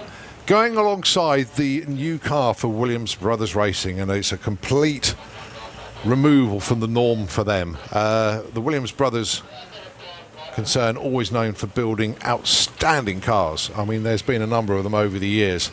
This is the first car that they haven't built or rebuilt themselves. It's a Copo Camaro 2020 edition.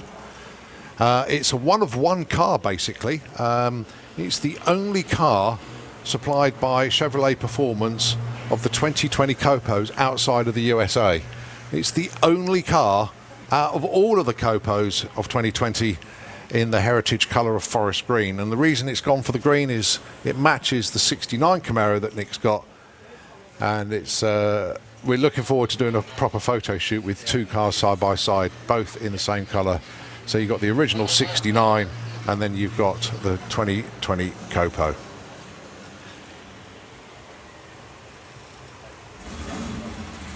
So really looking forward to these two coming round. So here we go then, round one eliminations. And it is, as I say, Jordan Payne and Nick Williams. Going to be a great, great race, this one. No, shut them off.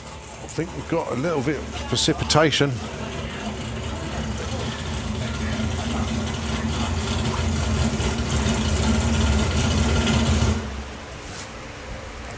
There's a rather ugly looking cloud sort of behind the camping area. It's very, very grey indeed. I'm just hoping it's not going to deposit any of its contents anywhere near us anytime soon. Extremely frustrating because the radar had been very clear, but it's just looking a little bit iffy out there at the moment. So we're just on hold for a moment. But it has got rather dark rather quickly, to be honest. So fingers crossed we can avoid this one. Been really good up until now. But yeah, if you just look over the spectator banking from the grandstands, look right, and it's extremely dark. Just on the very...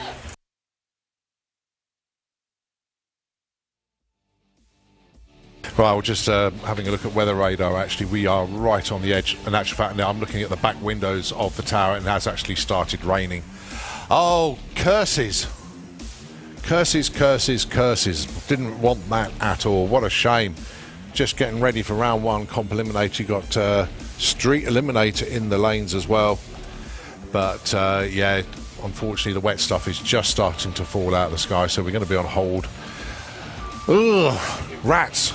Rats, rats, rats, rats, rats. In actual fact, you look towards the top end of the track and you can now start seeing that getting rather wet. Take cover, folks. We don't know how long or how wide this shower is, but we are just catching the edge of something. So obviously we're not going to run anything whilst the track is wet. So we're on hold for the time being. Nitro FM, I think this one's going to be a bit of a longer handover than normal, but at the moment, the airwaves are yours. Yeah, it's going to be long.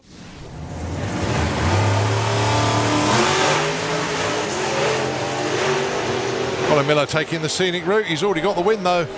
Rob Stone went red off the line. 7:48, 187. 108 to 60 foot for Colin Miller. He was going for it then without a shadow of a doubt. Drove through tyre shake as well.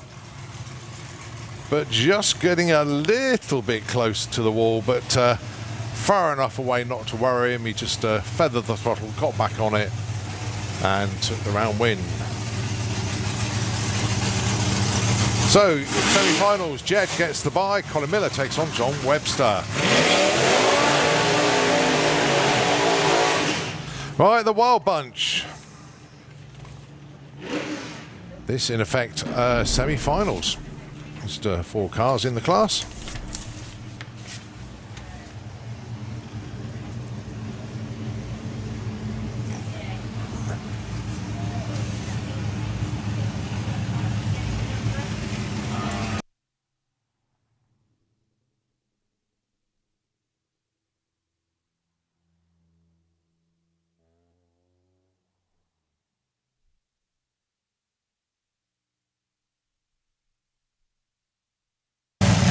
Right, so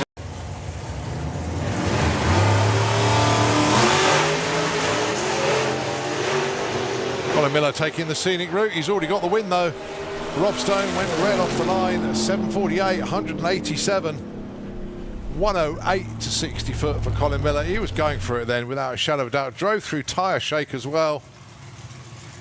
But just getting a little bit close to the wall, but far enough away not to worry him. He just feathered the throttle, got back on it and took the round win. So, semi-finals, Jed gets the bye. Colin Miller takes on John Webster. Right, the Wild Bunch. This, in effect, semi-finals. Just 4 cars in the class.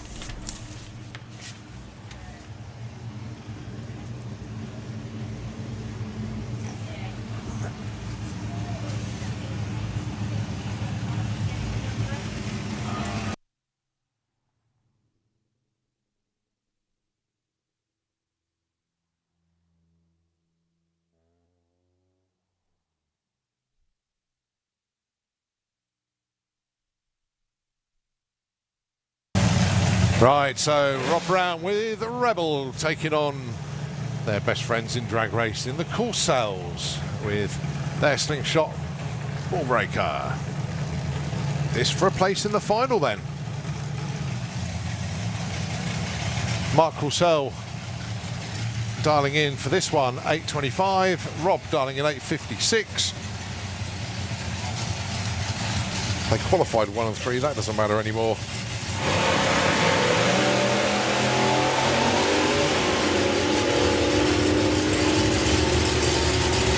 Well, looks like Mark's got his nose out in front and he holds on to it. 8.32 against the loser, 8.61. Mark Corsell wide awake off the start line. Well done. So he's into the final.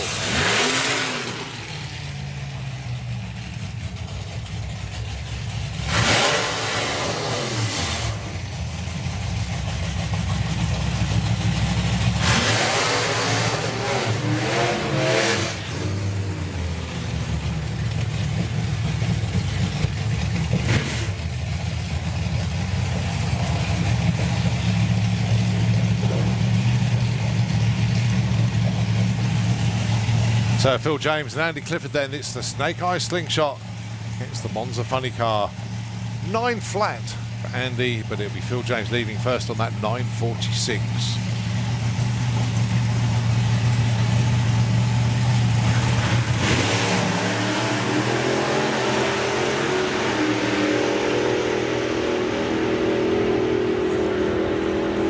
Well, this is close, and the winner is Andy Clifford. Unbelievably, they had identical reaction times, both of them with a .174.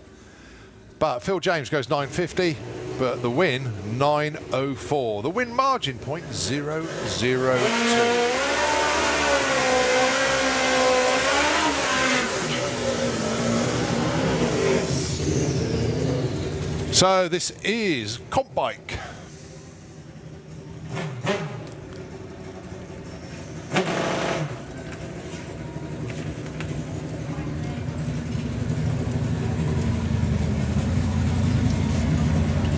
So eliminations round 1 then, Louis Davis and Chris Neary.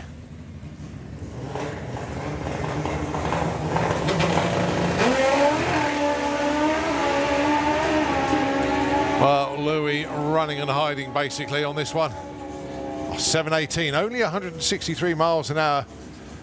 Good run for Chris Neary though, nearly 180 at the strike there, goes 7.70 at 179. But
outstanding driving from both of them.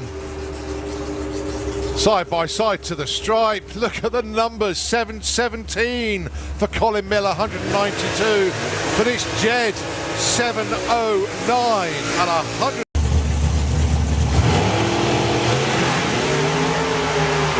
Oh, outstanding driving from both of them. Side by side to the stripe. Look at the numbers. 717 for Colin Miller, 192.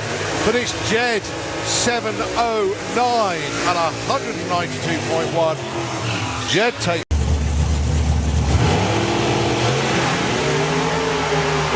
Oh, outstanding driving from both of them. Side by side to the stripe. Look at the numbers. 717 for Colin Miller, 192. But it's Jed, 709 and 192.1. Jed takes number one, Colin Miller number two. The gap between them at the stripe was 0.04 of a second. That's going to look fantastic on the replays. But cracking race between the pair of them. I know it's qualifying, but they were racing. They really were. Rob Stone and Ben Kennedy. Rob with the head rush Anglia, and of course Ben Kennedy with the relentless machine. My goodness me, they've had a season that's had its highs and lows, fair to say. They proudly wear the Outlaw Anglia 10-second club member sticker on the back of the car. I'll tell you what, they're not that far away from getting the 9-second version. Rob Stone, been around this game for a long while now.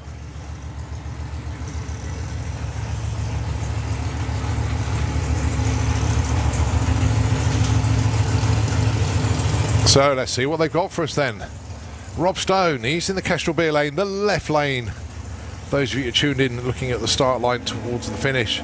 Ben Kennedy with the darker deep metallic red, relentless pop. Oh, getting a little bit out of shape, but gathers it up. So Rob Stone's going to get to the stripe first. Goes 8 with all the 9s at 146. Ben just coasts through with a 13.16 at 72. Well, that was outstanding for Jed and Colin. Wow, 7-0 and 7-1. We like that a lot. More of the same. Oh, outstanding driving from both of them. Side by side to the stripe. Look at the numbers. 717 for Colin Miller, 192. But it's Jed, 709 and 192.1. Jed takes number one, Colin Miller number two. The gap between them at the stripe was point.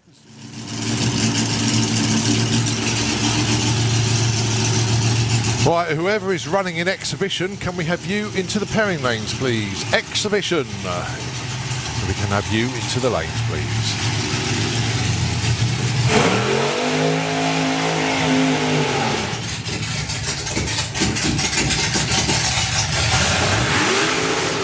$8.54 the dial in then for Rob Brown.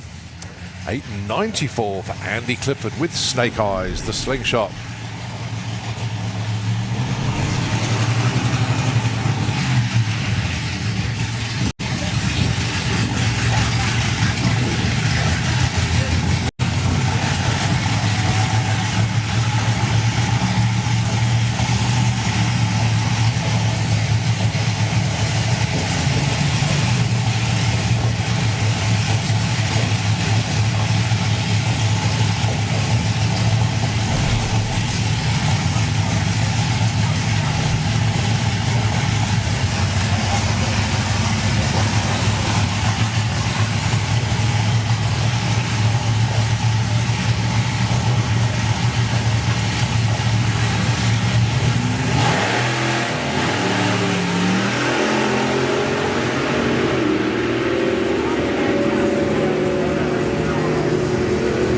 That'll do very nicely. 8.58 on a 54. Rob Brown and Andy Clifford goes 9.51 on that 8.94. Actually, in the Wild Bunch National Championship, it is Rebel that leads the way at the moment from Phil James with the Rampage funny car. Mark Courcelle is in the number 3 spot.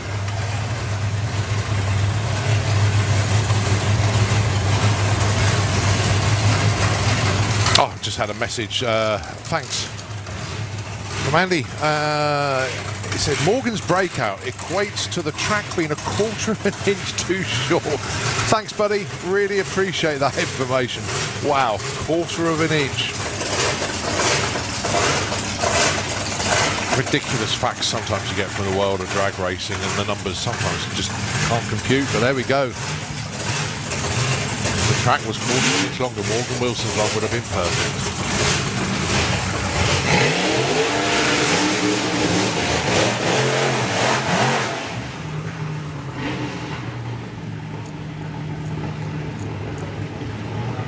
So Bob Hawkins with the 6-second slingshot. Time Traveller 2.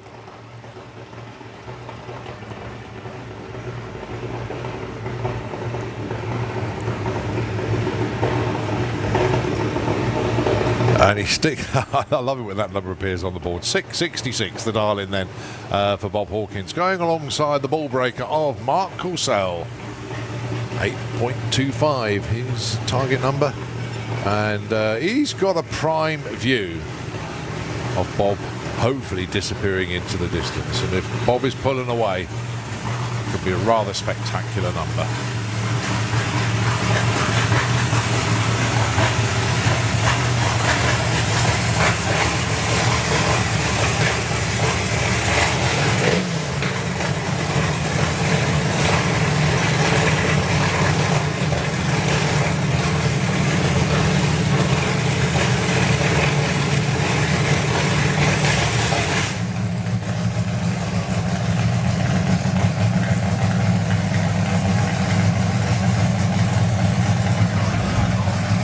Well, unfortunately, Bob's shut the motor off with the Time Traveller 2. So Mark Coulsell pointing slightly left, but easily straightened out. So the target then is 8.25.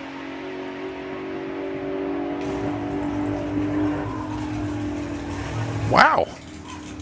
I had to take a double take on that one. 8.25 with a 5. Mark Coulsell, #1 qualifier.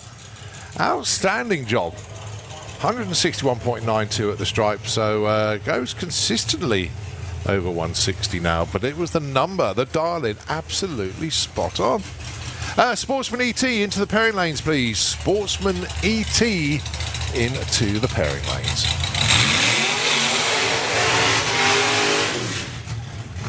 Well, here he is then. Number 2 in the points chase for the Wild Bunch. This is... Oh, I've never seen that before. Phil James just passed a water bottle out of the roof hatch to the crew. He's obviously had a little drink in the pairing lanes and forgot to dispose of the bottle.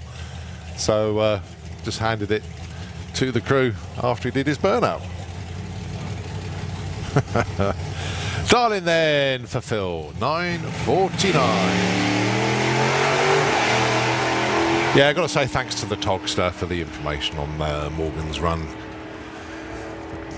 Always number crunching he is. Look at that, 9.52 on a 49. He goes to number 2. But unfortunate though for Bob Hawkins, it will work, it will come right. It just wasn't on that particular run. Well, ladies and gentlemen, hold on to everything. This won't... I'll be amazed if he does anything very quick here, but this is the competition debut. I'm not saying of the new car, but it's the latest incarnation of Mark Sheridan's twin-turbo Hemi Cuda. This is drop-dead gorgeous. Built by Andy Robinson Race Cars. Well, the main tube work and the chassis work and everything built there. And then Mark and H, the team, have had it at home in Surrey. Making bits, fabricating bits, reworking bits, you name it. But the end result is this absolutely drop gorgeous machine.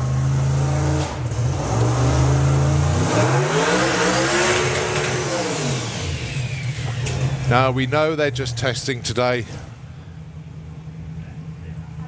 The car hasn't driven on the road at all yet.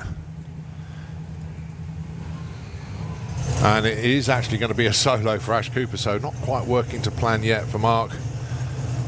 but say this is a brand new car. The only bits he's carried over, I think, is the roof and quarter panels or something like that. But I don't know, he is going to come up, but he's going to take a solo. Doesn't want to hold Ash Cooper up. Now, Ash, bear in mind, has got a 9-second transit here. 400 cubic inch turboed motor.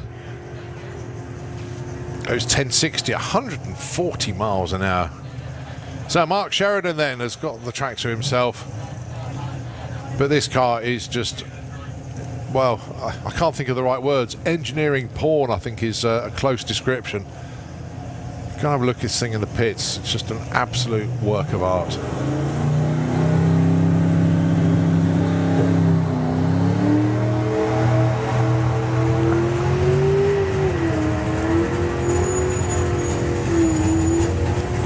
So much power to play with there. 979, 145 miles an hour. And I tell you what, I think this is only his second or third pass. Third pass.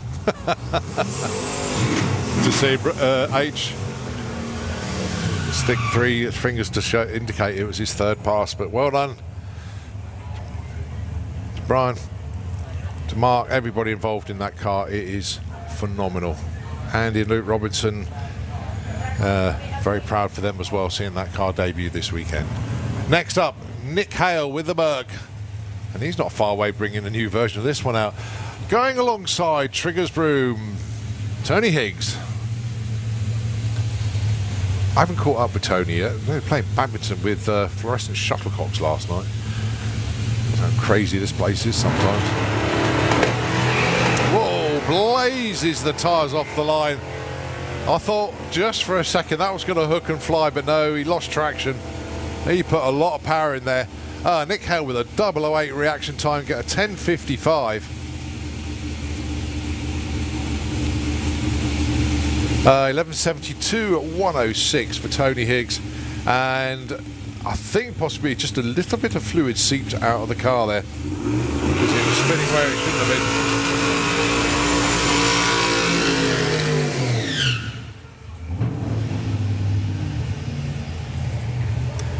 Damien Halliwell with the Jack of Speed Biscayne. That's a gorgeous looking car, that. Going alongside Al Williamson with a Howlin' Hauler.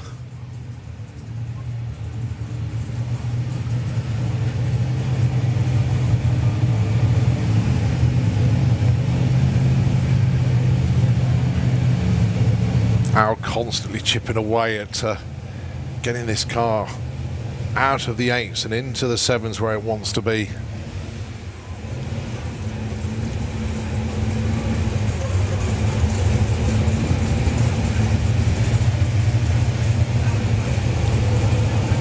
Damien, a consistent 10-second runner with this beautiful looking Biscayne, but it is a bit of a sleeper, to be fair. Kept all the original body lines on it. I'm not actually sure what year it is. I just know it's mid-60s. But oh, Al crosses the line, and oh, what a shame! Just tagged the wall on the left-hand side. Just got out of shape.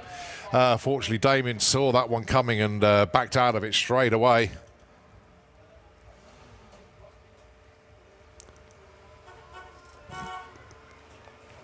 So yeah, Damien stopped dead. Al absolutely fine. He's just opened the door.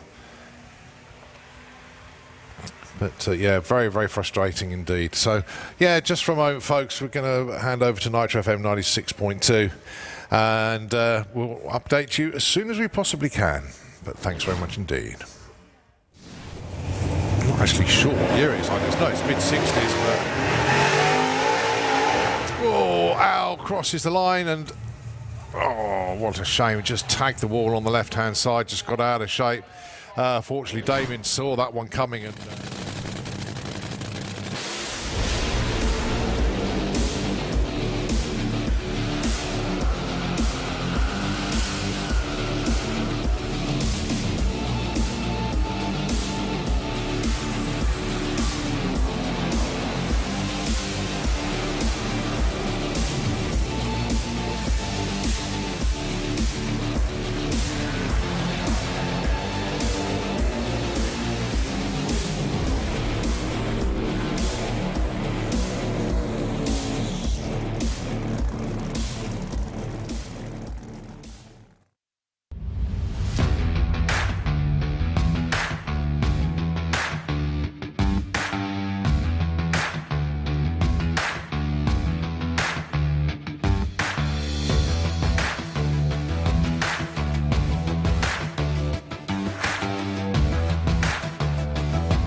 outstanding driving from both of them.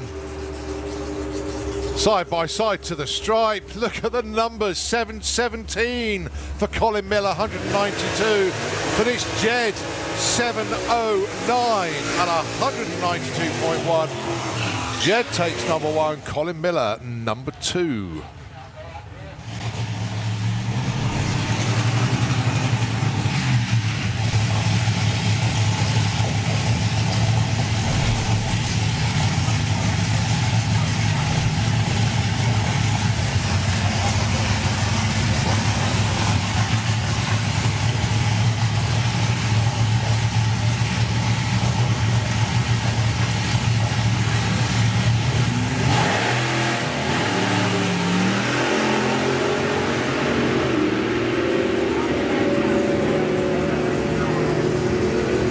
That will do very nicely. 8.58 on a 54.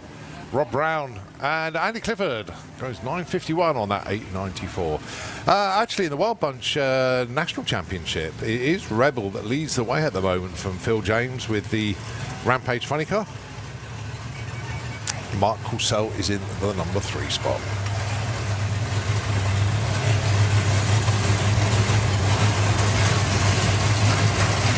Oh, just had a message. Thanks from Andy. He said Morgan's breakout equates to the track being 1/4 of an inch too short. Thanks, buddy. Really appreciate that information. Wow, 1/4 of an inch.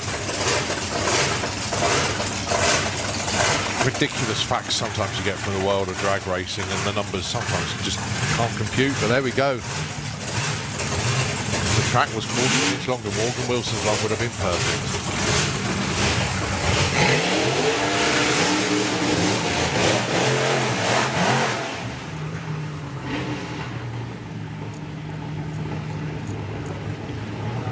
So Bob Hawkins with the 6-second slingshot. Time Traveller 2.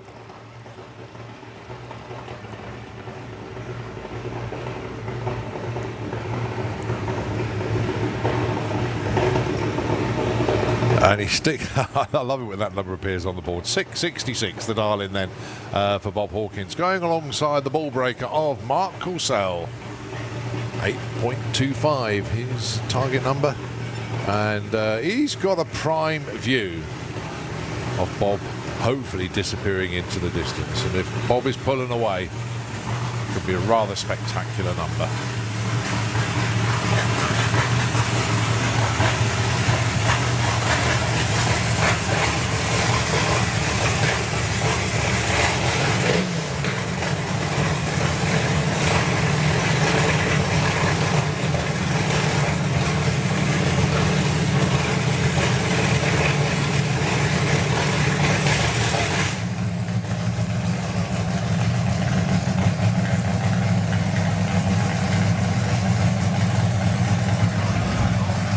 Well, unfortunately, Bob's shut the motor off with the Time Traveller 2. So Mark Courcelle pointing slightly left, but easily straightened out. So the target then is 8.25.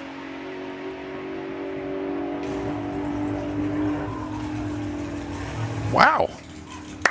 I had to take a double take on that one. 8.25 with a 5. Mark Courcelle, number 1 qualifier. Outstanding job. 161.92 at the stripe, so goes consistently over 160 now, but it was the number, the dial-in, absolutely spot on. Sportsman E.T. into the pairing lanes, please. Sportsman E.T. into the pairing lanes.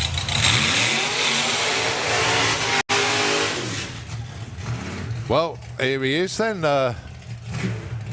Number 2 in the points chase for the Wild Bunch. This is... Oh, I've never seen that before. Phil James just passed a water bottle out of the roof hatch to the crew. He's obviously had a little drink in the pairing lanes and forgot to dispose of the bottle. So just handed it to the crew after he did his burnout. Dial in then for Phil, 9.49.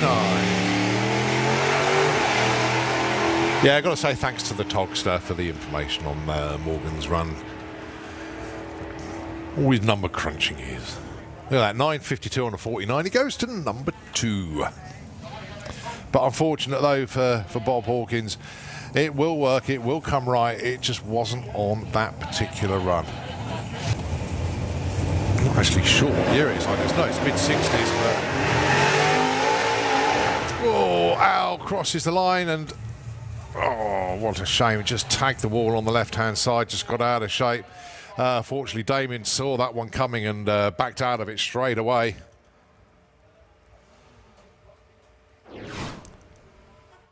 But it's the Subaru that they're pushing this weekend, and a chance to win that. I don't think the draw is this weekend, but the £100 certainly is.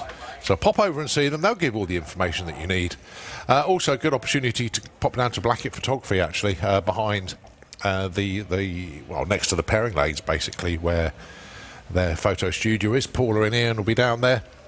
All the photographs from yesterday's testing and for cars and bikes that have been down the track today. So pop down and see.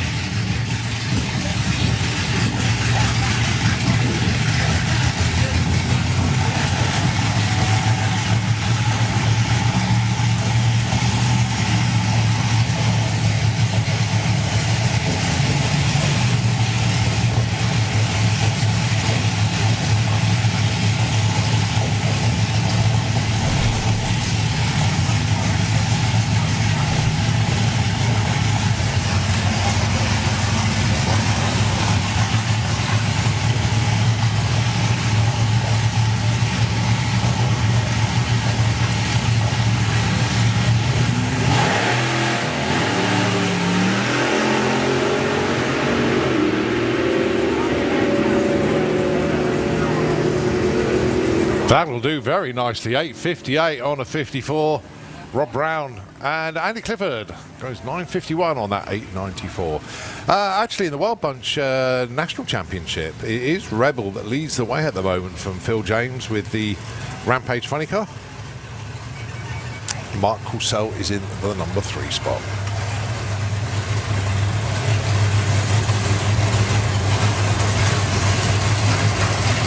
Oh, just had a message. Thanks from Andy. He said Morgan's breakout equates to the track being 1/4 of an inch too short. Thanks, buddy. Really appreciate that information. Wow, 1/4 of an inch. Ridiculous facts sometimes you get from the world of drag racing, and the numbers sometimes you just can't compute. But there we go. The track was 1/4 inch longer. Morgan Wilson's run would have been perfect.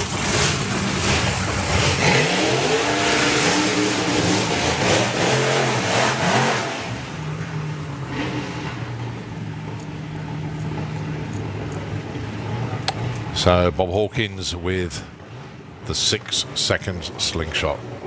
Time Traveller 2.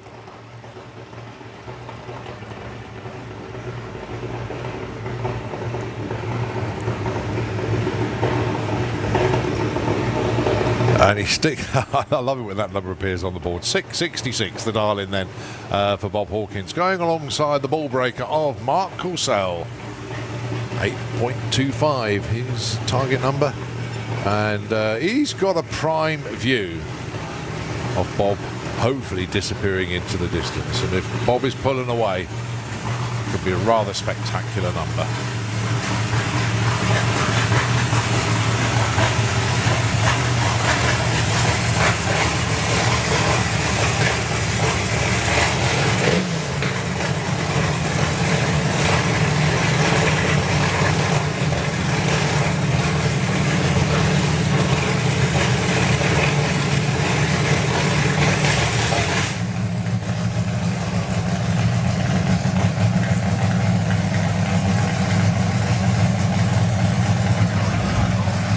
Well, unfortunately, Bob's shut the motor off with the Time Traveller 2. So Mark Courcelle pointing slightly left, but easily straightened out.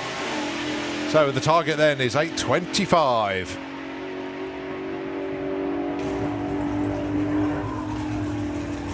Wow.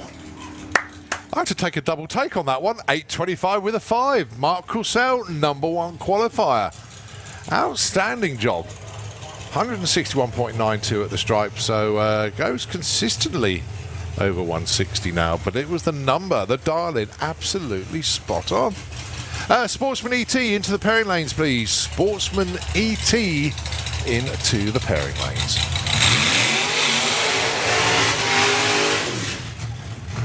Well, here he is then. Number 2 in the points chase for the Wild Bunch. This is... Oh, I've never seen that before. Phil James just passed a water bottle out of the roof hatch to the crew. He's obviously had a little drink in the pairing lanes and forgot to dispose of the bottle.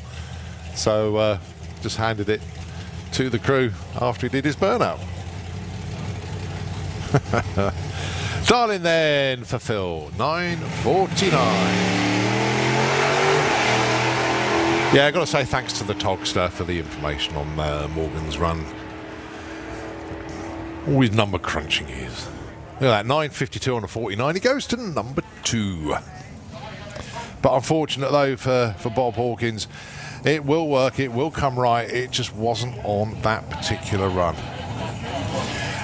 Well, ladies and gentlemen, hold on to everything. This won't... I'll be amazed if he does anything very quick here, but this is the competition debut. I'm not saying of the new car, but it's the latest incarnation of Mark Sheridan's twin-turbo Hemi Cuda. This is drop-dead gorgeous, built by Andy Robinson Race Cars. Well, the main tube work and the chassis work and everything built there. And then Mark and H, the team, have had it at home in Surrey, making bits, fabricating bits, reworking bits, you name it. But the end result is this absolutely drop gorgeous machine.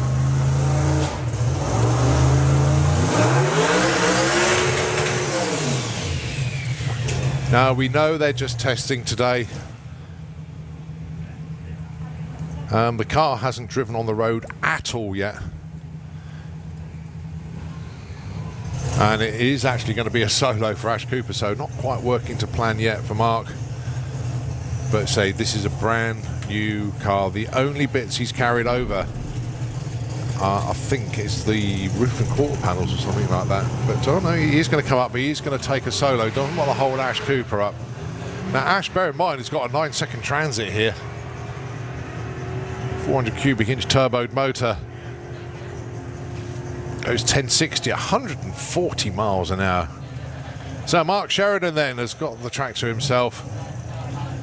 But this car is just, well, I can't think of the right words. Engineering porn, I think, is a close description. You can have a look at this thing in the pits. It's just an absolute work of art.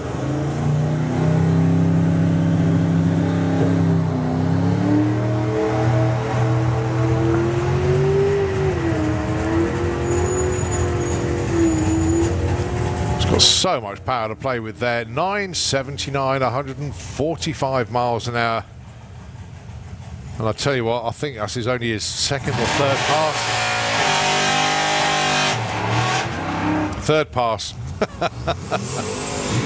To see H stick 3 fingers to show, indicate it was his third pass. But well done to Brian, to Mark, everybody involved in that car. It is phenomenal. Andy and Luke Robinson, very proud for them as well, seeing that car debut this weekend. Next up, Nick Hale with the Merc, and he's not far away bringing a new version of this one out. Going alongside Triggers Broom, Tony Higgs.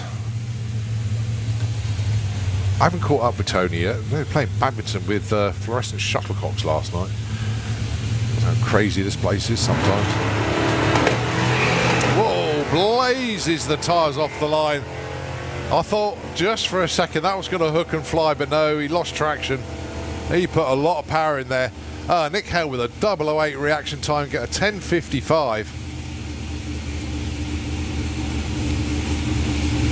11.72 at 106 for Tony Higgs. And I think possibly just a little bit of fluid seeped out of the car there, because it was spinning where it shouldn't have been.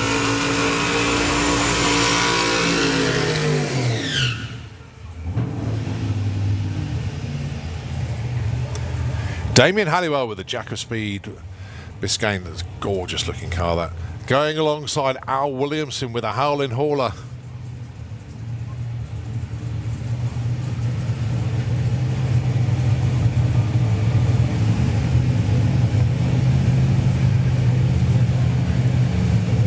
Al constantly chipping away at getting this car out of the 8s and into the 7s where it wants to be.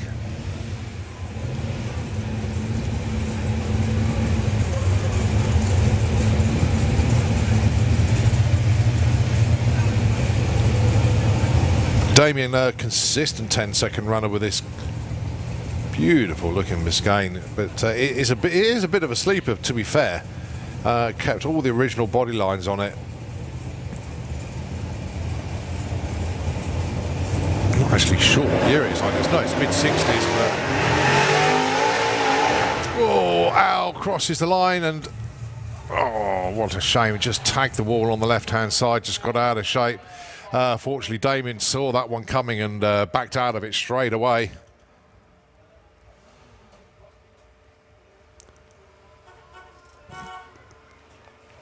So yeah, Damien stopped dead. Al absolutely fine. He's just opened the door. But yeah, very, very frustrating indeed. So yeah, just for a moment, folks, we're going to hand over to Nitro FM 96.2, and we'll update you as soon as we possibly can. But thanks very much indeed. I'm not actually sure what year it is. I just know it's mid-60s, but oh, Al crosses the line and oh, what a shame! It just tagged the wall on the left-hand side, just got out of shape. Fortunately, Damien saw that one coming and.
Miller taking the scenic route. He's already got the win though. Rob Stone went red off the line at 7:48, 187. 108 to 60 foot for Colin Miller. He was going for it then without a shadow of a doubt. Drove through tyre shake as well. But just getting a little bit close to the wall, but far enough away not to worry him. He just feathered the throttle, got back on it and took the round win. So, semi-finals, Jed gets the bye, Colin Miller takes on John Webster. Right, the Wild Bunch. This, in effect, semi-finals. Just 4 cars in the class.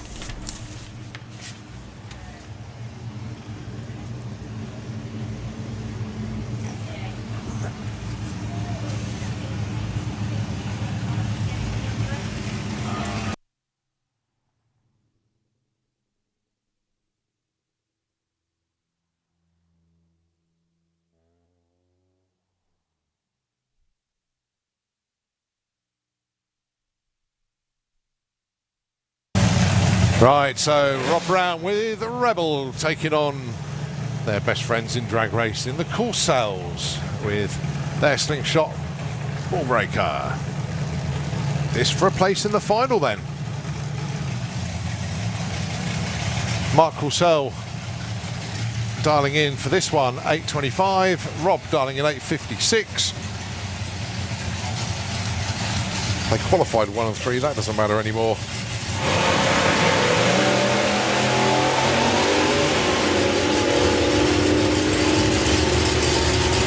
Well, looks like Mark's got his nose out in front and he holds on to it. 8.32 against the loser, 8.61. Mark Corsell wide awake off the start line. Well done. So he's into the final.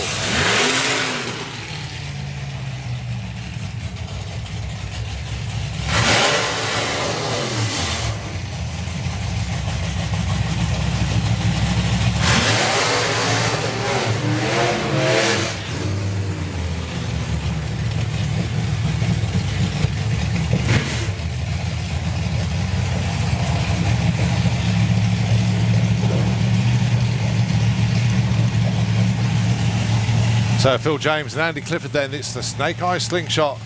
It's the Monza Funny Car. 9 flat for Andy, but it'll be Phil James leaving first on that 9.46.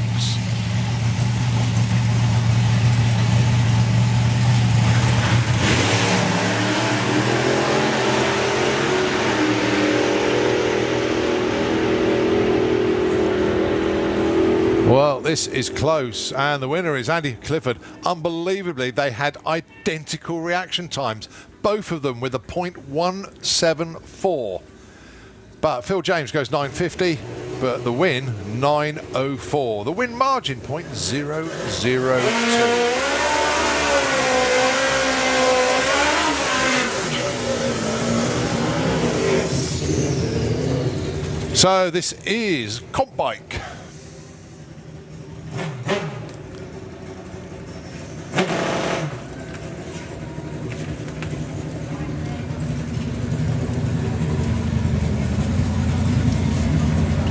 So eliminations round 1 then, Louis Davis and Chris Neary.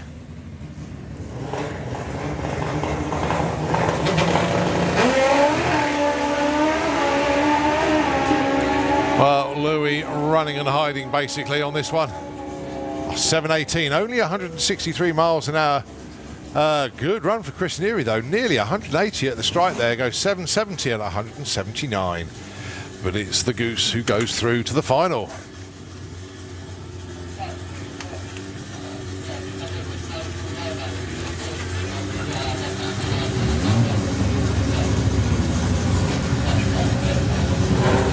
Other side of the ladder, see Shaw Mills and Jordan Kenway.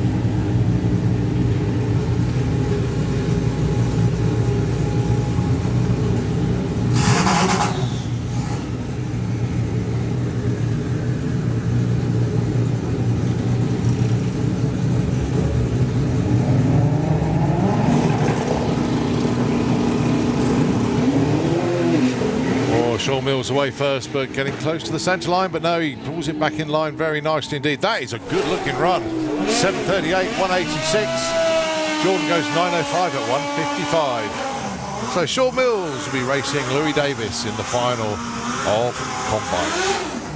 8.50 bike up next. Jasmine Cordell taking on Boise. Chris Reed. Jasmine got the bike into the 8s at last on the test day on Friday. Well done to Jazz.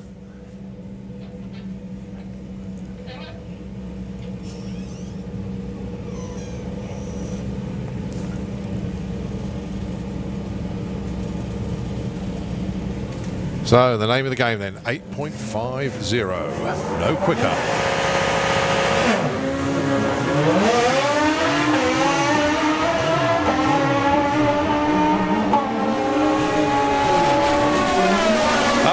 Going to be Jazz that goes through into the next round. As Boise breaks out, goes 8.46 when the class index is 8.50. So Jasmine Cordell with a 9.20 takes the win. Steve Howe and Joe Elliott up next.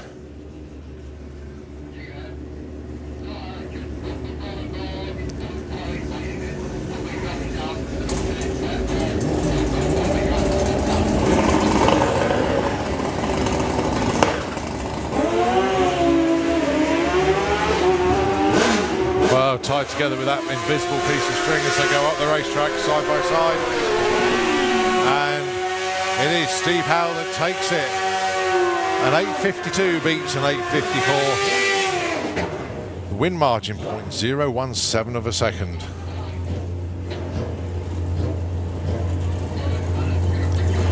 J. Rowe and Pat Rawnsley up next. J. Rowe just purging the nitrous there in the Kestrel beer lane. He is your #1 man in the points chase.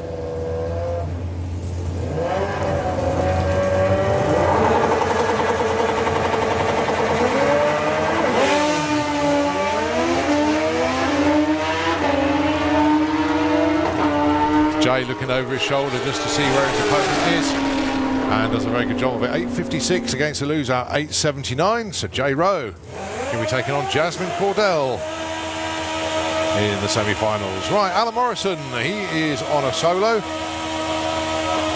7 bikes in the class on an 8-bike ladder, so #1 qualifier gets the bye run.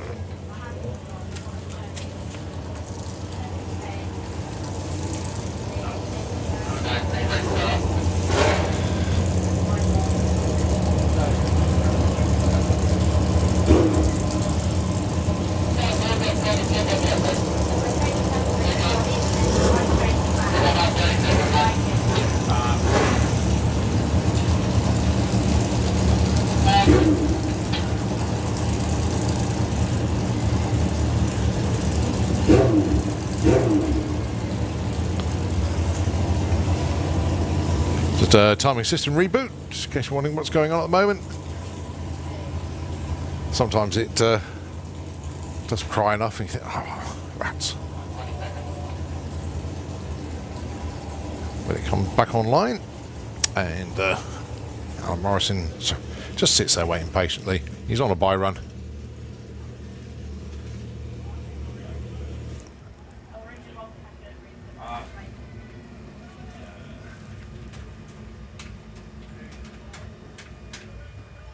There we go. So Alan Morrison then starts the bike back up.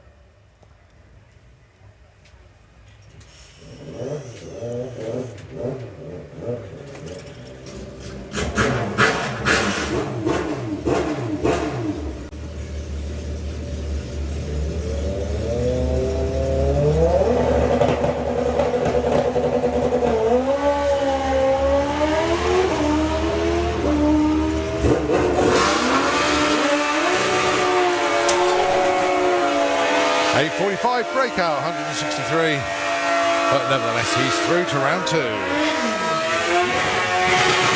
On to 950 bike. Craig Wright taking on Bradley Head.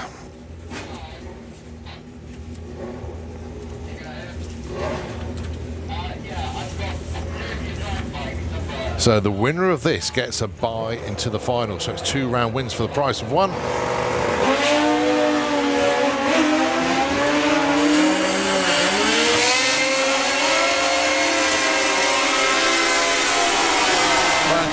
To the stripe first, and he takes it at 9.54 against the loser at 9.74. So it's Brad that gets into the second round, and he'll get a bye into the final. That's not what Craig Wright wanted, as he was head of the points chase. Ooh, that opens the door. Right, Brett Cordell, Phil Harrison.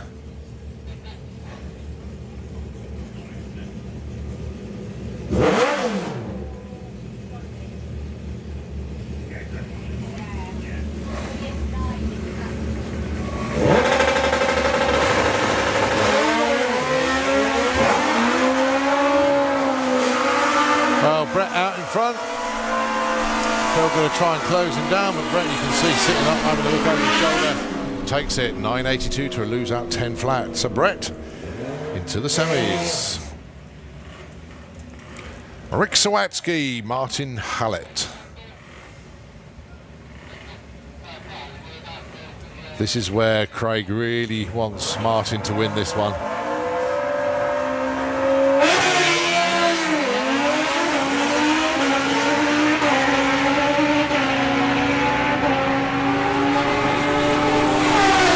Well, Martin's out in front, but breaks out by just that much. 9.48 on a 9.50. If he'd have backed out of it, he could have taken that one. 9.55, Rick Sawatsky takes it, and that gives him, I believe, the points lead in the title chase. A 9.50 bike. It's oh so close for them. All right, junior drag bike, and it's Sam Hope. No sign of Meg. Oh, there she is. Is she?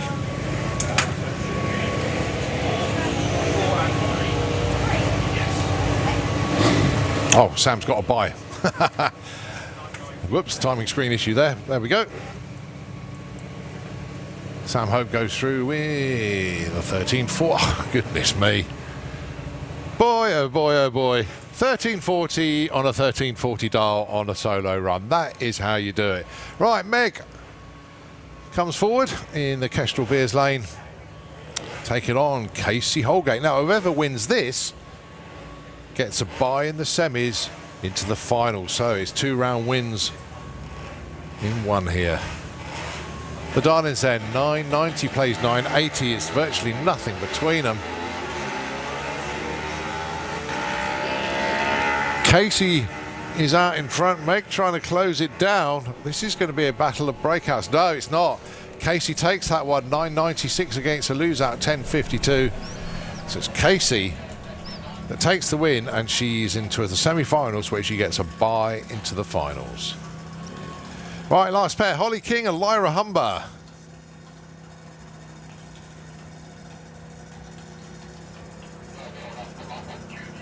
Lyra dialing in 16.30, Holly dialing in 11.20.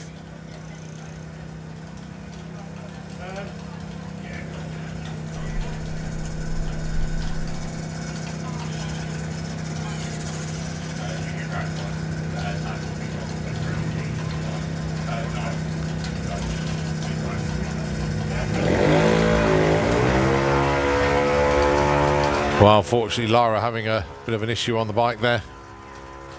Now, as long as Holly can go 11.20 or slower, doesn't break out. Yep, she's okay, takes the win. Otherwise, the win would have gone to Lyra.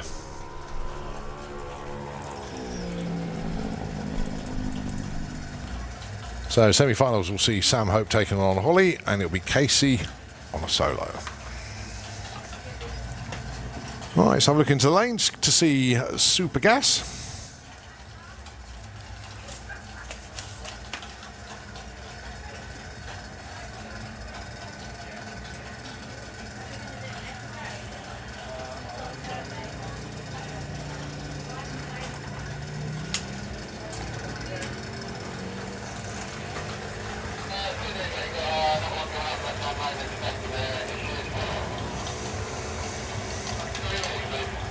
So this is what's classed as a time trial run.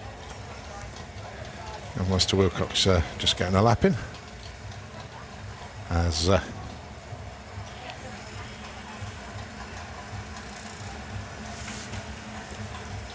Laura just takes the bike through.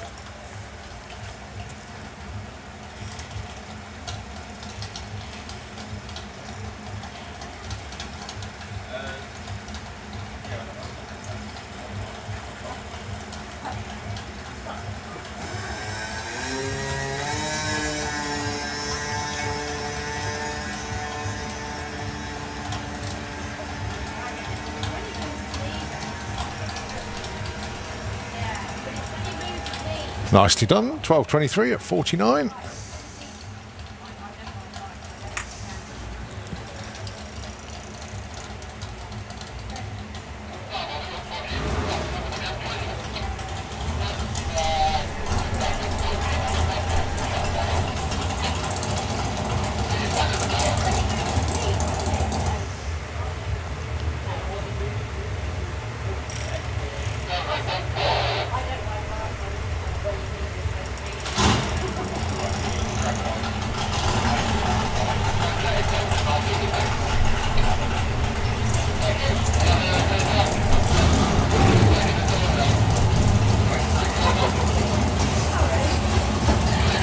So, Super Gas, round number 1.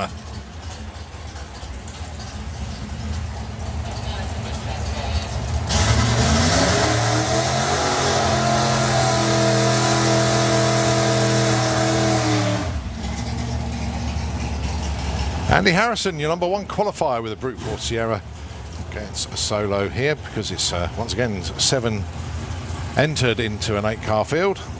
Your number 1 qualifier, as you now know, gets the bye run.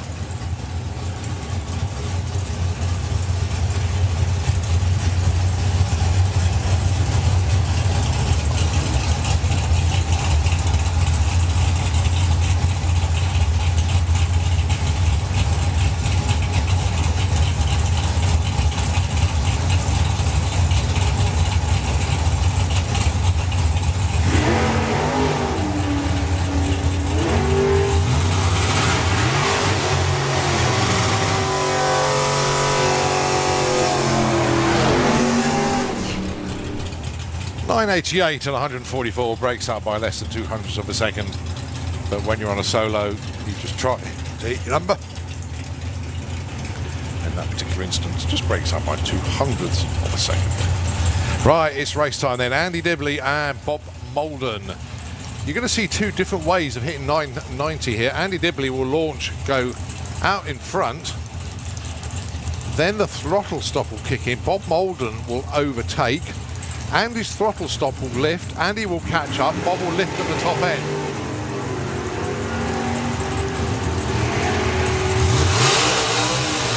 Now it's the case of who's judged it the best. It's Andy Dibley, takes that one. 10.07 to a lose-out 10.06. That is on a whole shot basically. Andy Dibley through to race Andy Harrison.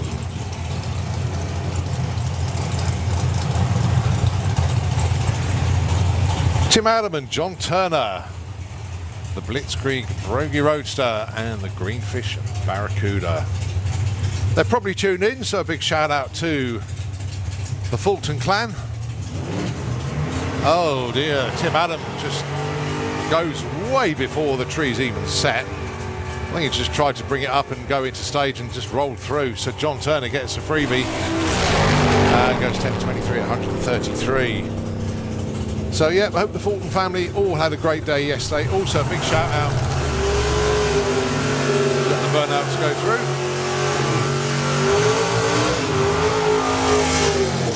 I know this man's tuned in as well. John Morton, hope you're doing all right, buddy. Sorry you're not here this weekend. Dan Page is here though, and he's helping out Mark White this weekend. So at least your crewman is doing some work. But more, we look forward to seeing you well, and obviously the Fultons. That's all of them. It's quite a few. Look forward to seeing you all soon. So it's Tim Moore with Tim's Toy, his first round of competition in the new car to him. What a fantastic looking machine it is. Tina just guiding him forward. And got Mark White, the company, as they go down the quarter mile.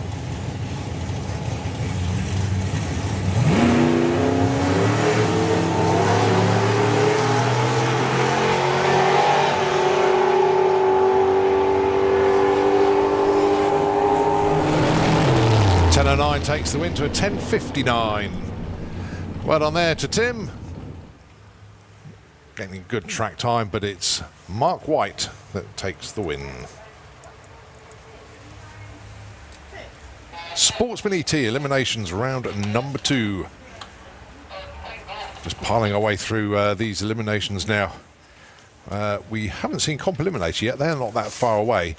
We basically based eliminations on a 16-car ladder for Comp, but only needed an 8. So the first round for them, in effect, is what looks like the second round on our ladder. But there we go, on our timetable. Right, Georgina Smith then. She gets a bye here.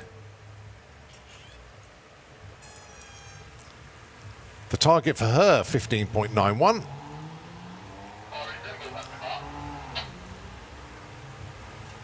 Once again, I had a few. Mike's been in touch, said, "Happy birthday, Pike." Hey. Well, the celebrations still continue, as Georgina is still in elimination. 16.02. Well done.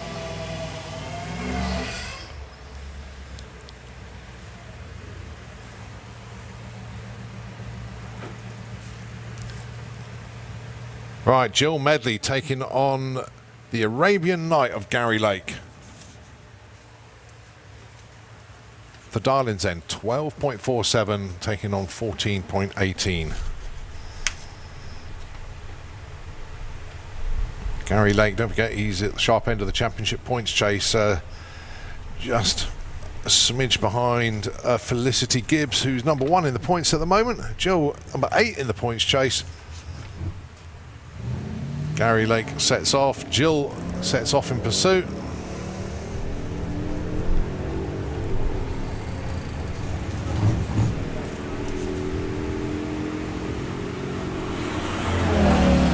Well, that was Jill all the way. It really was. 12.52 and a 47, despite Gary Lake breaking out. Jill with a 0-1 light. She had over a tenth off the line advantage and used that to full effect. So that is number 2 in the points chase, knocked out. Jill Medley through to round 3. Right, how about this man then? Rob Cresswell. He's 4 in the points, going alongside Holly Walters. 9th in the points coming into this event. Holly leaves the line. Rob sets off in pursuit.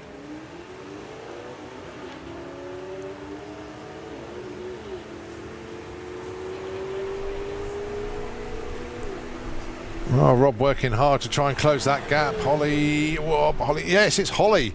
So look then, 15.72 is the double breakout, but Holly takes that one, and 0.13 reaction time to a 0.3 probably told the story there. So Holly is through, Rob knocked out.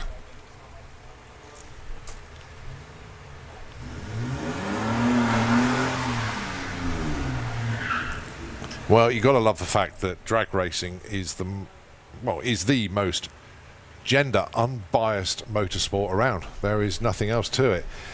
Basically, we have 3 ladies through to round 3 at the moment. It could be an all-female quarterfinals. Let's see what happens here. Dan Holloway, Felicity Gibbs. Felicity Gibbs, as we know, number 1 in the championship points chase.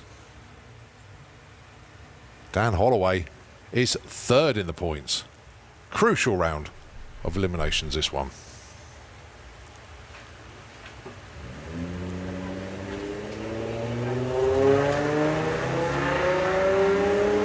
So Dan in chase mode with Truck Norris, but will Little Miss Rampage hold on?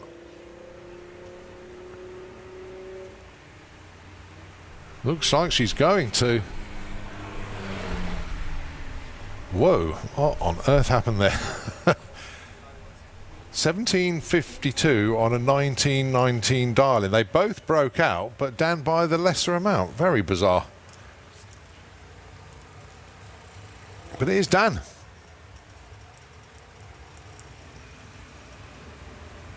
Next up, Kirsty Tram, Connor Holt.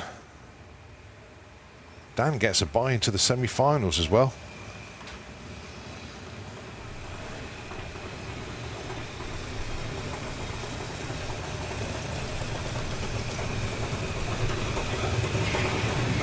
Both away well. So Connor Holt with the out of time racing Astra looking for 13.25. Kirsty looking for 14.12. Kirsty out in front. Connor closing in. It's a squeaker, and it is. Kirsty Tram taking that one. 14.19 against a lose out 13.70. Connor's performance just faded a bit there, and it is Kirsty that is through. So Dan Holloway gets a bye, and then it's all the girls fighting it out for the other places. Right, Lucas Oils, Junior Dragster.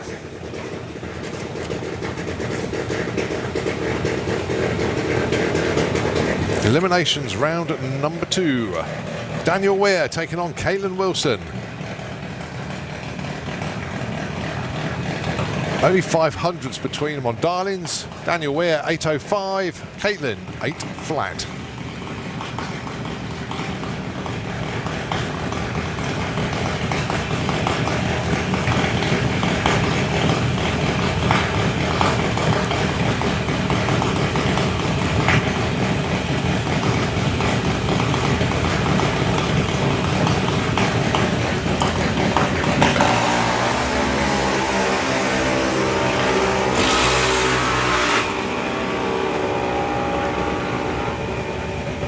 And that is Caitlin who takes that one. 8:06 to a lose out 8:08. Better reaction time for Caitlin Wilson there. Got the win. Mackenzie Love and Katie Ellis. This is one of those double round wins situations here. Whoever wins this gets a bye into the semi-finals. It's just the way the ladder works out.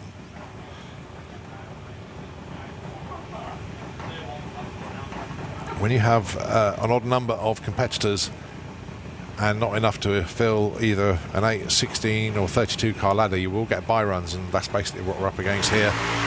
Oh, Mackenzie Love goes red by 0-1, so it's Katie Ellis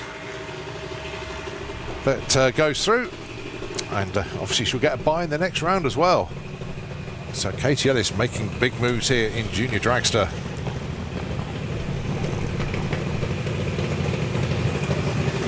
Doesn't feature in the top 10 of the points at the moment, but certainly will after this event.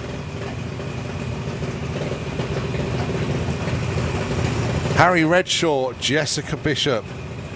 Oh boy, this is one of those tough matchups. Jessica Bishop, number 5 in the points.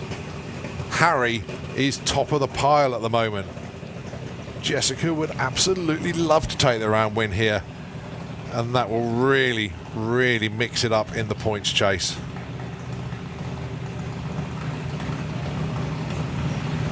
Bear in mind, Luke Fulton not here this weekend. He's also hoping that Jessica can take the win.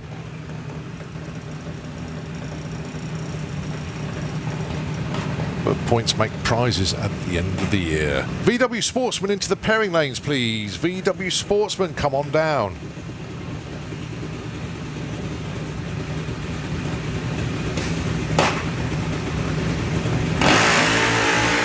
It's green all the way. Now then, who's the bravest?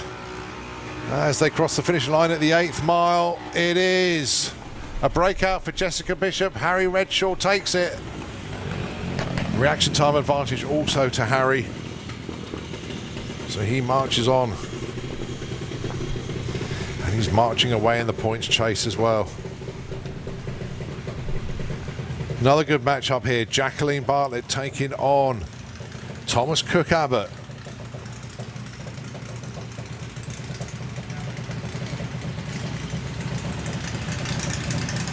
So the Slick Tricks Junior Dragster taking on the Tominator 2.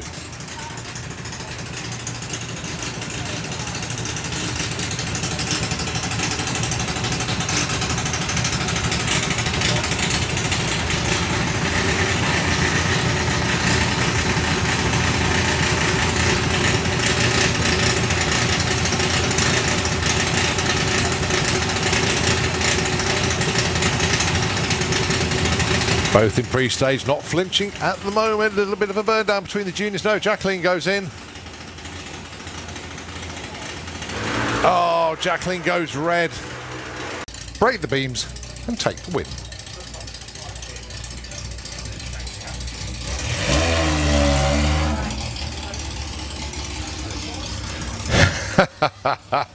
So it's going to be Paul Bate that's going to stage and take the win here. All he needs to do is break the beams under his own power.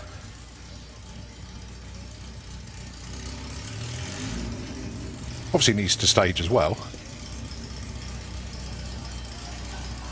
Forward you go, son. That's it. He's done. Right, okay, congratulations to Paul Bate, winner of Outlaw Flat 4. Congratulations, round of applause. And now it is back to Nitro FM. Thanks very much indeed.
The one my heart has gone to may not go to wait. May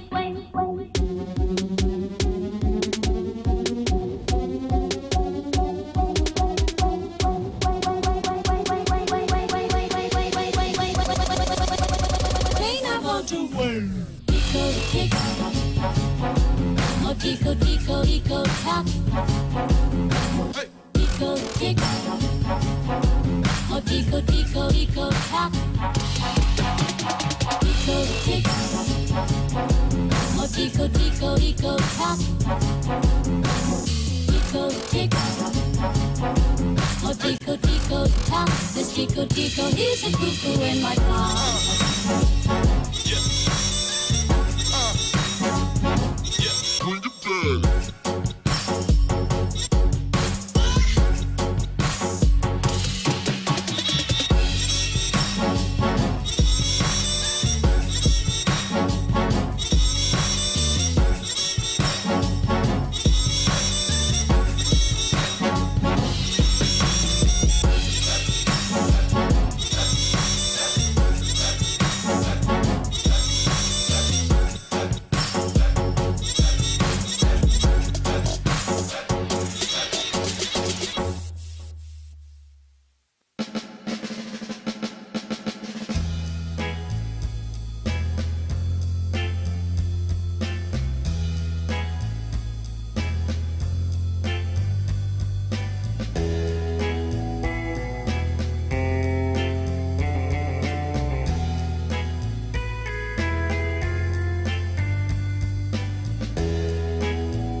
aside from my soul.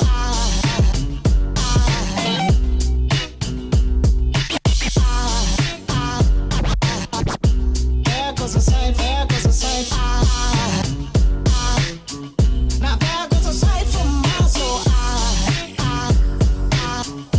There goes a sight from my soul.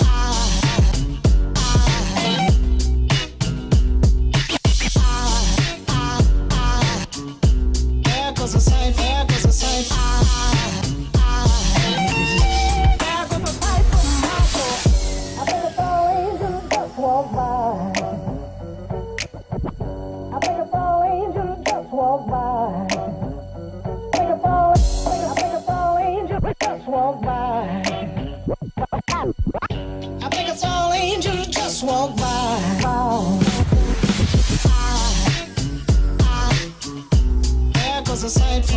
soul.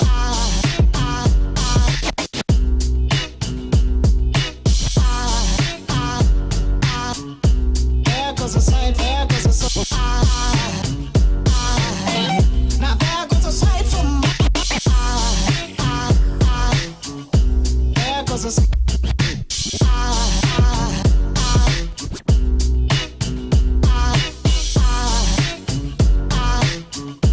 There goes a sight, there goes a sight.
What if I'm late? Woo-hoo. The one my heart has gone to mean I want to wait.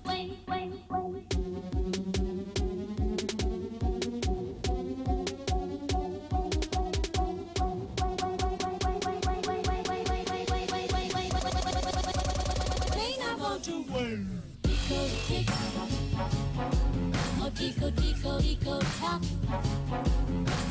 Tico, tick. Oh, tico, tico, tico, tock. Tico, tick. Oh, tico, tico, tico, tock. Tico, tick. Oh, tico, tico, tock. This tico, tico, he's a cuckoo in my car. Bring it back.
was a sight from my soul.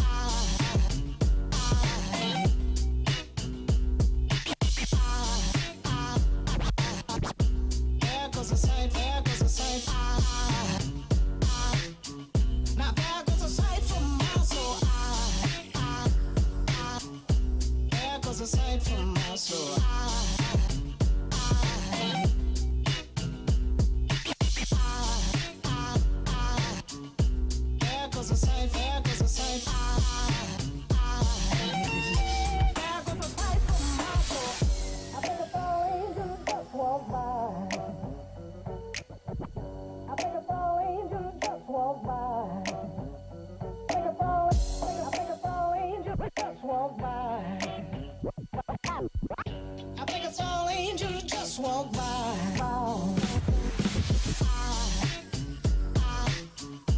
There goes a sight from my soul.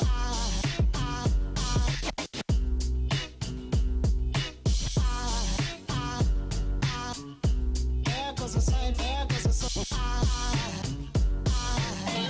Now there goes a sight from my there goes a sight.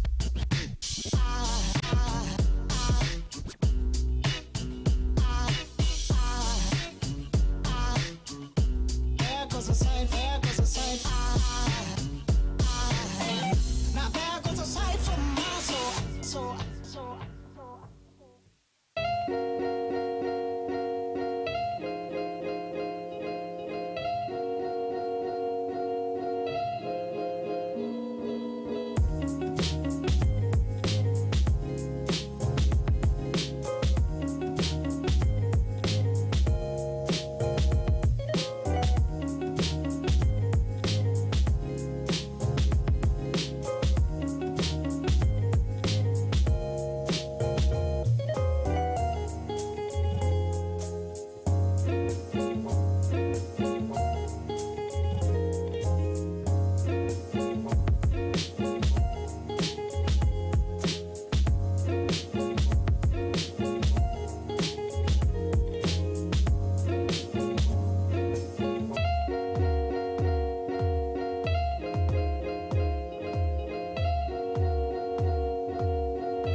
ooh, but if I'm late, ooh, the one my heart has gone to may not want to wait. May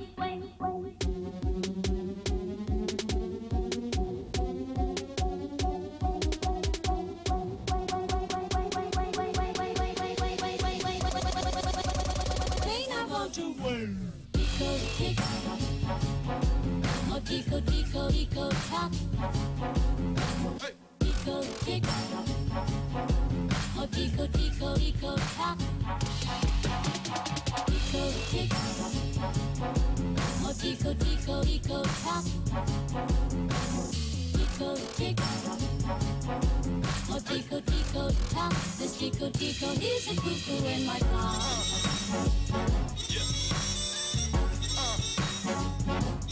Bring it back.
was a sight from my soul.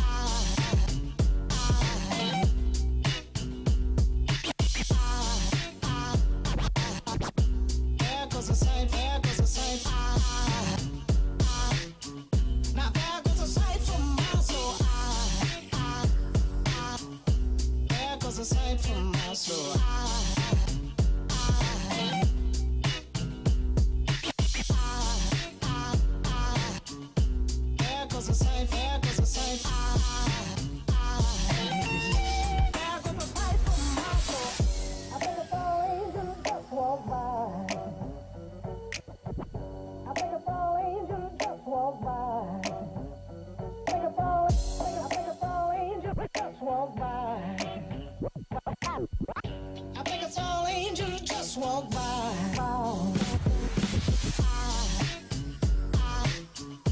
There goes a sight from my soul.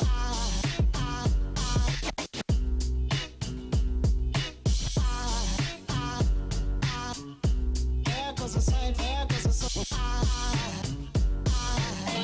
Now there goes a sight from my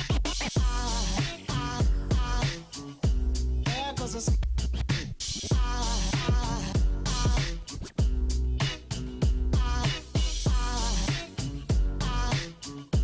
There goes a sight, there goes a sight.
Right, listen up. This is Colin in the tower.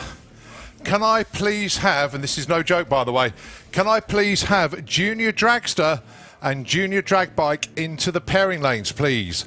Can I have Junior Dragster and Junior Drag Bike into the pairing lanes, please? The reason for this, you only run to the 8th mile, you can take the first exit. We can run you because the jets are working right down at the bottom of the shutdown area, and at least we can get some sort of racing done. And the juniors, we can run you because you're only racing to the 8th. There we go. Can I have Junior Drag Bike and Junior Dragster into the pairing lanes now, please? Thanks very much indeed. Nitro FM, it's back over to you.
Well, that didn't take long for the junior drag bikes to get down to the start line. Bearing in mind, there is actually only 3 of them left in competition. But we do need junior dragster down as well, please. So hopefully they're not too far behind. So this is a solo run. This is one side of the other ladder, Casey Holgate. Going to be booking her spot in the final here. Dials in 9.90. Don't forget, only running to the 8th mile.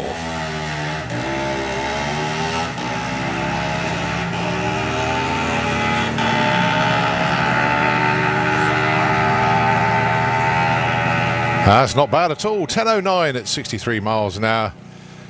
And obviously we do have the jets working right at the far end of the track. So Casey well and truly off the throttle and will coast round the corner.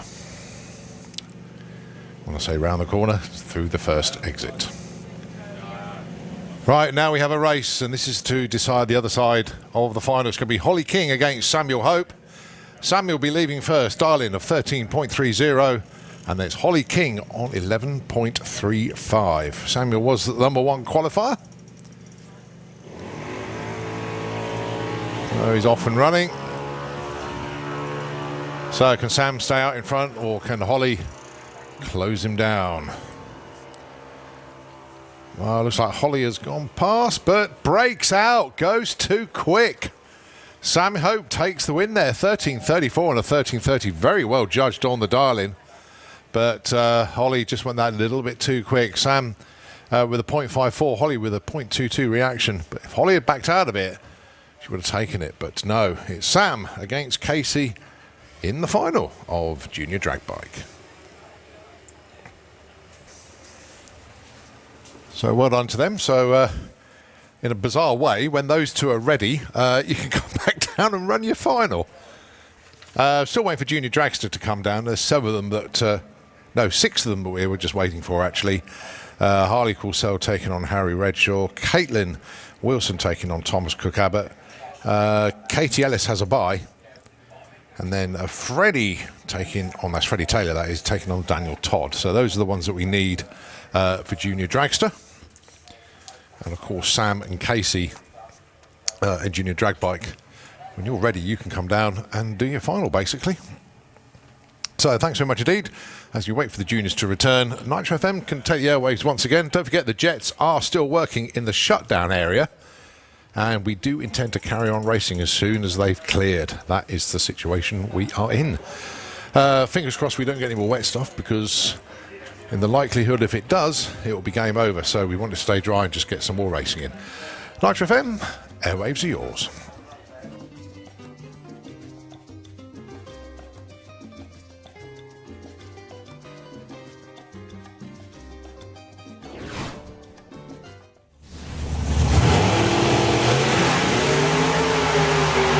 Outstanding driving from both of them. Side by side to the stripe. Look at the numbers. 717 for Colin Miller, 192 for this Jed, 709 and 192.1. Jed takes #1, Colin Miller #2.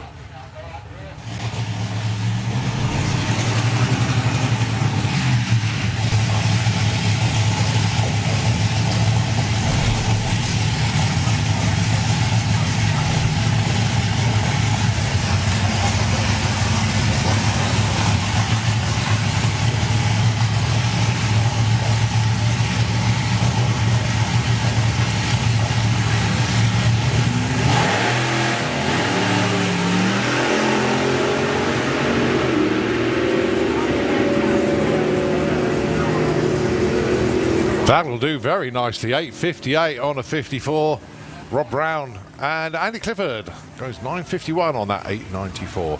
Actually, in the World Bunch National Championship, it is Rebel that leads the way at the moment from Phil James with the Rampage funny car.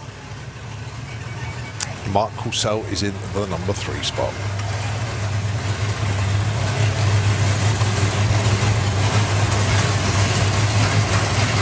Oh, just had a message. Thanks from Andy. It said Morgan's breakout equates to the track being a quarter of an inch too short.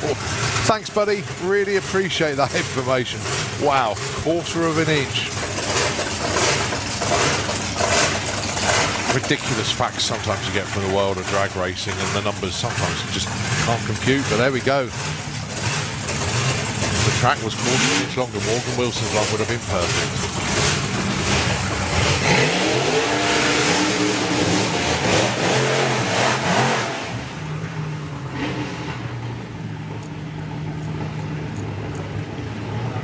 So Bob Hawkins with the 6-second slingshot. Time Traveller 2.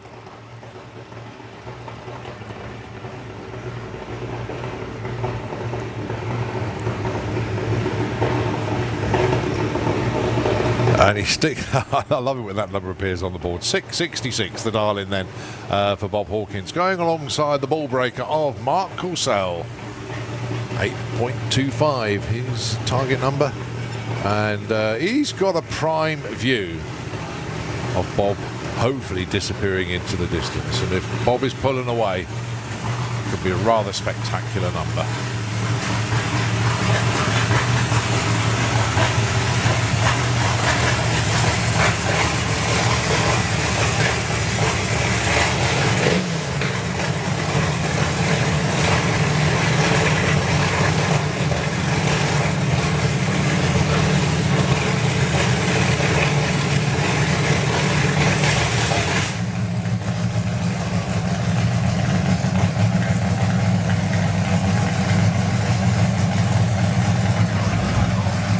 Well, unfortunately, Bob's shut the motor off with the Time Traveller 2.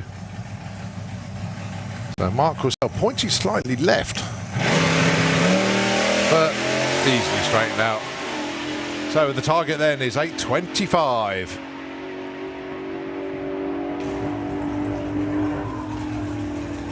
Wow. I had to take a double take on that one. 8.25 with a 5. Mark Coulsell, #1 qualifier. Outstanding job. 161.92 at the stripe, so goes consistently over 160 now, but it was the number, the dial-in, absolutely spot on. Sportsman E.T. into the pairing lanes, please. Sportsman E.T. into the pairing lanes.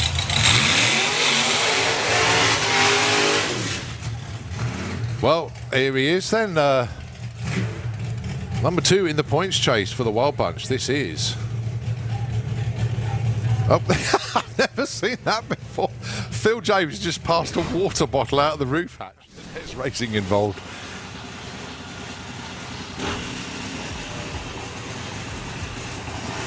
So it's going to be Freddie Taylor taking on Daniel Todd. Freddie dialing in 9.28. I can see the dial-in board there.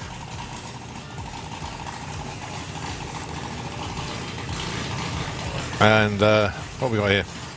12.58. Mark Todd's not used to a dial-in board. He runs heads up normally. So, yeah, new experience there for Mark. So, 12.58 dial-in for Daniel Todd. 9.28 for Freddie Taylor. Lucas Oil's Junior Dragster. This to set the semi-finals.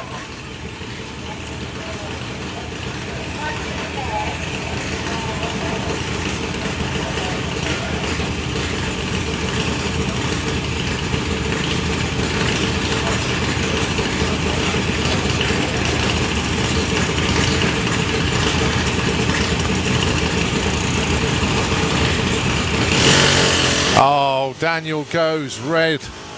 Oh, what a shame. It was a 0-0-1 red. Oh, so close. So it's going to be Freddie Taylor that takes the win. Can I have Sorry, I disappeared. Super Pro E.T. into the pairing lanes, please. Super Pro E.T. And I think I saw Comp Eliminator appear then as well. But that is a win for Freddie Taylor. He goes through. Right, this is Katie Ellis on a solo. It's just the way the ladder worked out. So she's going to book her spot in the semi-finals, going up against Freddie Taylor, you just saw go through. Nice 0.4 reaction time. Target of 811. 828.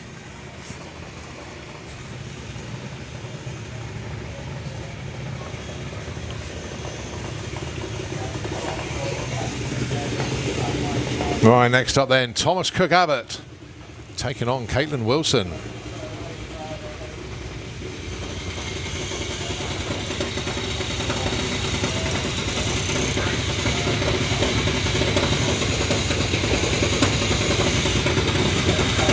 Thomas dials in 8.14. Caitlin's going to be an 8.0 something at a guess, but we'll wait and see until I can see her board or her car.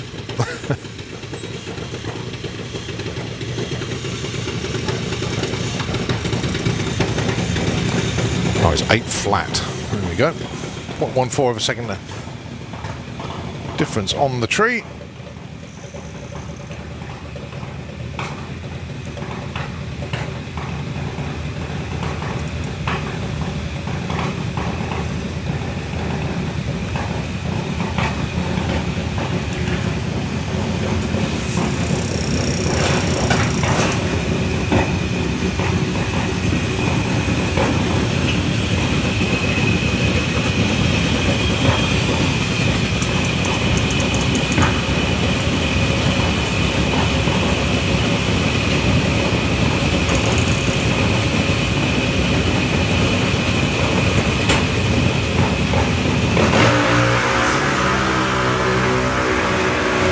So Caitlin doing the chasing here, Thomas trying to stay out in front. Oh my goodness me, 8.15 or 8.14 dial. Caitlin was 005 off the line, but it is a win for Thomas Cook Abbott. Caitlin, I think, basically lifted a bit too early there, and Thomas took the win. The win margin, 0.05 of a second. Oh, look at that, the sun comes out as well. Last pair then, Harley Coulsell, Harry Redshaw. 8 flat plays 8.44. So the points leader, can he stay in? Harry Redshaw.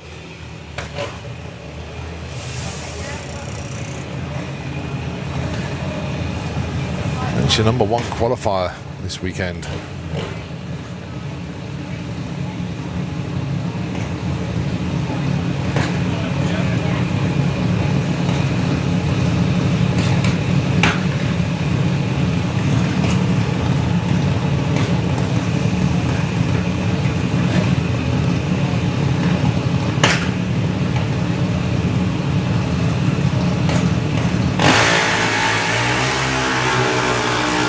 Both away, so Harry Redshaw looking for that 8.44, Harley Coulsell 8 flat.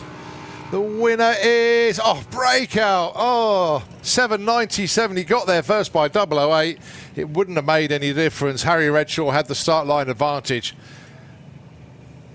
So Harry into the semi-finals. And look at this, talk about not hanging about. This is the junior drag bike final. Sam Hope and Casey Holgate. Well, we said when they're ready, come down, and it didn't take them long at all. So, junior drag bike final.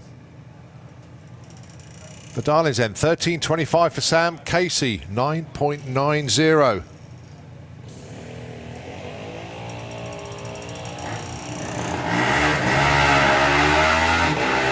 Well, this is a pick and choose race, this one.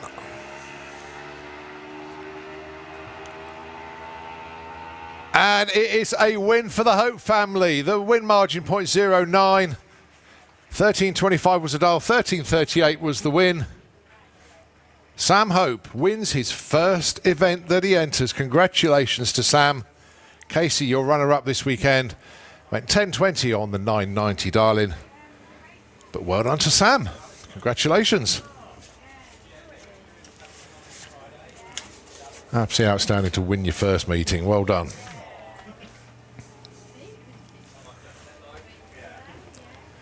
Right, well, can I have Street Eliminator into the pairing lanes, please? Can I have Street Eliminator into the pairing lanes, please? So we're starting to gather cars. The Jets are still working in the shutdown area, but right at the far end. I've got comp eliminator cars tucked in behind me. Got a couple of them in the lanes as well. I'm just going to check on something. Bear with me just one sec.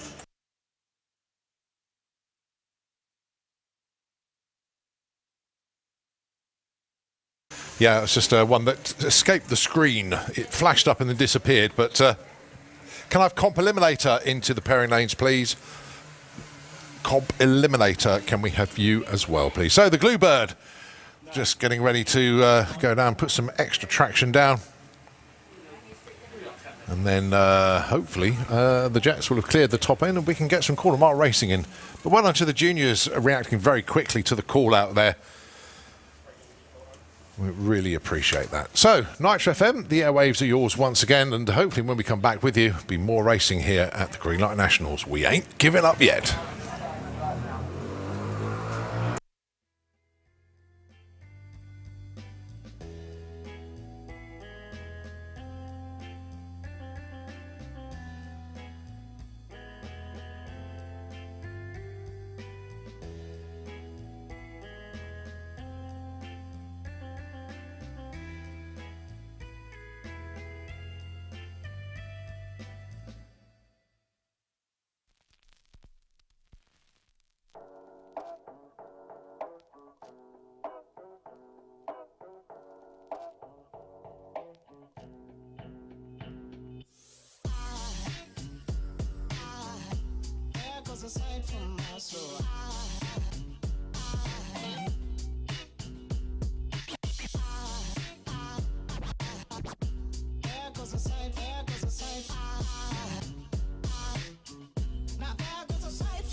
Well, here we go then. Can you believe this? The time is now approaching 6:30 in the evening here on Eliminations Day of the Greenlight Nationals, and it is round 1 of Comp Eliminator. That is the determined track crew working away, not giving up at all. Massive thanks to all of them. Thanks to all the racers that are sticking with us as well. And you hardy souls in the grandstands as well. We love you all. Every single one of you. Well done for hanging around. Now they can have VW Pro into the pairing lanes, please. VW Pro, can we have you into the lanes? This is going to be manic now. We want to try and get as far as we can in eliminations. We'll try and turn the cars around as quick as possible.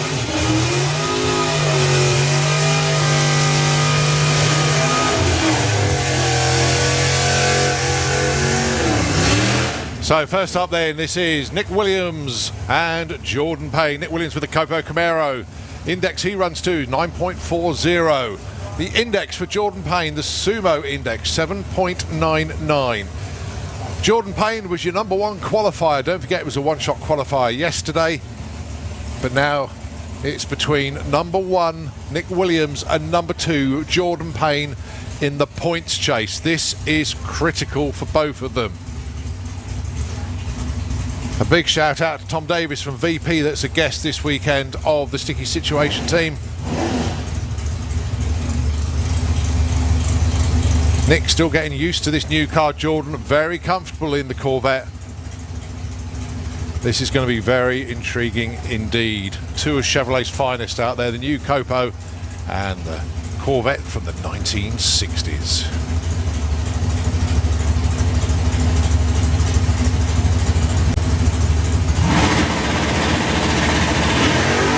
Oh, it's game over straight away. Nick Williams goes red.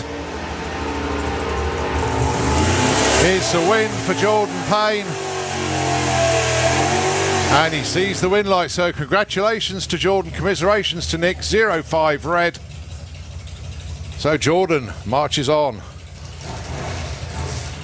Next up, Spencer Tram. Should have been alongside Kev Jenkins, but I thought Kev was here. It's just going to be Spencer on his own. And all Spence really needs to do is break the beams as he's on a solo.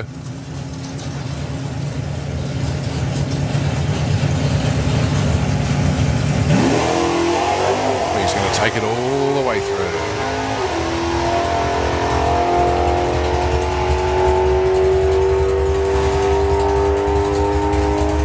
Nice 11.23 at 115 miles an hour.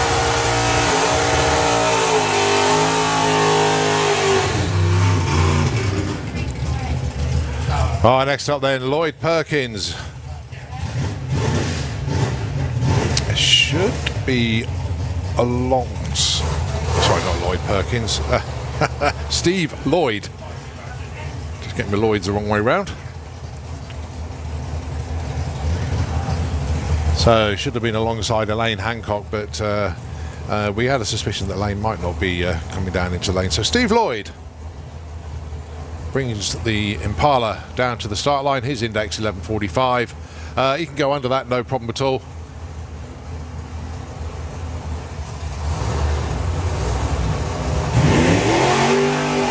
Lovely launch, 0.5 off the line.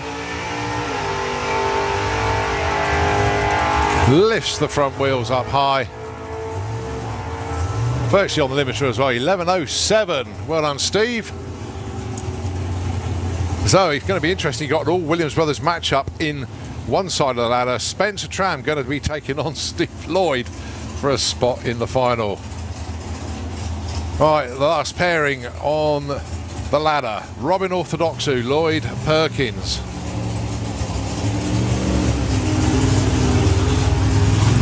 So it's the Chaos Brothers. Here they come.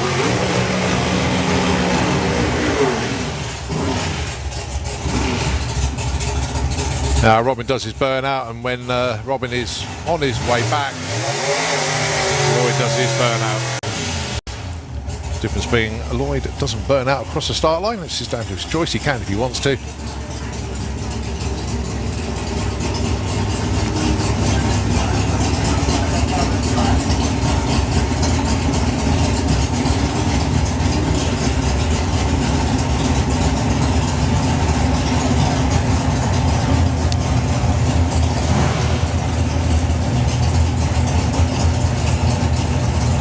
So a match-up with Jordan Payne awaits the winner of this one.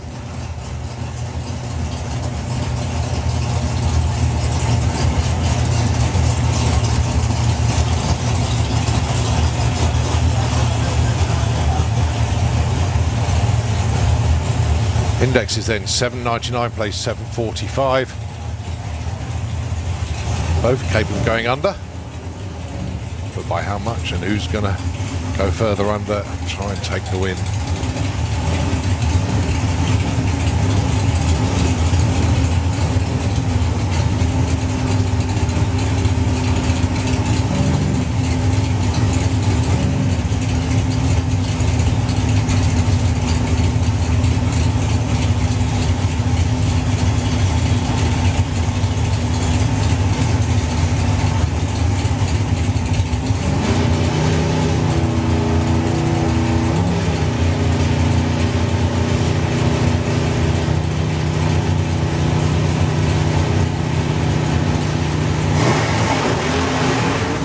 Well, game over at the start there. Lloyd Perkins goes red. It's going to be Robin Orthodoxou that takes the win. Actually, they both went red, but Lloyd went red first. So Robin taking the win. Can I please have Pro E.T into the pairing lanes, please? Pro E.T, can we have you? Right, Super Pro, and it's Rocket Ron.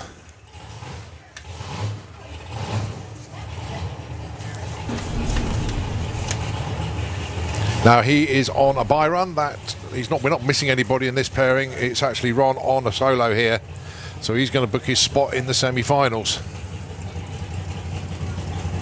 Had a brilliant race against Scott Hauser in the previous round. Bang on his dial-in. Becoming a real contender this season. So he's dial-in is 826.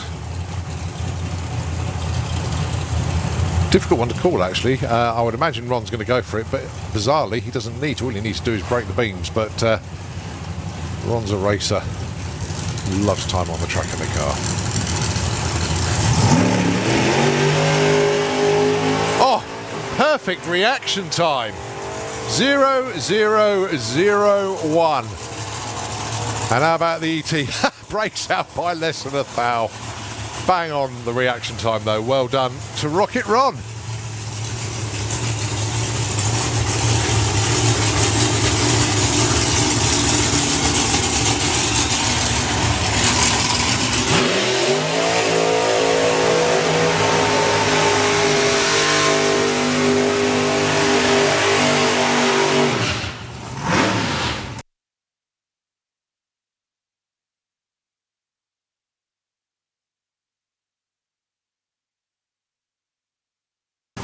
Well, it's a shame for Rocket Ron that the money had already gone for perfect reaction time. The ET money still up for grabs, but reaction time money already gone.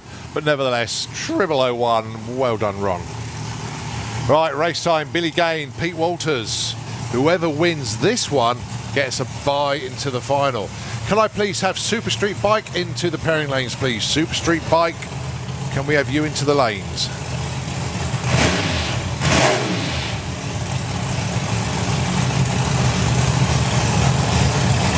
The dial-ins then, 846 for Billy Gain with a Vauxhall, 772 for Pete Walters with a reloaded dragster. Two tough competitors here. Both highly experienced, been doing this for quite a few years now. So Alex Gordon brings Billy up to the line. Rich brings his son Pete up to the line. The crew chief's work is done, it's down to the drivers.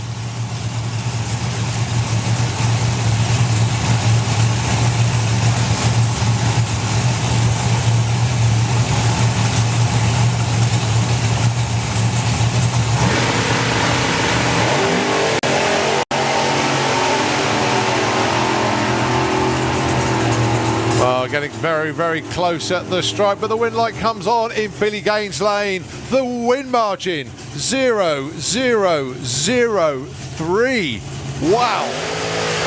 Billy Game takes that 850 on 846 to a lose out 773 on a 72. In effect, that's a whole shot win, and no doubt we get some number crunchers out there to work out the win margin. But boy, oh boy, 0-0-0-3. Outstanding. Right, Barry Giles, Callum Swinchat. This to go into the semis where Ron Bartlett awaits. Whichever way this one falls is going to be a cracker. Hang on, we'll get the information. Right, the gap between those two, less than an inch, 0.9 of an inch between those two cars at the finish line. Incredible. A contender for the Photo Finish Award, but you never know, might get one closer. So Barry Giles, number one in the championship points chase. Callum Swinchat can act as a brilliant spoiler here.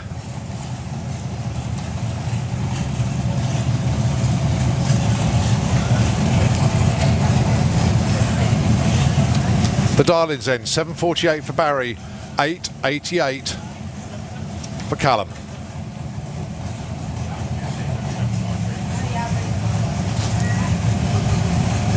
Well, I'll put it this way, if the Giles and Hartley drags to win, it's going to be number one and number two in the points chase, racing each other for a spot in the final. But Callum, tough customer to get around, but then Barry Giles has got more experience than most at this. Great matchup.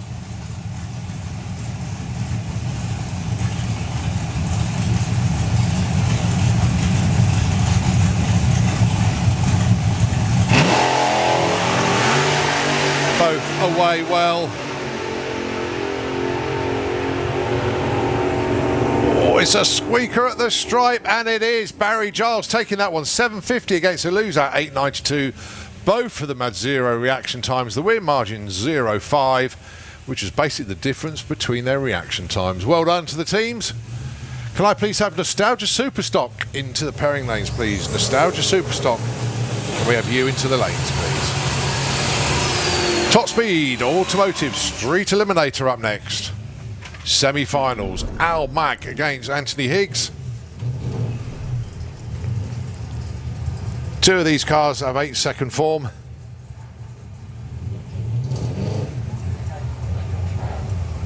Fair to say the form book at the moment is on Al McSweeney's side, but Tony Higgs can always spring a surprise. Never count him out.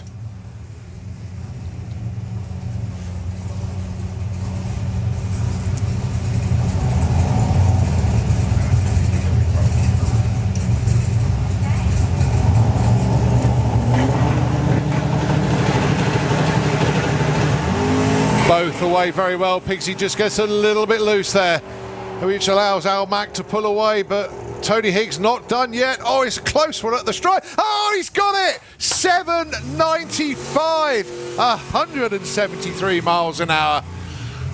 The team look just a little bit nonplussed by that. Tony Higgs, great run for him, 174 mile an hour, 8.31. But Al Mack, he gets that 7. Been looking for that for a while, but he's finally got it. 795, 173. Al Mack into the final. Who's he going to be? Is it going to be Joe Stevens or Andy Bond?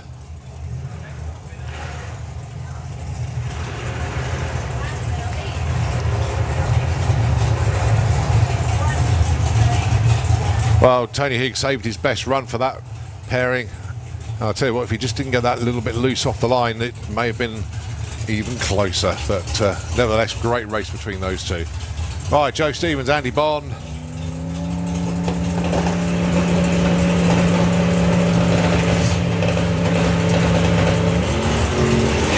Oh, wheel spin for Andy Bond. Joe Stevens pulling away, Andy Bond fighting back. Oh, it's a close one again. Andy Bond recovers well, takes it with an 8.18 at 207 miles an hour. Joe Stevens, 8.34, 164. At the 8th, Joe was ahead. At 1,000 foot, let's just have a quick look. Oh, they were neck and neck at 1,000 foot. But Andy Bond takes that one and goes into the final. Wow, Street Eliminator. Incredible this weekend, well done.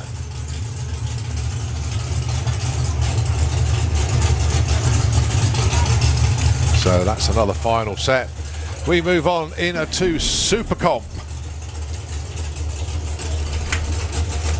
Leah Callett and John Giles. Now I'm not sure what we're going to get in Super Comp, but we'll soon see. Because there's one of them. And I got a suspicion we haven't got the other.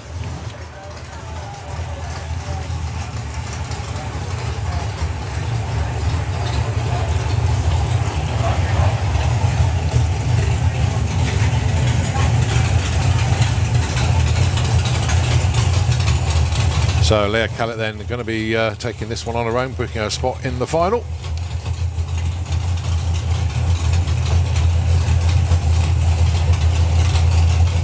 It's one of these weird situations, actually. I mean, if you just look at the time now, it's 6:45 in the evening. Still got plenty of racing to go, but sometimes you look at the weather and you think, nah, it ain't going to happen, and you decide to pack up and go home, or you have to get home because you've got a very long journey ahead. It's just one of those things. That's what the weather does. And Leia takes a spot into the final.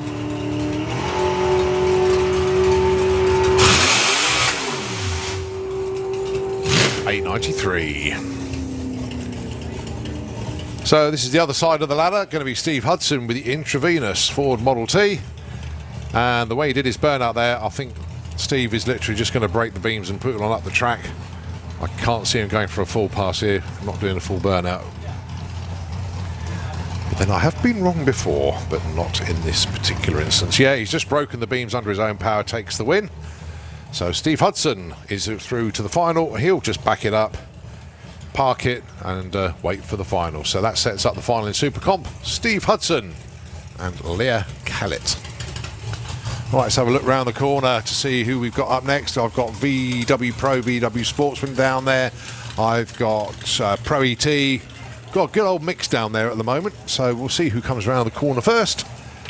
And it's Graham Fairhead with VW Pro.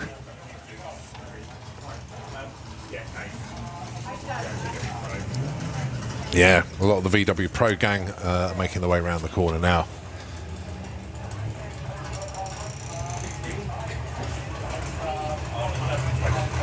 So Graham taking on Tom Herbert with the Phantom Corrado.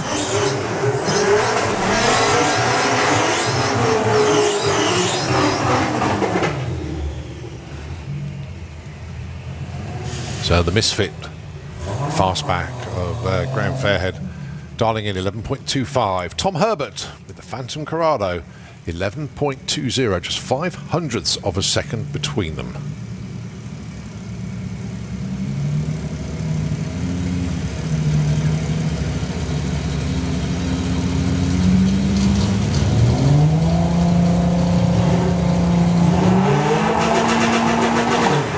Both away very nicely indeed.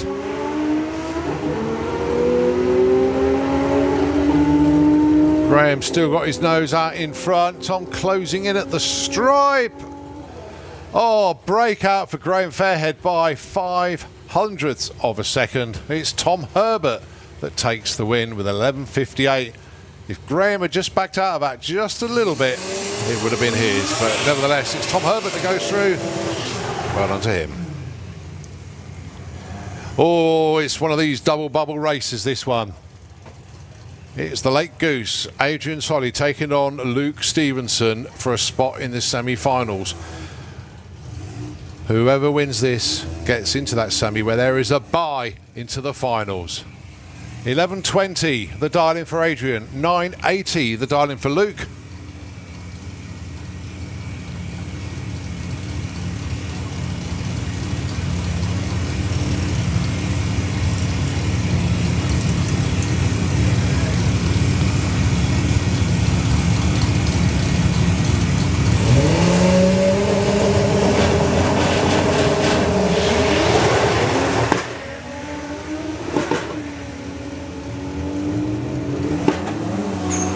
Well, looks like the dragster is alongside. This is going to be close at the stripe. It's Luke Stevenson that takes it.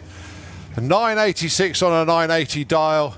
lose out there for Adrian Solly, 11:32. So it's Luke into the semis and a bye into the finals. Lukey boy's going to get a trophy. Way. Right, last pair. James Hodson taking on Paul Jackson. 1040 plays 1042, just 2/100ths of a second between them on the tree.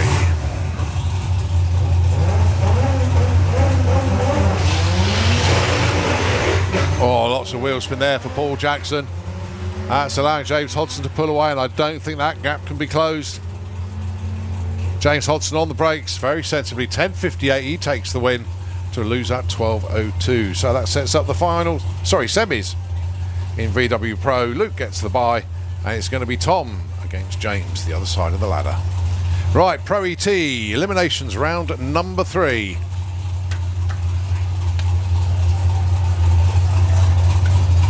Got Ronnie Mercer, he's on a bye run. And then we got 3 pairings, assuming they all make it down.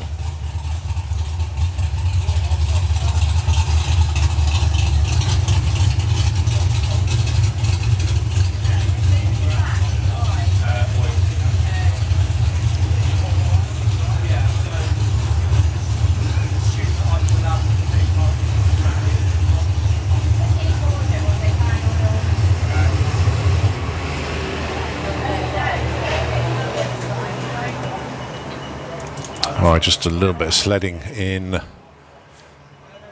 auto glim lane.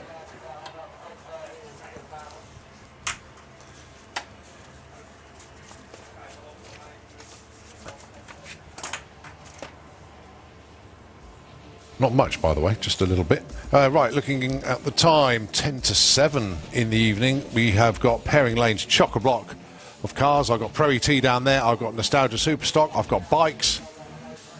I've got cars waiting to race that have literally just broken the beams and then gone back again. We're going to keep on going, folks. Hey, it's August, it's summer. What are we worried about? Can I please have comp bike into the pairing lanes, please? Comp bike. Let's have you in the lanes as well.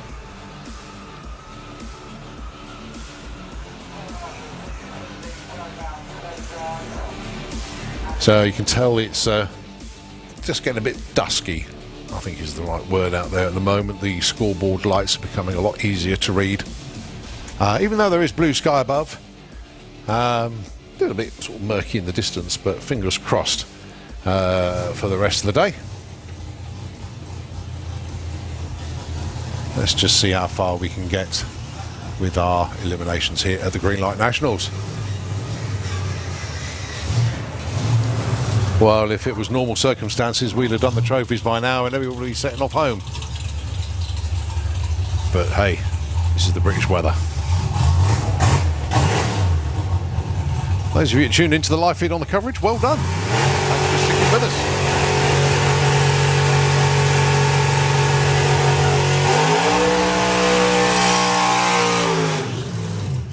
Well, Ronnie Mercer doing a big old burnout. He's not going to take it easy on his bye run by the looks of it.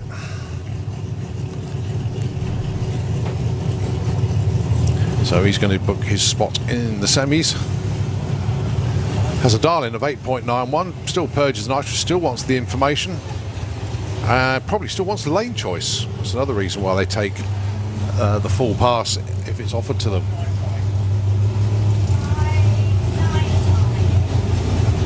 So, an Outlaw Anglia racer, but also Pro E.T racer, Ronnie Mercer with Annie.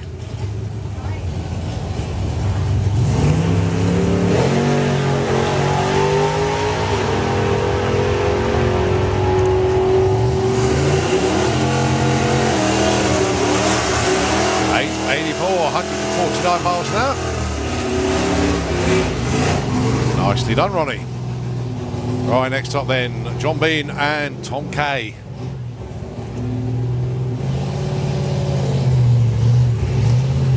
The big Mustang taking on the little junior comp dragster. And there's only 9/100ths of a second between them on their dial in. 9.99 for John with the shotgun Mustang and the Black Belt Racing Junior Comp car, 9.90. John will be leaving first. Tom not far behind at all. Can I have Sportsman E.T into the pairing lanes, please? Sportsman E.T. Need you into the lanes, please.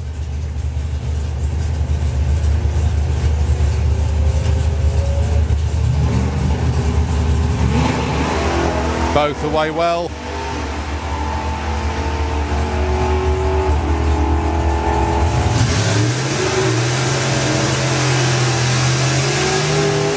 Well, breakout there for John Bean, but he was in a no-win situation there. Tom K, 0.005 off the line. John was a 10th off. They almost left the line together. But it's Tom K that goes through. He'll be racing Ronnie Mercer in the semis. Right, this is a good pick and choose race, it really is. The package himself, Mr. Simon Goff, darling in 868. Tom Watkins, very, very tough customer indeed. 11.30 with the Purple Express pickup. I am literally stood right in the middle of this pairing, would not want to pick a winner.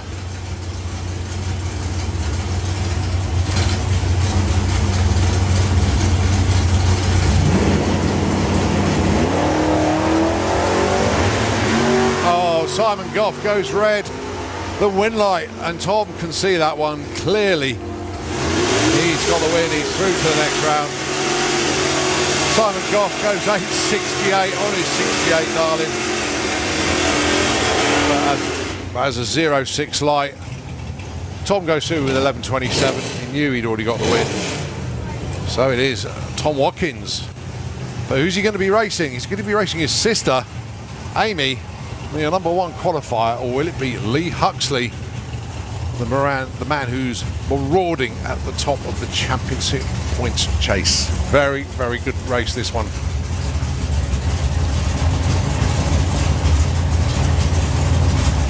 Amy Watkins, number 5 in the points. Lee, number 3, coming into the meeting, but we know Lee has gained points already, and he should be number 1 coming into this, but let's see what happens in the race. Green light drag race.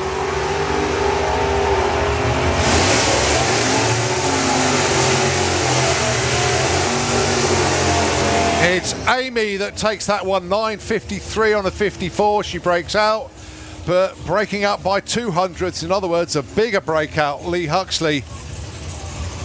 They both had exceptional lights, 03 to 02, but by the lesser breakout, Amy takes the win. So it's Amy versus Tom. So you got a Watkins in the final, guaranteed. Wow. Right, Nostalgia Superstock. Ollie taking on his teammate Spencer Tram. 9.30 plays 11.23. Williams Brothers Racing guaranteed a win here, but which one of them?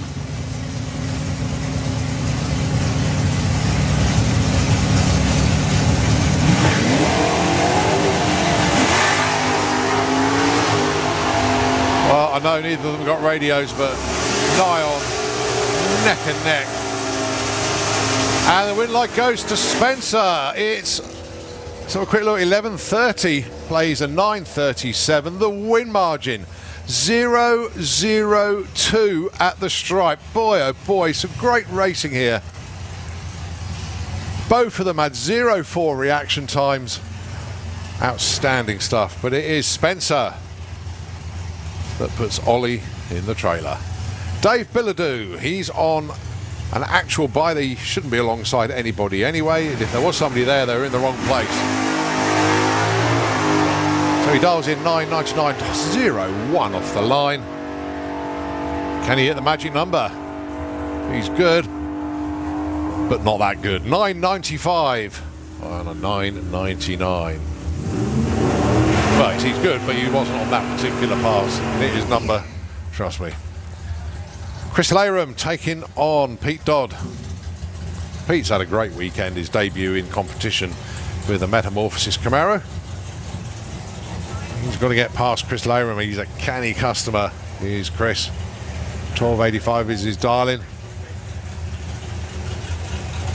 3.6 seconds difference on the tree for these two.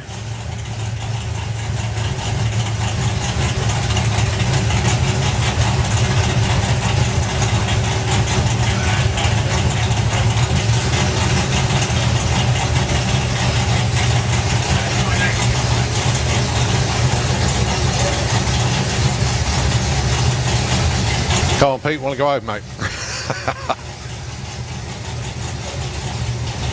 Just inching forward. See the brake lights flickering on. He's trying to move.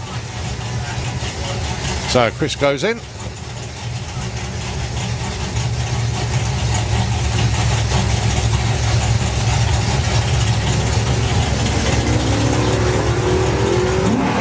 And now it's game over there for Pete Dodd. He goes red by 0.6. Chris Layram takes the win.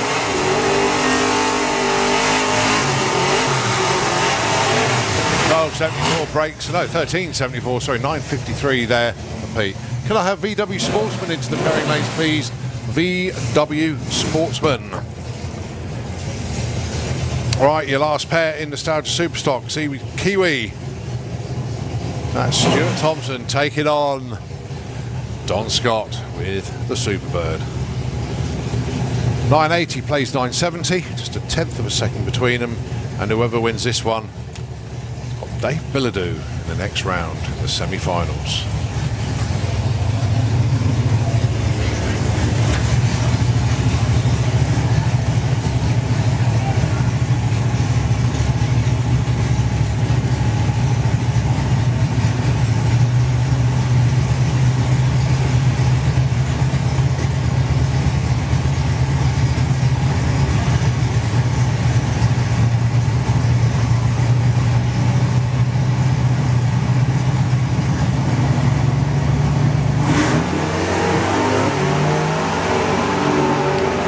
Like it when both lights are green, it makes them sort it out at the finish line.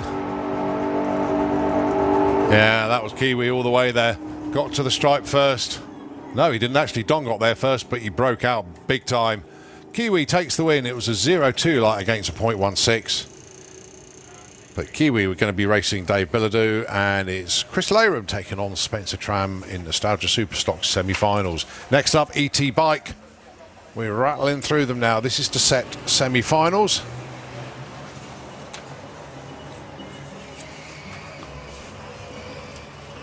Seven o'clock in the evening. We're still going. What a day.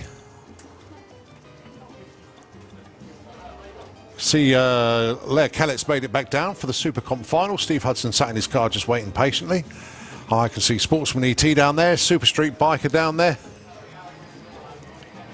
Actually, if I could see the rest of the preparing lanes, I can't imagine there's many more that we're waiting for at the moment. So yeah, keep listening to the call outs. We just call VW Sportsman. Need you down in the lanes, please.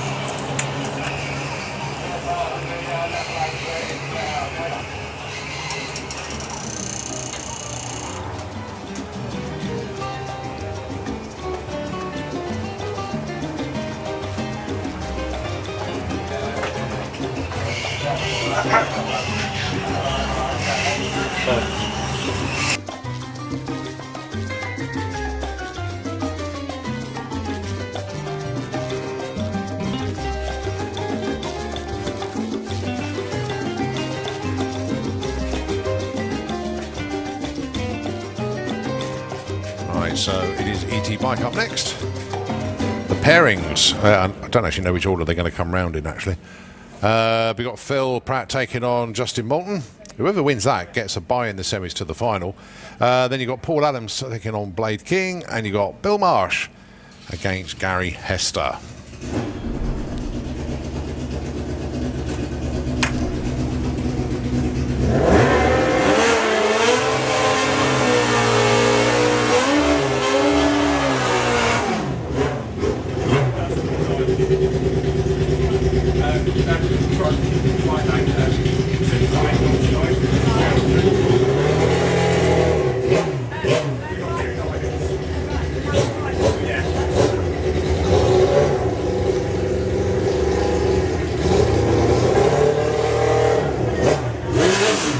So it is Blade King and Paul Adams. Let's have a look at the dial-ins then. 9.30 for Blade, 8.90 for Paul.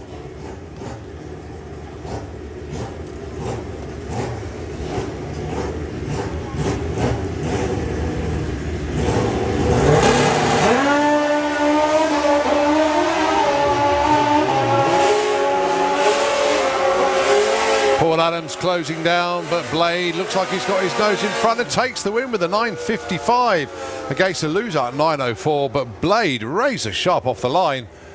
Yeah, pun intended. 0.3 reaction time compared to a 0.2. So Blade earned that one. Well done. Next up then, Justin Moulton, the Team Hobo Racing Machine, looking for a 12.08. And then it's Phil Pratt, Satan's Lady, 8.99 in the Auto Glim lane. Don't forget, whoever wins this are buying to the final.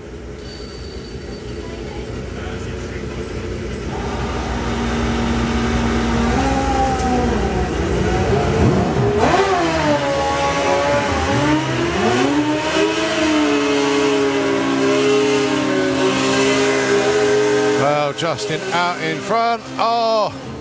Breaks out. He had a 10th in the bag on reaction time, but broke out by less than 100th of a second. Phil Pratt dodges a bullet and goes into the final. Next up, Gary Hester, Bill Marsh. Whoever wins this takes on Blade.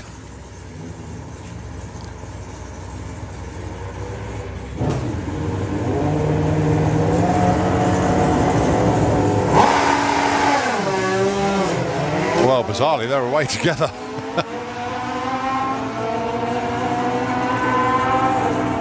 So Gary looking for 8.95, 9.20 for Bill Marsh, and 9.27 takes the win there for Bill, even though Gary had a massive start line advantage. All right, move on to Super Street Bike. Semi-finals. Mark Dainty, Alan Morrison Jr. Outstanding performance from Al Morrison in qualifying, went 6.94.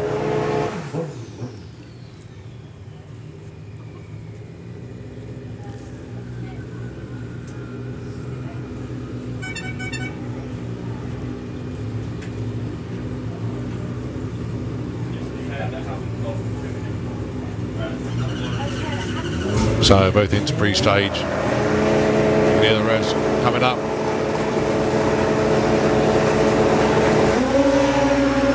Both away very well indeed.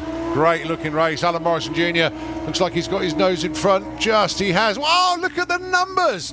6.91 at 211 miles an hour. Lose out 7.20 at over 200 miles an hour again from Art. 201.57. But outstanding for Alan Morrison Jr. 6.913 to 11.91.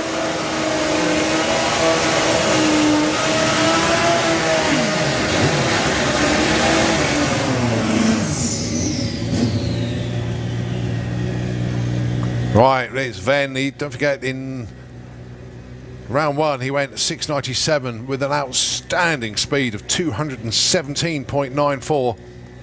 Up against Steve Mead. Steve Mead's bike really does launch well. But looking at Alan Morrison's number, he was 121 to 60 foot. Let's see what these two have got for us then. Steve Mead, Steve Venables.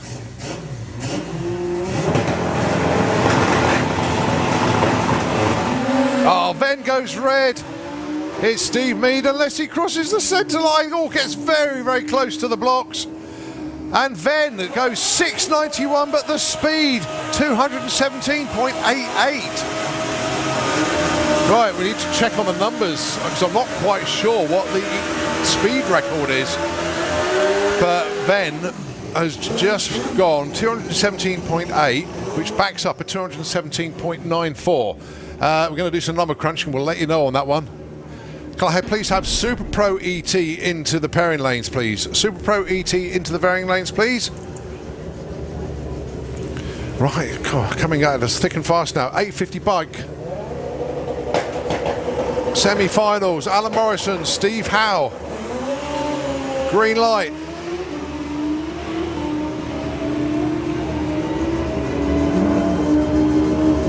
And it's an 8.47, taking the win against the loser, Breakout 8.41. Oh.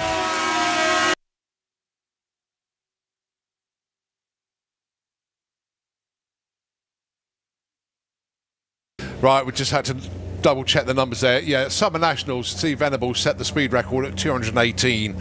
So despite my excitement there, thinking that could have been a speed record, Ven already got it.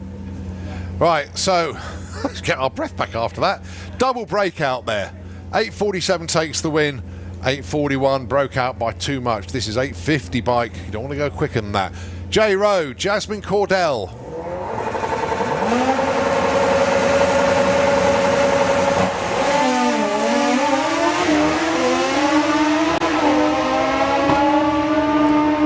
Jay looking over his shoulder, going to click it early. Takes it with an 859. Jazz, 888. A new PB for Jazz. But it is J Rowe that takes the win.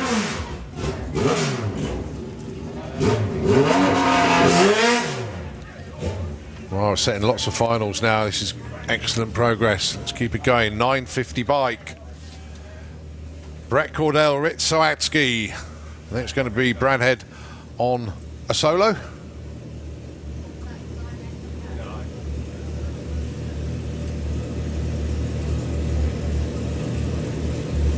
Just a timing system reboot.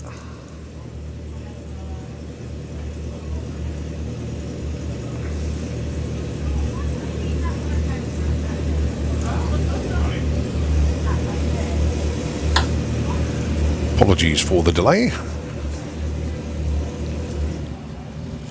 Dinner time for the hamster in the computer. Picked his moment. But we fed him, watered him, and he's back. And so now just got to punch in the relevant classes and numbers, and here we go. Brett Cordell, Rit Soatsky, semi-final, 950 bike. Oh. No, computer's died again. Oh, curses. Right, just to bring you up to date where we are then. Semi-finals, 950 bike. We got Outlaw Anglia at semi-final stage. Supergas, we're at semi-final stage. Sportsman E.T, we've called them. We're at quarter-final stage to set semis. VW Sportsman, quarter-finals to set semis. Comp Eliminator, we're at semi-final stage to set the finals. Super Pro, we're at semi-final stage. Junior Dragster, we're at semi-final stage. And VW Pro, semi-finals. Pro E.T, we've reached semi-finals. Nostalgia Superstock, semi-finals. E.T Bike, semi-finals. Wild Bunch, we've got a final lined up for them. So yeah, there's still plenty of track action to come. Basically, as soon as you've run your race, get back to the pits if you're a winner and get yourselves ready to come down again as soon as, really, so that we can continue and try and get as far as we can in this meeting. We'd love to finish it, but we just got to see how it all works out.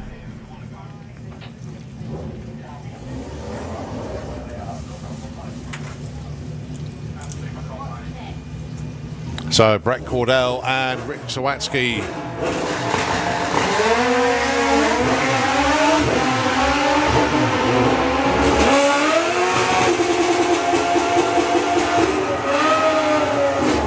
Ah, 972 lose out there, but the win, Brett Cordell, 958 win margin, 0-1. 0.13 of an advantage off the line there for Rick, but Brett rode round him, took the win. Can I have Supergas into the pairing range, please? Supergas. Right, so this is Brad taking his spot in the final then. He's on a solo here.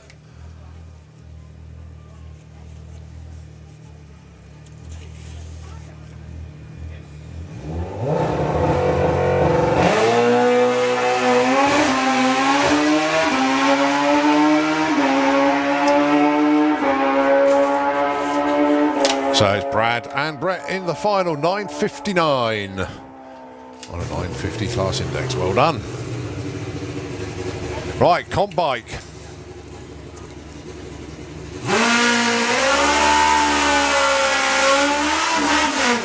And this is actually the final of comp bike. Louis Davis, Sean Mills.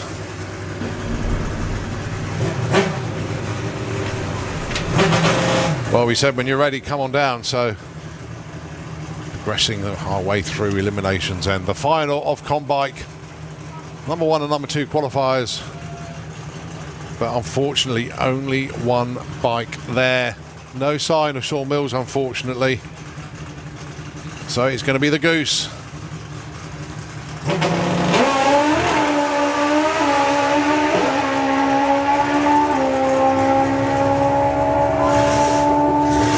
.706, 188 miles an hour. Outstanding from Louis Davis. Congratulations, Goose.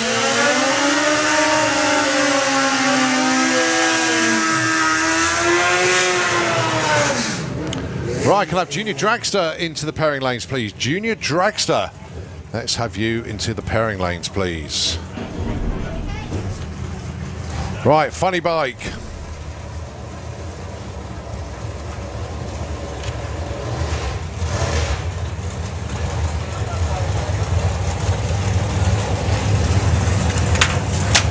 Once again, the computer system just playing around with us at the moment. Doesn't like working late. We don't mind, but the computer don't like it.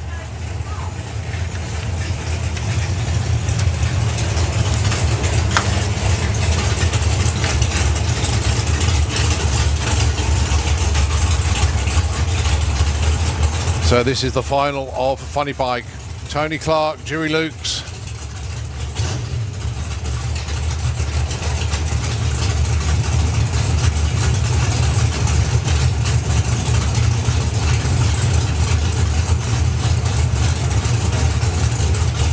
Here we go then. Heads up, no breakouts. First the other end wins, assuming you get 2 green lights.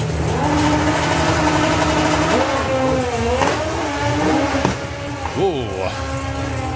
Just on fire there, big flames coming out, but it's going to be Tony Clark that takes that one. 7:23, 192 miles an hour. Congratulations to Tony. Jury makes the final, but didn't go entirely to plan. So your winner there, Tony Clark, well done.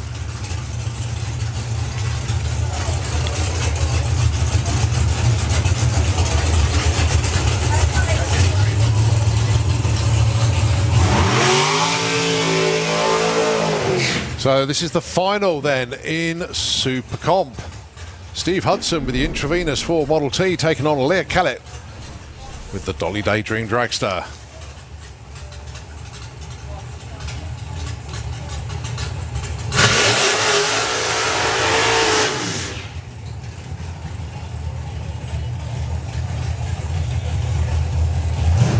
So 2 differences between the cars, apart from one being an altered, one being a dragster. Leah does a burnout across the start line. Steve Hudson doesn't. He's always done it that way when he raced in Pro E.T. Why change? So then class index 8.90.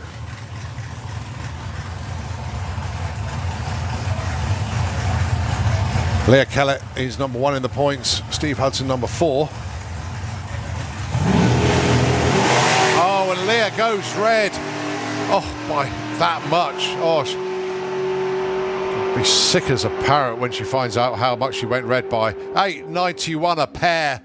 But Leah goes red by 0.0009. Ouch. Oh, that's racing. That is racing. 0009 red. But congratulations to Steve Hudson taking the win.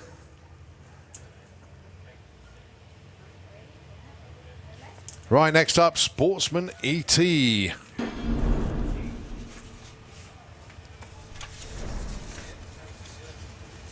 Holly Walters taking on Georgina Smith. This for a spot in the semi-finals. 16:01 plays 15:70. Georgina will be going first. Both into stage together. Green lights for both of them.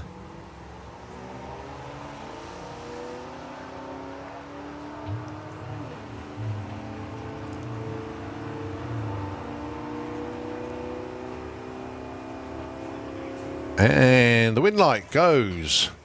Whoa, double breakout. Both of them broke out by 600, so by the smaller amount to the decimal point, it's Holly Walters that takes the win. Well done to Holly. Pro E.T. into the pairing lanes once again, please. Pro E.T., can we have you into the pairing lanes, please?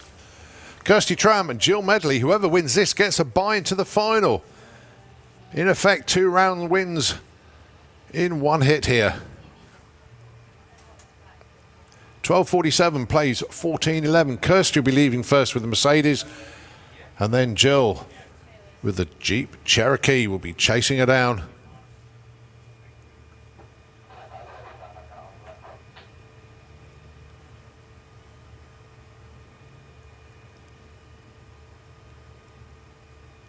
See Jill's brake lights flickering as she goes into stage. Off Kirsty goes. Jill sets off in pursuit.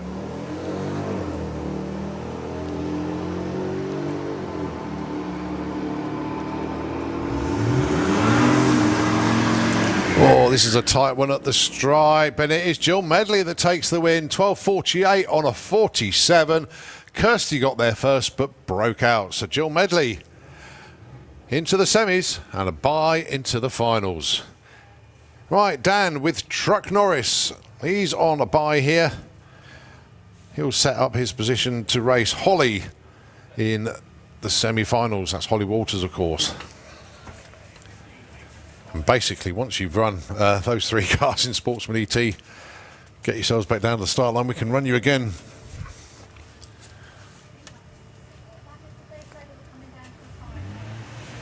Oh, 0.9 reaction time. Nicely done, Dan.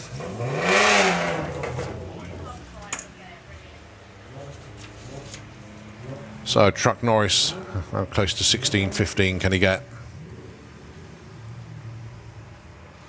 Not bad, 16.23 at 82 miles an hour. Right, VW Sportsman, John Crawford taking on Rob Cresswell. This for a spot in the semis.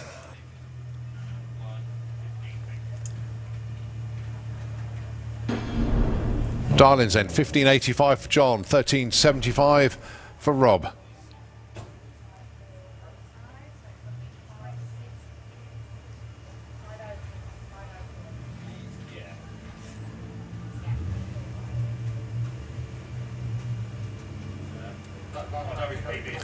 Both pre-staged, both now staged. 3 counts down for John, 3 counts down for Rob. Green lights for both of them. So the Beast chasing down the Golf.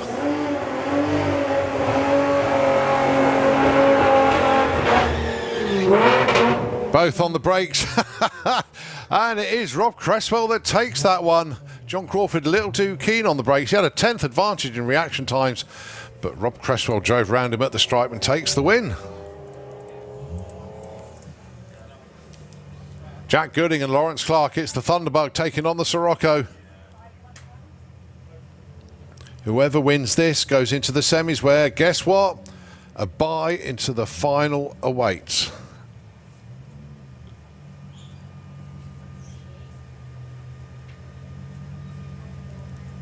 So Lawrence already into pre-stage. Jack just inching forward. He's into pre-stage as well. Both into stage. Lights run. Jack's green. Lawrence is green.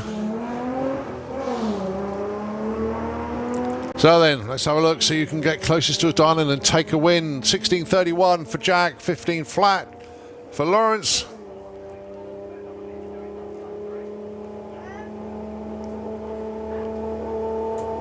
Ooh. No result at the moment. Okay. That looks like that may be a rerun. Sorry about that, folks. Just looking at the master screen as well. Yeah, no result on that one. So I would imagine we'll just turn those 2 round, get them back down to the start line, and get them to run again. Right, this is young Daniel with the Loco Polo. Dan Brioche, as I like to call him. And he's going to book his spot in the semis.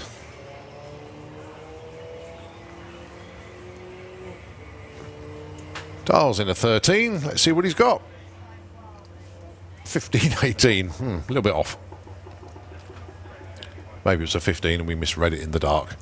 But nevertheless, he's through. All right, let's have a look in the lanes. I've got Outlaw Anglia down there. I've got Super Gas, I think I've got. Junior Dragster are down there. Right old mix once again. Excellent stuff. Good to see the racers getting down here for us nice and quick.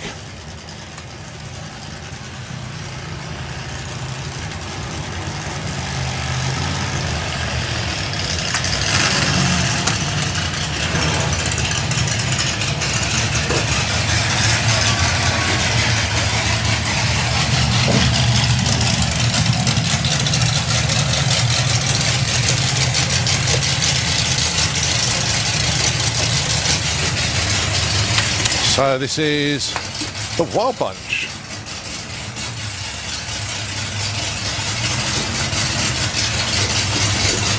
Andy Clifford with Snake Eyes, taking Mark Crusoe with the ball breaker. This is the final for the Wild Bunch.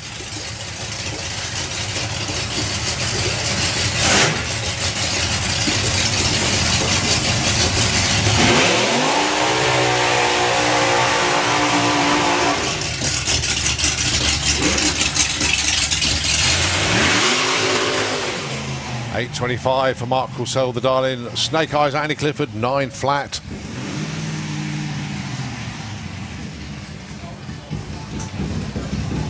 Snake Eyes is popping and banging like a good one. Lovely header flames coming from the pipes there. Looking well cool. It looks like he's set up as a cackle car. Love it.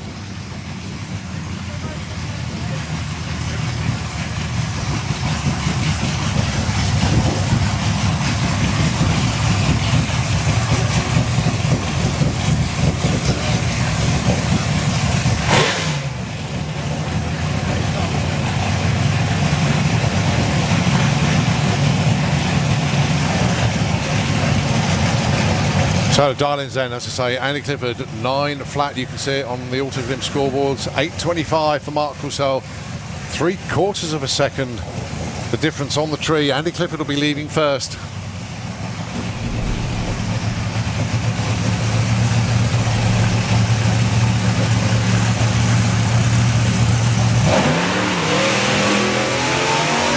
Well, Andy Clifford just getting a little bit squirrely as he leaves the line.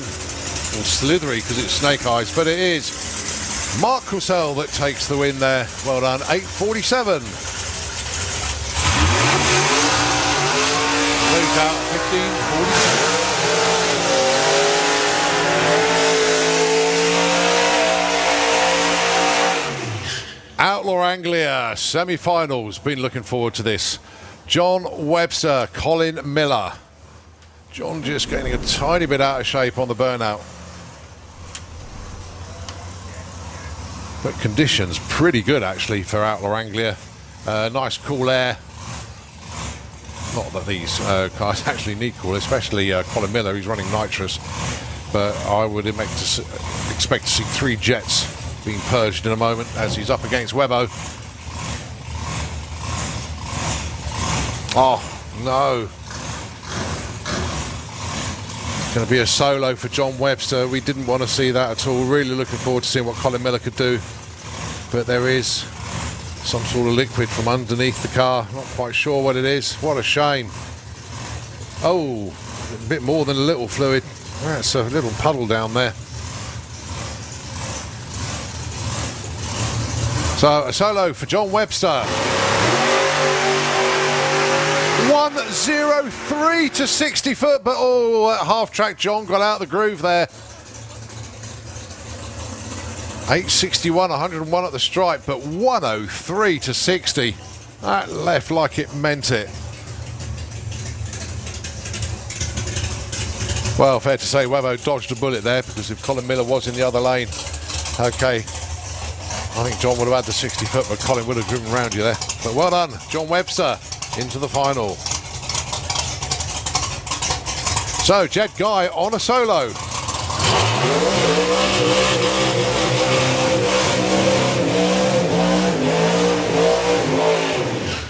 Proper Outlaw Anglia burnout there. Excellent job. Well done to the ball breaker team. Congratulations, taking the win in the Wild Bunch. Can I have Nostalgia Superstock into the pairing lanes, please? Nostalgia Superstock. That burnout from Jed generated so much smoke that it's actually wafted its way into the tower.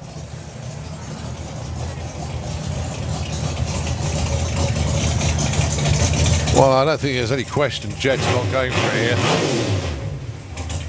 Yeah, big purge of the Nitro system.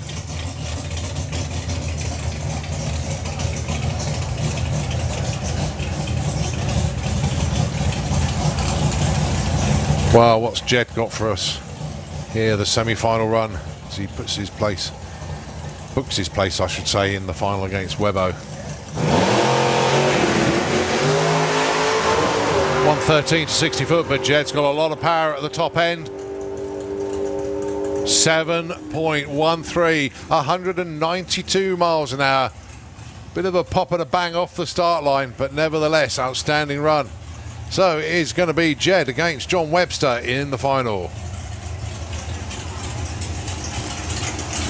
Super Pro E.T. semi-finals.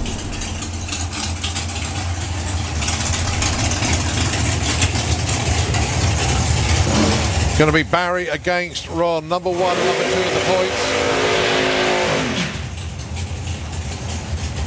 The Giles and Hartley Dragster against Sweet FA.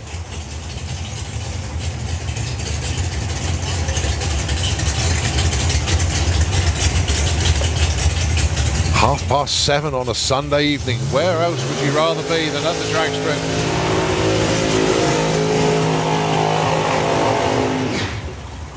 Commiserations to Colin Miller going back to the pits there. But there was a bit of a puddle underneath the car. Don't know if it was overfill or whatever, but nevertheless, you see some fluid on the track, you've got to abort the run.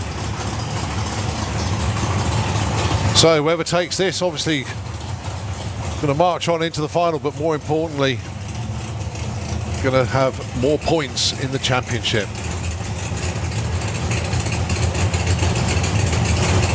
Could turn into a season-long battle between these two.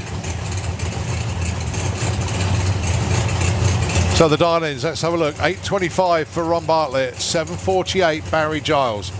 They're both good off the line. They're both very good at getting their numbers. A real race coming up here.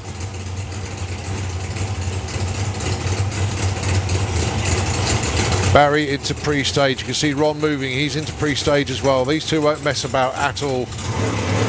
Oh, Ron goes red. It's Barry Giles that's going into the final. Let's have a look to see the numbers that they run. Oh, it wasn't for that pesky 008 red. Ron Bartlett would have been in the final. 8.25 with a 1 to a lose-out 7.45. But cherry on the tree means game over, unfortunately. So it is Barry Giles that goes into the final, and he's now going to extend his points lead in the Super Pro Championship. Going to be taking on this man in the final, assuming he can take the green under power. I have no doubt whatsoever that he'll be able to do it. This is Billy Gain. Giles in an 8.49.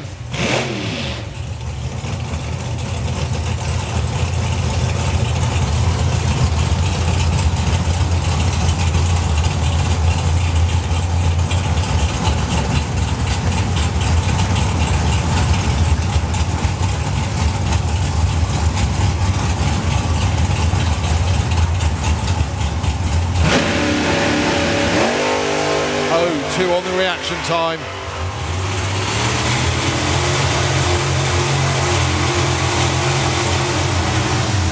A breakout on the run, doesn't matter though. 8.46 on an 8.49. Air is getting crisp, maybe making a little bit more power, but it is Billy Gain taking on Barry Giles in the final of Super Pro. This is Super Gas semi-final number 1. The two Andys. Andy Dibley, Andy Harrison.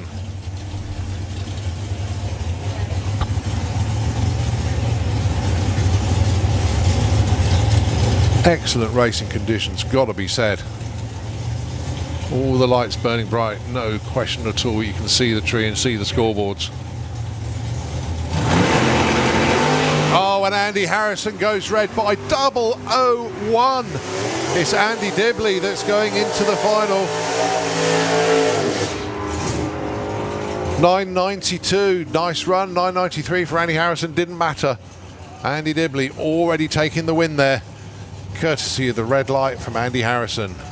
Other side of the ladder, John Turner taking on Mark White. But looks like I've only got one of them. No sign of the Greenfish Barracuda, unfortunately, so it's going to be a solo for Mark White.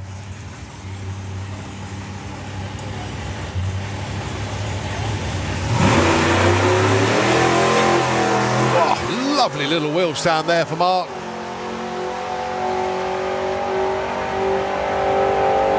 I think he did that deliberately for the photographers, I really do. 9.89 with a 7. Breaks out. Calendar reaction time, but hey, who cares? He's into the final. Right, the rattle and hum of junior dragster below us. This will set up the finals.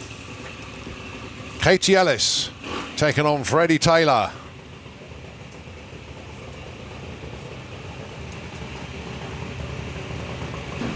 Sportsman E.T, can we have you into the pairing lanes, please? Sportsman E.T. Well, if you're tuned in at home, I hope you're enjoying the late coverage here from Santa Pod Raceway.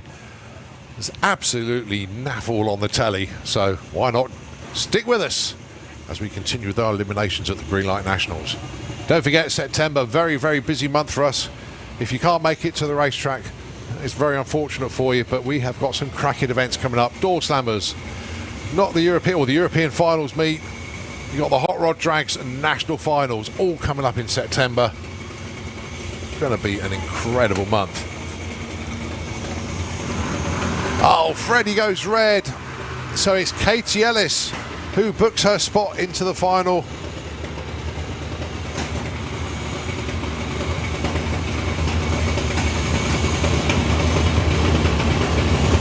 Katie goes 8.28 on an 8.20, but race already decided on the start line when Freddie went red. Other side of the ladder then, your points leader, Harry Redshaw, taking on TCA. Yep, Thomas Cook Abbott.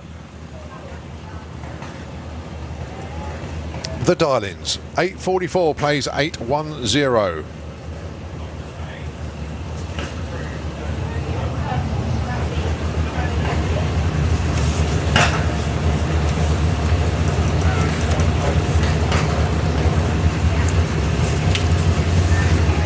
Thomas is already in, Harry goes in.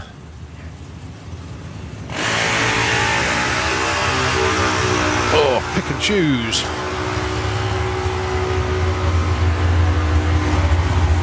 And the win light goes to Harry Redshaw, 8.44 on a 47. Sorry, 8.47 on a 44. The win margin, 0.003. Some excellent racing going on today. Harry taking that one.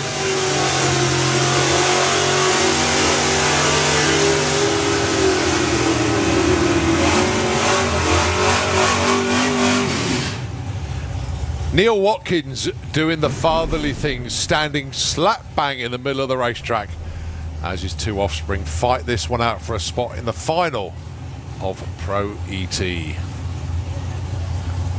Amy Watkins with That a Bird. Darling 9.52. Tom Watkins 11.27 with a Purple Express pickup. That's it. He wasn't quite in the middle. He is now.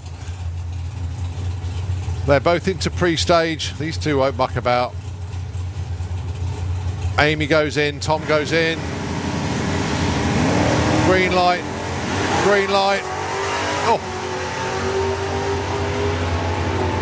11.27, place 9.52. Who's going to be cheering the most? It's Tom. 11.28 on a 27.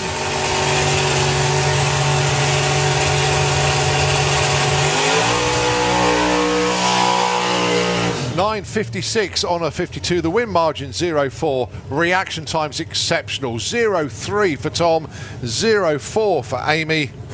But it is Tom into the final. Well, is it going to be two Toms in the final, or is Ronnie going to take that spot instead? Tom Kay with the Junior Com Dragster dialing in 8.50. Wow, that's quick. No, that's not right. Hang on a sec. Right, that's better. 9.90. I was just saying that car can't go 8.50. A little bit of a panic there. Ronnie Mercer, 882.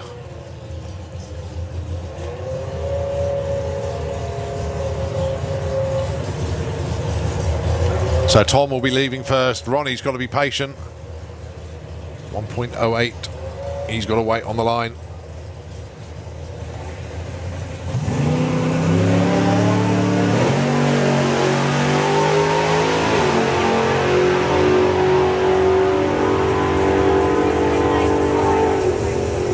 Well, you could hear Ronnie feathering the throttle at the stripe there, taking the win. He had 500th advantage off the line. 891 takes the win to a lose at 10.06. So it's Ronnie Mercer in the final, taking on Tom Watkins. Next up then, it is Top Speed Automotive Street Eliminator. And I've been looking forward to this. This is the final. And we have two 7-second cars. Okay, one of them has run a 6, but hasn't run it this weekend. But Al Mack, 7-second club member now, 7.95 on his last pass. But has he got enough to take out Andy Bond? Well, if Andy drops the ball by any shape or fashion, Al will be there to pick up the pieces. But if you get a good flat launch from Andy Bond, he's going to disappear.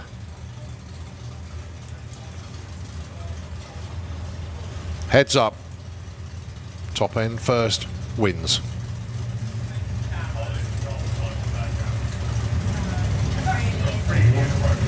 Little bit of a staging duel between them. This is the final. Al goes in.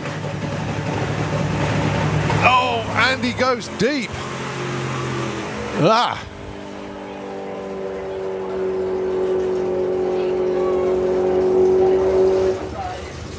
Well, no time or speed recorded, but Andy definitely lurched forward beyond the beams. So await a ruling on that one.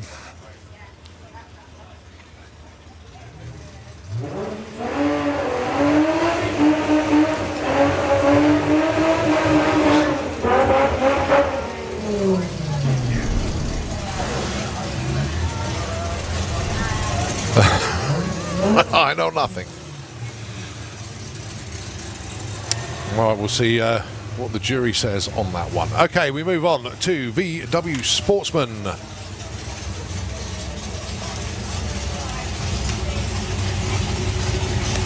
Jack Gooding and Lawrence Clark.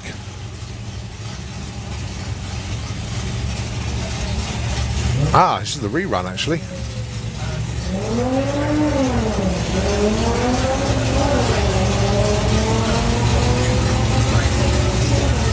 Don't forget, whoever wins this gets a bye into the final.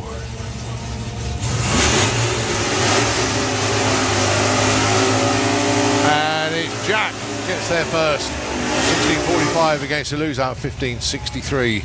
So is Jack Gooding. He's booked his spot in the final. Right, this is Nostalgia Superstock.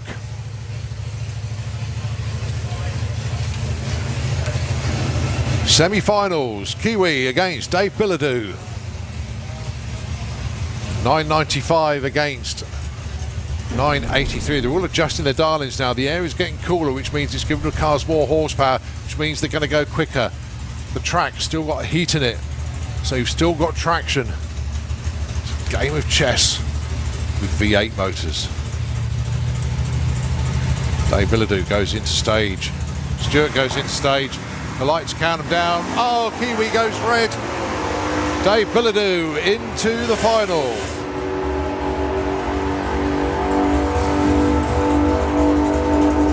.996 on a 95, exceptionally well judged. But Stewart with a big red light there. So the other side of the ladder then, Chris Layram and Spencer Tram. Let's not forget that Spencer is still in eliminations in Comp Eliminator as well, so he's going to have to hot lap the car, whatever.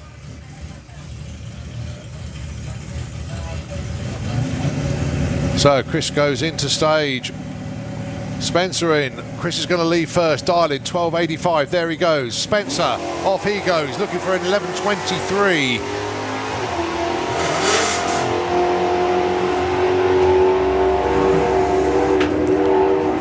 Well, you can hear pedalling at the stripe, and it's Spencer that takes it by 0.12 at the stripe, 11.36 for the win, 13.02 for Chris Lehman, but it's Spencer taking on Dave Bilodeau in the final.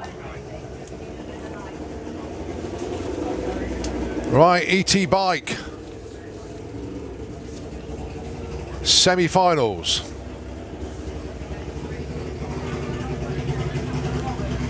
Phil Pratt with Satan's Lady. Broke the beams to take the win. Well on Phil. That happened so quick, I didn't see it. But anyway, job done for Phil. Right, we have a race between Blade and Bill. Blade King and Bill Marsh. This is to go into the final against Phil.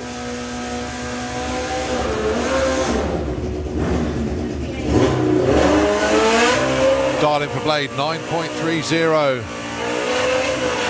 The darling for Bill, 9.20.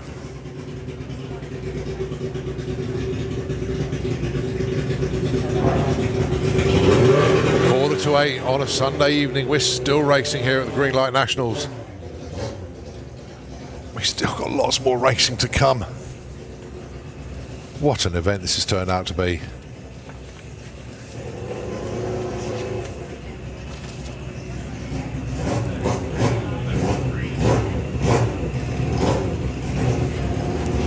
Both into pre-stage, both into stage. Tree counts them down. Oh, Blade goes red by 0.2, so Bill Marsh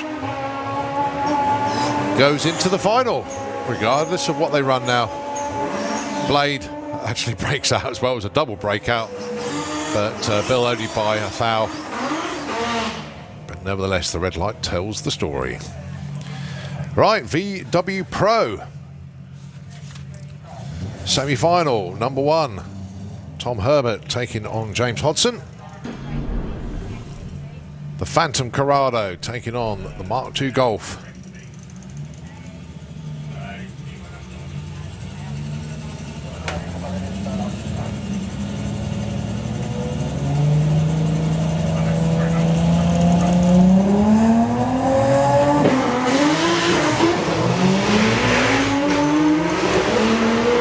Greenlight drag racing once again.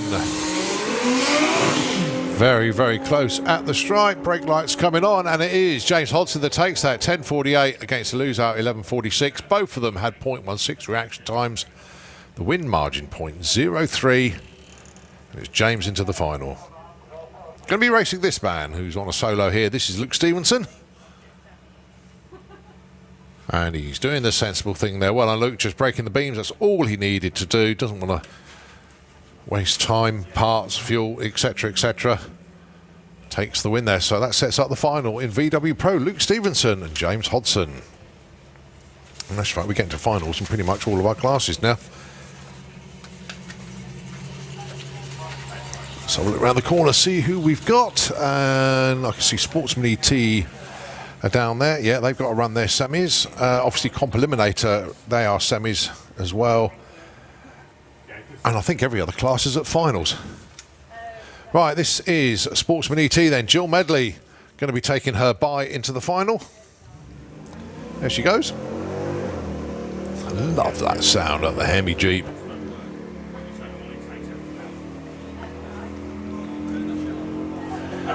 Dials in at 12.47, runs at 12.52. Job done. Nicely done, Jill. Right, the other side of the ladder sees Dan Holloway and Holly Walters. Whoever wins this obviously gets that spot in the final to race Jill for the trophy.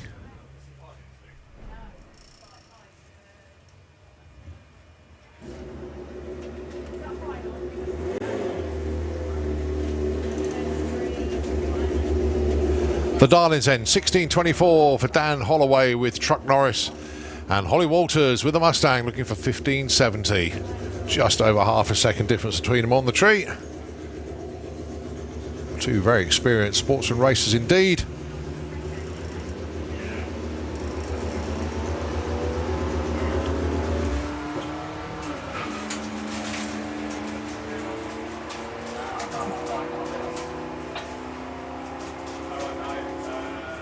And the win light goes to Holly, 15.70, bang on her number, 16.31 for Dan. Both of them had cracking reaction times. Holly with a 0.6, Dan with a 0.4. But Holly, 15.70 with an 8 on a 15.70 dial-in. She will be through into the final to race Jill Medley for the big trophy. Right, I think we are at finals at all classes apart from Comp Eliminator. That's how well it's progressed. No, apologies, VW Sportsman, we are at semi-final stage for them. Just checking my ladders, just to make sure everybody else is up to finals now. Indeed they are. So, got a few bikes lined up there, ready to go. Just a bit of a concern in the lanes at the moment. We are getting to this point now where obviously it's getting quite dark, and it's this fear of a dew point.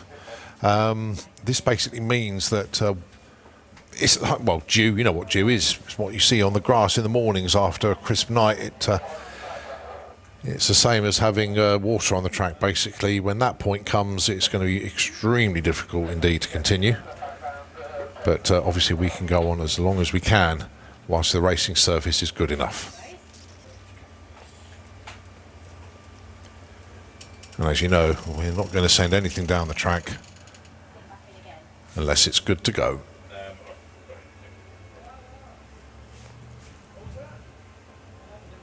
But I've got to take my hat off to the track, who they have worked their socks off this weekend.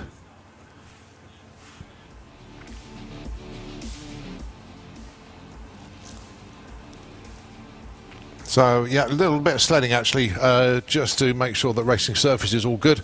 Going to rest my vocal cords for a moment actually. Going to hand over to Nitro FM at 96.2. I can actually see you in there now. It's getting a little bit darker. So if they could take over the airwaves just for a short moment, we will be back with more from the Greenlight Nationals. Nitro FM, it's over to you.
Miller taking the scenic route. He's already got the win though.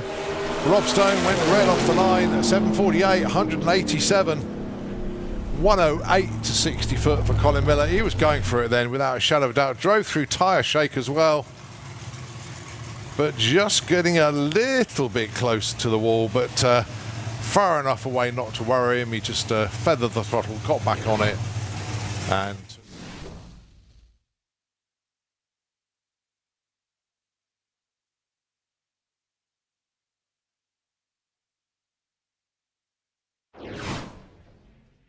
Joe Stevens, Andy Bond.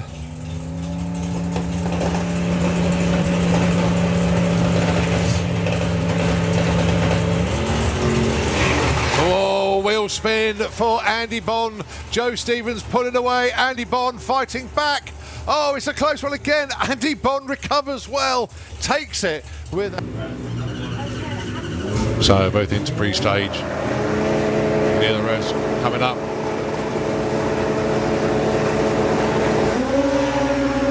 Both away very well indeed. Great looking race. Alan Morrison Jr. looks like he's got his nose in front. Just he has. Oh, look at the numbers. 691 at 211 miles an hour. Lose out 720 at over 200 miles an hour again for Mark. 201.57. But solo for John Webster. 103 to 60 foot, but oh, at half track John got out of the groove there. 861, 101 at the stripe, but 103 to 60. That left like it meant it.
Right, so there's a little bit of communication between us and Nitro FM. As you can see, everybody is heading back to the pits. Oh, curses, curses, curses. What a shame. What an absolute shame. Our track crew worked their nuts off this weekend. But Carl Birkinshaw, mate, nearly, we're done. That's it, game over. Oh, tried so hard. We have had some of the finals run, but unfortunately we couldn't finish them all. The start line crew have disappeared. The tree has been taken down, and we're done for the day. What a shame, but what an awesome event, effort, everything from everybody concerned here this weekend. Massive thanks to absolutely everybody. I don't know what else to add to that. It's 2 minutes to 8 in the evening. We so nearly got it all done, but it's game over. I want to carry on. I don't want to go home. Can we just do it tomorrow? Can we stay and do it tomorrow? Weather looks good. But no, everyone deserves a rest now. So yeah, what a shame. But congratulations to everybody that did so well this weekend. Lots of PBs. One-shot qualifying and eliminations were entertaining, to say the least. But everybody works so hard, and a massive thanks to everybody involved. But going to sign off from the tower now. Thanks ever so much indeed to everybody. Don't forget, tune in again for the whole month of September. Every weekend we've got some awesome racing coming up, and look forward to that. But in the meantime, I'm going to sign off. Nitro FM just going to take us out for a little while, and we'll see you soon. Cheers.